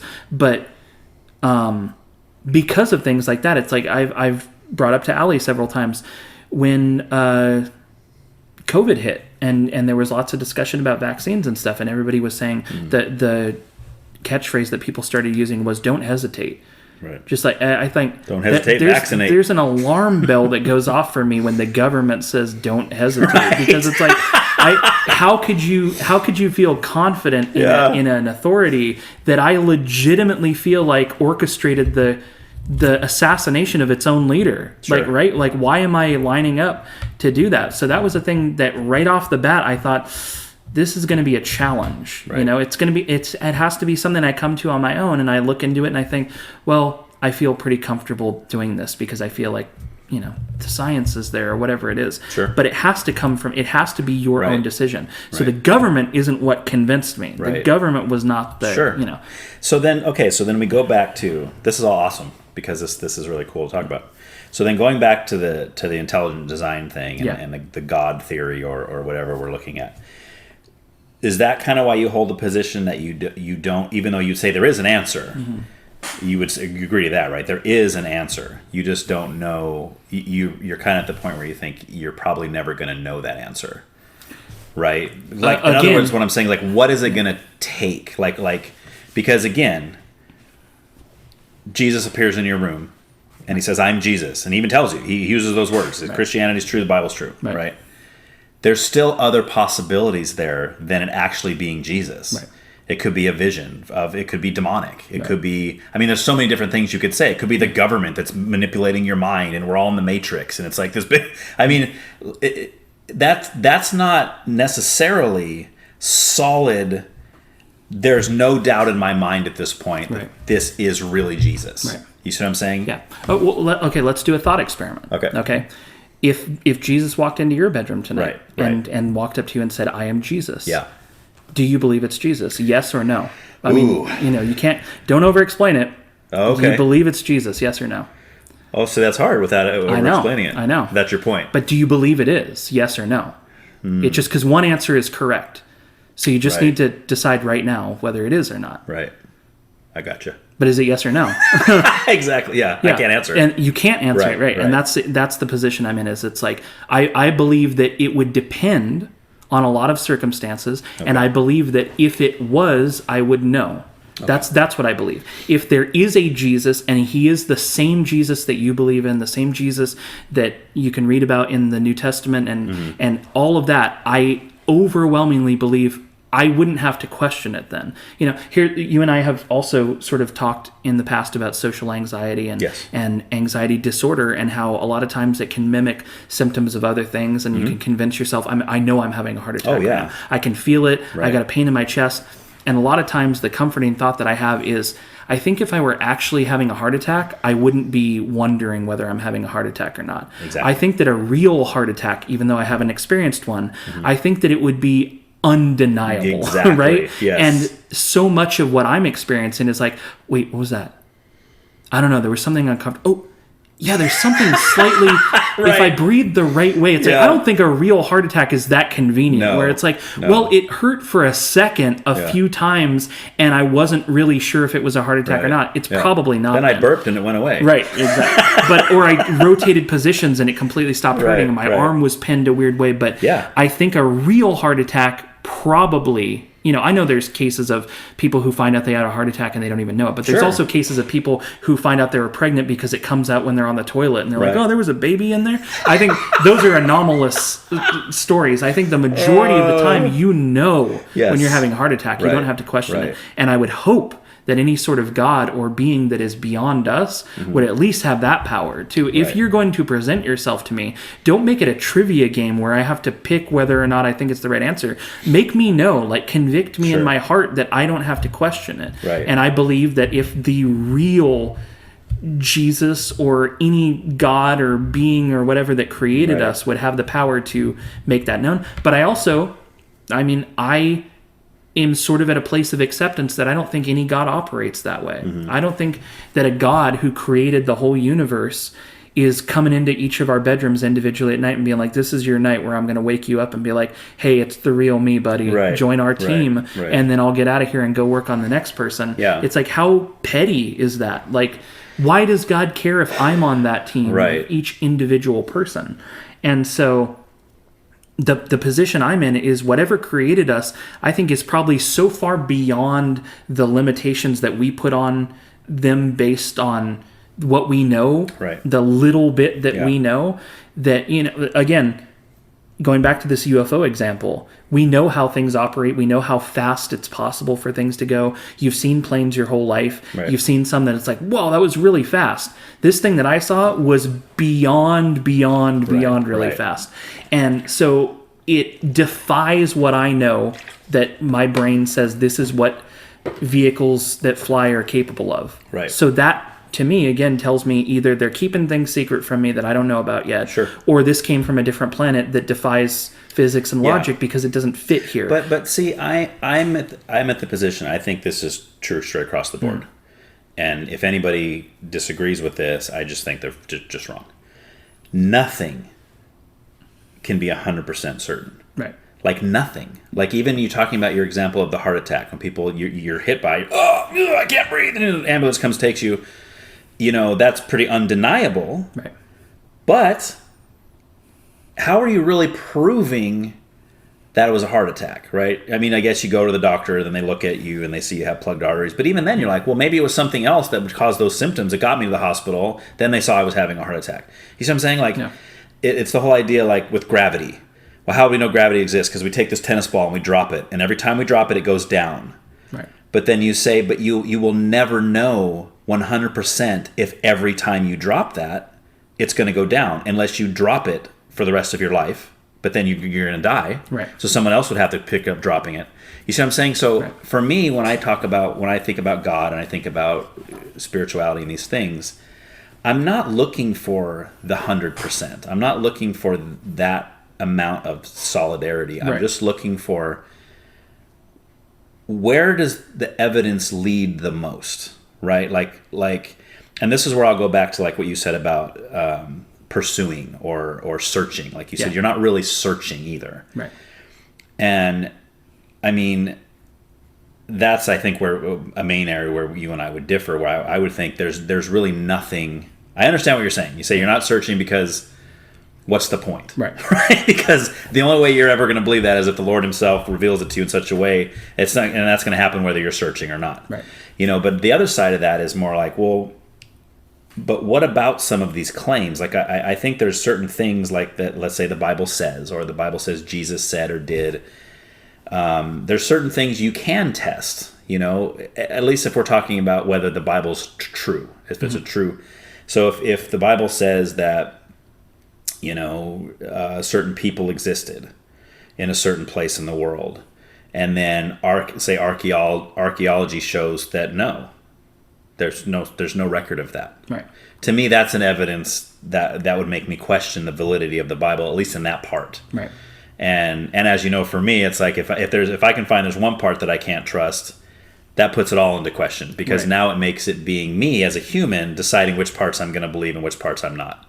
That's dangerous to me also. Right. To me, it's either all trustworthy or it's not. And I only say it's not because if there's some that is and some that isn't, I don't feel qualified to figure out which parts are true and which parts is not. So, I mean, I guess what I would ask you then about like the search or that concept is, do you see any benefit like to that, like to examining some of the claims, or even like looking at all the different religions and saying, okay, this religion believes this one believes this, there seems to be a contradiction, which one seems to have the most evidence to support it, right? Because like when we talk about like intelligent design, you and I would both agree that there's lots of evidence to support the idea of intelligent design over just random chance, spontaneous arisal of life. Right. So because we've both seen that evidence. Right. But when it comes to naming that God or naming that thing that's intelligent, you're not seeing if there's a whole lot of evidence in that realm, or that you just don't really see it's worthy to look into it. Yeah, I guess I don't see the thread that connects it, that makes it like undeniable that that's the God that is doing all this, or that has done all this, that there's even the Bible. And I've probably read the majority of the Bible several times over. I've never read it cover to cover, but I've read different portions of it over and over again at different points in my life that at times have been very interesting and very comforting. Like I really like Ecclesiastes. Oh yeah, it's something that I've read a number of times that has changed the way I interpret it as I've gotten older. It's your mom's favorite book too. Is it? Yeah. And I've read Matthew, Mark, Luke, and John a few times and gone through, and different things pop out, and there's things that I don't remember at all. It's like, did I read that last time? I don't remember that part. Right. It's interesting to me and it's fascinating to me, but I've never gotten to a point where I think, well, that explains it all. Like that's that has all the answers in it. That has everything. A lot of the things I think are potentially allegorical, and I think are potentially metaphors or analogies, or written in, here's one thing that you and I think have discussed in the past, the Nephilim. Yes. That comes up in the Bible. Yeah. So what are the Nephilim to you? Like, what are those beings that came down from the sky and they didn't look like human beings. What were those? Were they that's aliens? A great question. Were they angels? And the question is, have archaeologists ever dug one of those bodies up and said, whoa, what is this? It's a Nephilim. Mm-hmm. And they haven't, So historically, like archaeologically, it doesn't support the fact that part of the Bible is true. Right. But that doesn't mean it's not true. It just means maybe they haven't found the bodies yet. Or maybe it was something from, another realm of heaven or another planet that didn't die on Earth, or it went back to where it came from, or it maybe it dissolved into nothingness. Sure. But that's the part that to me, it's like there's so many questions like that there's no answers to. And even somebody who's read the Bible a number of times like yourself and who I would consider an authority in it. If I had a question about the Bible, you're one of the first people I'd think, well, Ryan probably has the answer to this. Let me see if he knows. Mm-hmm. You don't have answers to a lot of those things where I'm like, I'm really curious about this. You're like, I also don't know. Right. So it's like, okay, but you're comfortable enough with not knowing that the things that you do feel confident in, that you're like, well, I just know this is the right path. Right. And those, like, to me, like, there's too many gaps where I'm like, well, I'm not as comfortable in it as you are. Sure. But the big overwhelming part of it, I think, for you is that you did have this moment. You had this moment where the UFO showed itself to you, and you're like, I can't question that anymore. And even though I think you were already reading the Bible at the time, right? You were already like looking into it. You said you were taking your lunch breaks, right? And reading. Well, so that's when it happened. That's after it happened? Well, it was all kind of at the same time. Okay. But I think what you're remembering is I was explaining to you that my whole life, different times in my life growing up, I would always pick up the Bible. Yeah.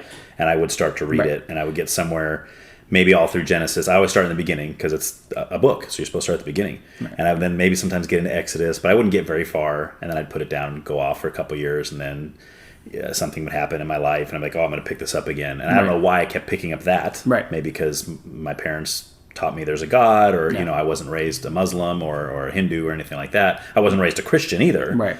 But that seemed the most. But the first several times you did it, it wasn't hitting you over the head, and it wasn't. No, it wasn't the same experience as when I was at the ranch and I was going out on my lunch break and sitting in the golf cart and but see, that was all part of the change for me. It was like this change had happened, and now all of a sudden I kept reading it. Yeah. And I read from the beginning to the end. Right. Yeah. And I don't know at what moment in there I think I became a Christian or got saved, as we would say.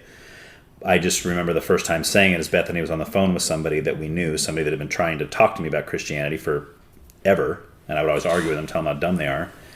And then Bethany was telling her, hey, like Ryan's like been reading the Bible a lot. Like he's talking about God and he's Jesus and he's reading the Bible. And this person's like, well, does he consider himself a Christian? And then Bethany covers the phone. Hey, babe, she wants to know if you consider yourself a Christian. And I was like, and I had to think about it. Because, again, it wasn't for me. A lot of people can say, like, oh, I went to a Christian church and I listened to the message and I raised my hand and I prayed the prayer and I accepted Jesus into my heart. I'm not knocking that. I'm just saying that's not what happened for me. That wasn't my experience. Right. So it was all kind of at once. Like some change had taken place. It wasn't like I heard a voice from heaven or Jesus appeared in front of me and said, hey, Ryan, how's it going? None of that happened. It was almost like a change of heart, change of mind instantly. Yeah. And then I started reading and reading and reading and reading and reading. Right. Right. So that's the experience that you're talking about that you've never had personally. Right. Yeah. And not that I wasn't curious and not that I haven't read through parts of the Bible a number of times and thought, this is really interesting, but I've never had an experience.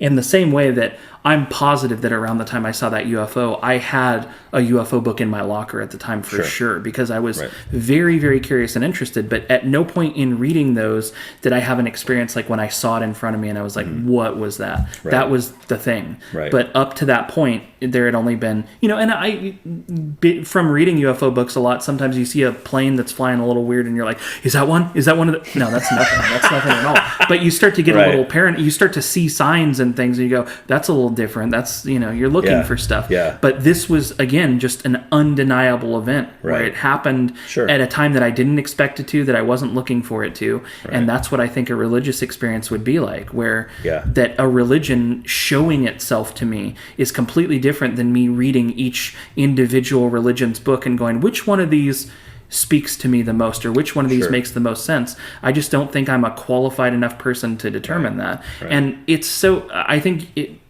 like a game of telephone. I think that I have so much skepticism about how much of the message has been lost over the years by being reinterpreted by different men over time. And this guy's got an agenda, so he threw in some stuff, and he threw in some stuff. And I think it'd be as arbitrary as trying to like understand the 1900s by watching a Pixar movie, and you're like, well, in this movie it says this. Yeah, but that's so much later, and you believe that that's how it actually, if they made a Pixar movie right now about the Civil War, you'd be like, I don't think this is very accurate. It's entertaining, and I might watch it a few times, but at no point am I going to watch it and go, this is a 100% retelling of what happened back But you would be able to look at documents from the Civil War era. Exactly. And compare it. That's and the thing. If you go into that study with the Bible, you kind of, and we've talked about this before, but I've gone through that, and you come out on the other side almost more confident. Because we don't have the actual parchment that Paul wrote on, right? But we have copies that came right after that, right? They're pretty close to, and we can examine those to compare it to what we have today, and we'd be able to see that kind of stuff. We'd be able to see if some guy says, you know what, I don't like that part. Erase. I'm going to put in what I think is better. Well, I've read. I mean, I don't know a lot about this stuff, but I read a lot about the Gnostic Gospels, about scrolls they found that had like the Gospel of Thomas I want to say is one of them, and the was it Jubilees was one? Well, Jubilee is part of the Apocrypha that's in the Catholic Bible. Okay, things like that where it's like this one didn't make the canon for whatever reason because they had votes, and then sometimes you read those things and they'll highlight different sections where they're like, well, this is interesting because in this part of the Bible it says this, but then this kind of either contradicts that or it doesn't make as apparent the divinity of Jesus. It makes Jesus sound like a more normal, regular, everyday guy. So then there's some skepticism there where it's like, well, why did they intentionally leave those parts out then?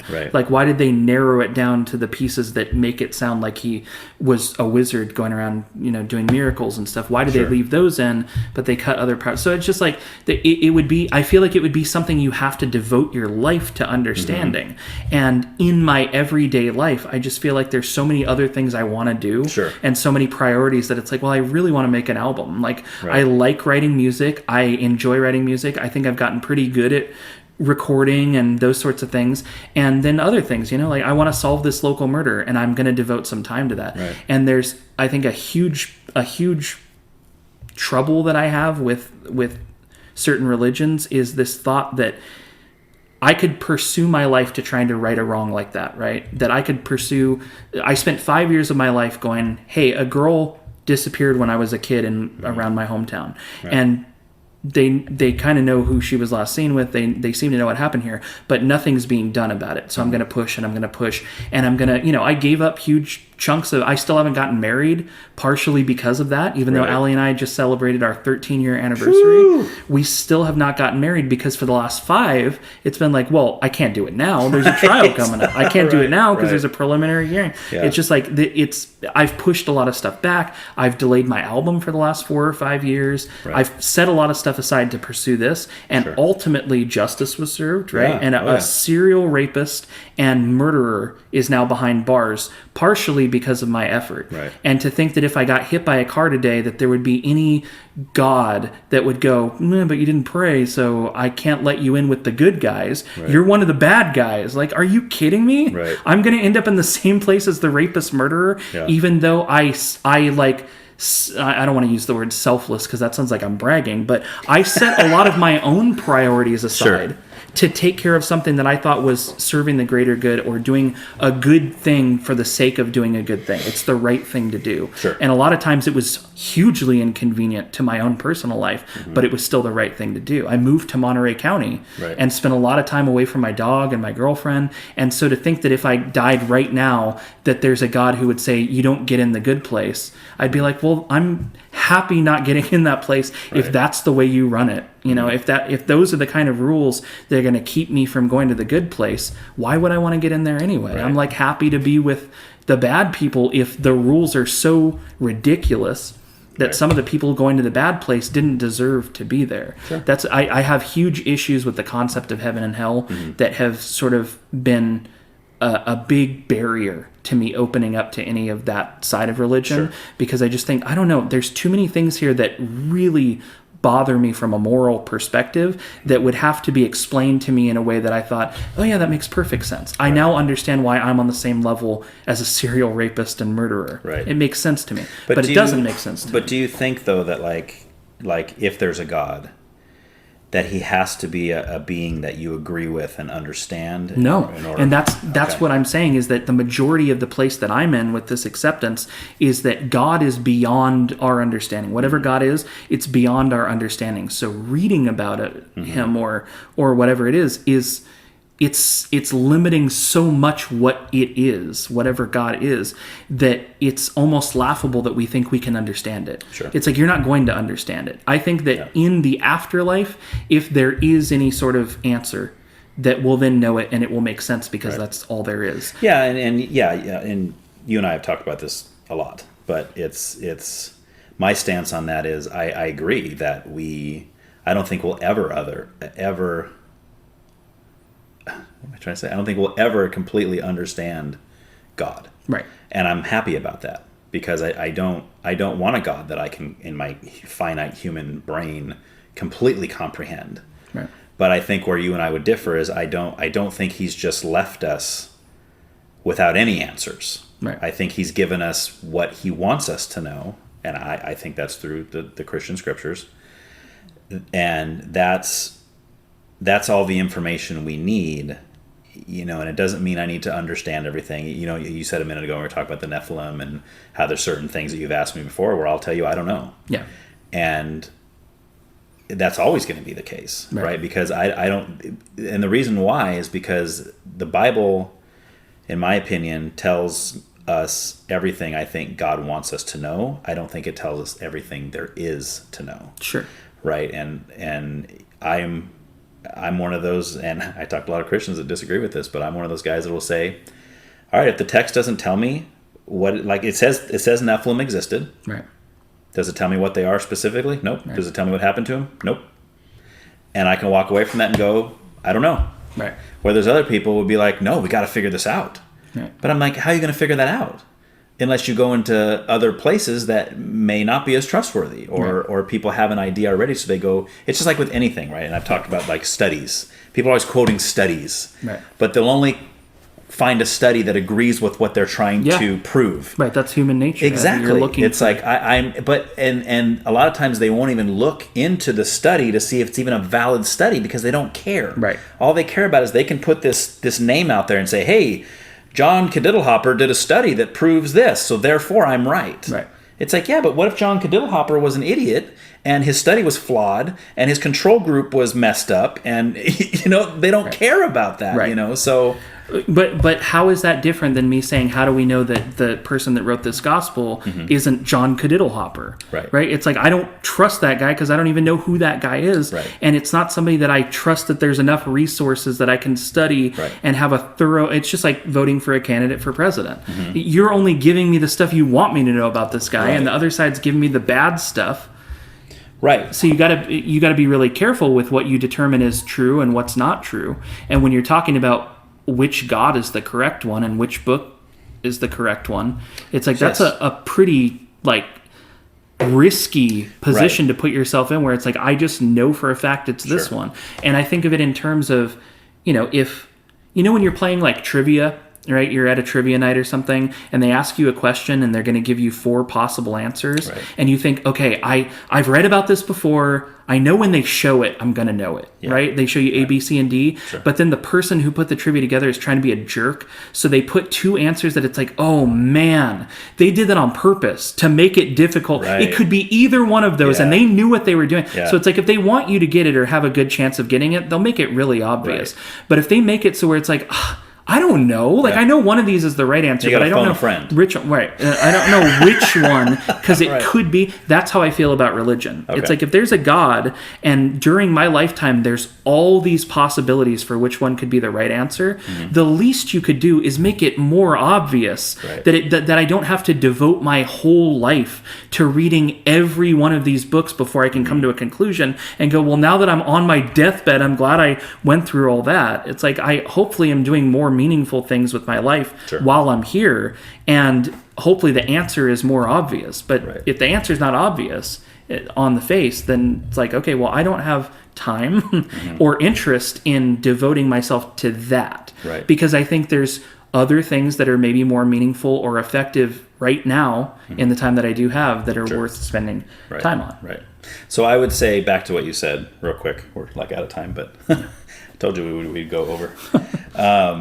But I told Bethany we'd go over. So I said, Chris is coming over. We're going to talk longer than 3 hours. I guarantee it.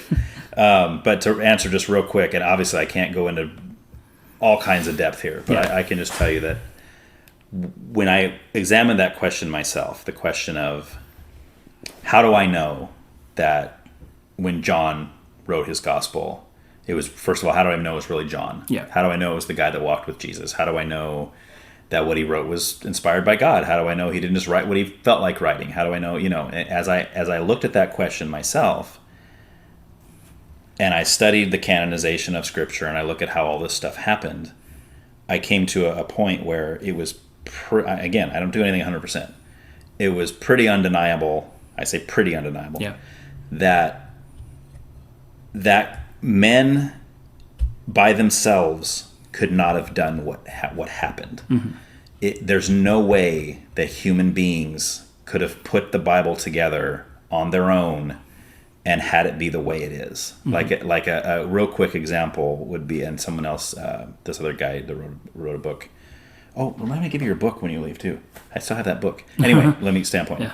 So this guy wrote a book, and he talked about how he said, take, and I'll probably used this example with you before, take in your own hometown, take 40 people and tell them all to write one page on who God is, what he wants from us, what his plan is for our life, like whatever, right? All about this one God and who he is.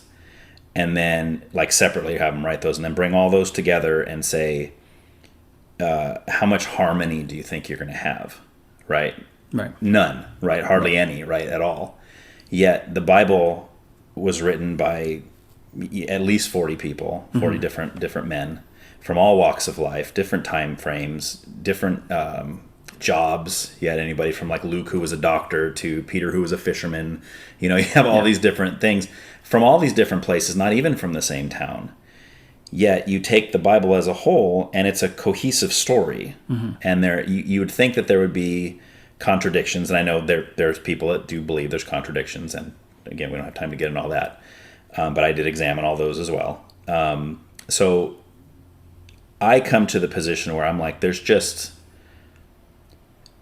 no way. Like it would be easier for me to believe that even an alien, right, or an evil spirit or something divinely put all this together and made it look like it's cohesive and it all makes sense and it goes hand in hand, even though it's been spread out across years and years and years, than it is for men. Right. Like I'm pretty much convinced there's no way men did this by themselves. Do you see what I'm saying? So I mean, that's kind of the conclusion that I came to as far as that aspect. Right. So, and there's a lot to that. I mean, there's a lot to that. Right. But, well, to draw a parallel and something that's like close to home for me, when I started looking into this hometown murder, I thought there's this person who was the last person seen. Statistically, that's usually the perpetrator. That's just how it goes. This person has a history of sexual violence. This person has a history of making women uncomfortable, making moves on women who are not interested in him. He's left alone with an intoxicated girl who can't consent. She can't walk on her own. He says she walked off. Just, there's so much there that it's like, he did it. I mean, at a certain point, I tried to keep an open mind. I interviewed lots of people who knew both of them, and more as I started asking questions, I couldn't find anybody who could tell me, I don't think he did it. Everybody, even people he grew up with, were like, he totally did it. Everybody believes he did it. But we don't have a body. And that's the part that drives me crazy, is there's still a question mark at the end of the day. And I've had crises of faith. When I was investigating this case, there have been moments where I thought, what if I got it all wrong? Can you imagine? Like, what a disaster. But then I go back and I start examining the evidence again, and I go, there is so little chance that something else happened. Something is more probable, that I'm confident that I got this right. And it goes to trial. And throughout the trial, I'm like, I sure hope the jury is following along, and then they limit what the just like the Council of Nicaea or whatever. They start throwing out things that it's like, well, that's hearsay, that can't come in. We can't show these videos of him raping women because that will inflame the jury and they won't be able to be rational. Well, we want them to know he's a rapist, so that's scary, right? Like them throwing certain things out. It's like, but they have to see the whole picture, but they can't because that's not how the law works. So at the end of the day, I'm confident that they got the right guy and that this person attempted to rape Kristen Smart and that in the process, she lost her life and that he scrambled and got rid of her body.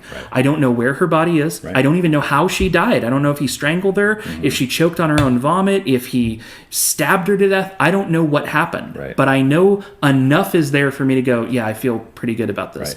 But then I've seen there's just a very small fraction of people on the internet who are like 100% convinced he's totally innocent and that I railroaded this family for no reason. I work for the FBI. I'm being funded by the San Luis Obispo sheriff is trying to set things up and that Kristen's alive and she's living under a pseudonym.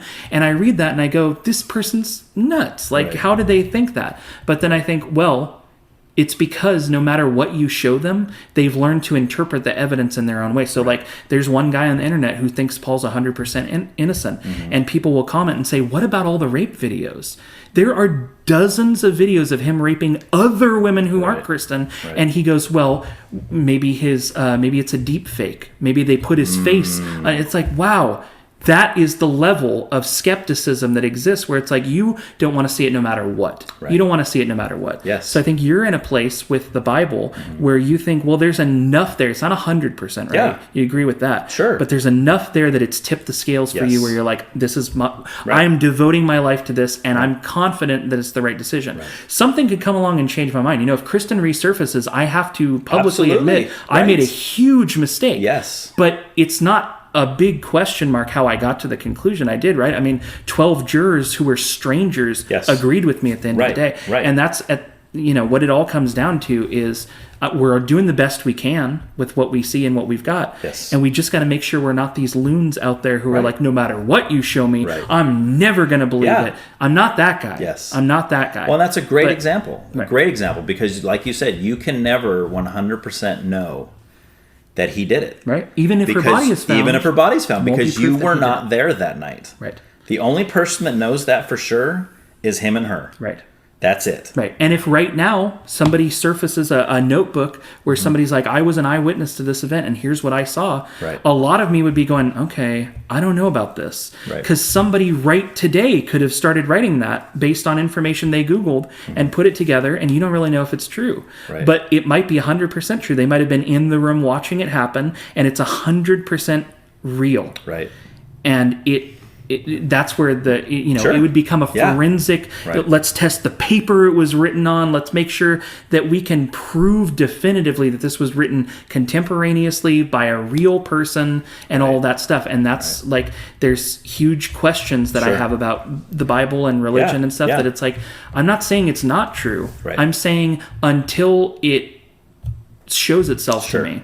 But if you had an experience similar to what I had, then that would probably, I'm guessing, bare minimum push you into at least searching it, right? That would I'm guessing it would too. It would take away what you just kind of said about, well, I don't really have the time. It's not that important to me right now. There's other things that are priority. It would probably become a priority to you at that point. Like, I got to figure out what happened.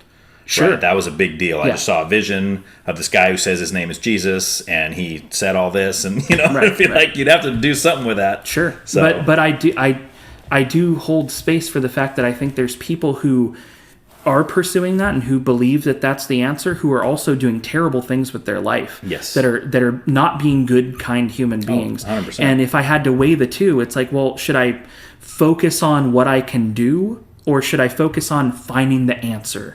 The answer feels like I said, a fruitless pursuit to me. It's like, even if I find that answer, I might end up being a jerk like that guy, that guy that I know who has done horrible things, but he fully believes that this is true. Yeah. But it doesn't absolve you, and it doesn't make you a good person. So that's the trouble I have with it. Is even if I find the answer, it almost feels selfish. It's like, why do you care about the answer? Right. Like, are you doing the correct things with your life? Sure. And are you leaving a space for, well, if that's true, I'll, at some point, maybe I'll find out. Maybe I won't. Maybe I'll die tomorrow, and I will never have found the answer. But hopefully I'm spending the time that I have here appropriately, and I'm doing things with it that aren't causing harm to other people and that are maybe helping other people at some on some level. Right. Well, I'll say this then in closing, that prepare yourself, because I'm going to ask him to come visit you. So you haven't already? As long as you've known me, this is the first time. But this is going to be for real this time. You're like, all right, Lord, you heard him. He's open to it. Just show up in his bedroom tonight, and just. Yeah. maybe better. Show them to Chris and Allie. Show them both. That way there's no I'm delusional. Maybe at the very least do it during the day. Where it's not scary and creepy. Oh, man. All right. Well, unfortunately, we got to cut, man. So thanks. Thanks for doing this. Sure. Appreciate it. Oh, man. Thank you so much for listening. If you have any questions or comments, you can email me at whycan'twetalkaboutthat@proton.me. And if you haven't yet, please join the Why Can't We Talk About That podcast Facebook group. This way you can continue the conversation. Please leave a review wherever you are listening to this from. This will help more people find the podcast. Thanks. Here's a clip from next week's episode. Why are we fighting over things like that? I mean, a certain percentage of the population has always been gay. I don't know, it's like 10%. It's just how it is. And so now it's like, why do we have to even if a person is heterosexual, we're not going to go make out in front of, in a school. Sure. So it's just part of things. I feel like there's just so much attention drawn there when there's so many other issues. Right. Like the World Economic Forum and Klaus Schwab and Bill Gates and all the things that they're doing right now to take away our rights as a society. And when we're so distracted with these, issues that, like a person's sexuality, that's such a personal thing. I don't care. Really, so great, good for that family and good for this family. I don't really care that much about those topics. And I think that the media, it's just putting all this out there and distracting us while they're taking away our rights, our constitutional rights, our basic human rights. And these are the things, mass vaccination, taking away your jobs if you refuse to do this. To inject your body with unknown substances. If we can't say no to what's injected into our bodies, then we're slaves. Right. And when our society has gotten to the point where everybody goes in the store with a mask, and I wouldn't do that,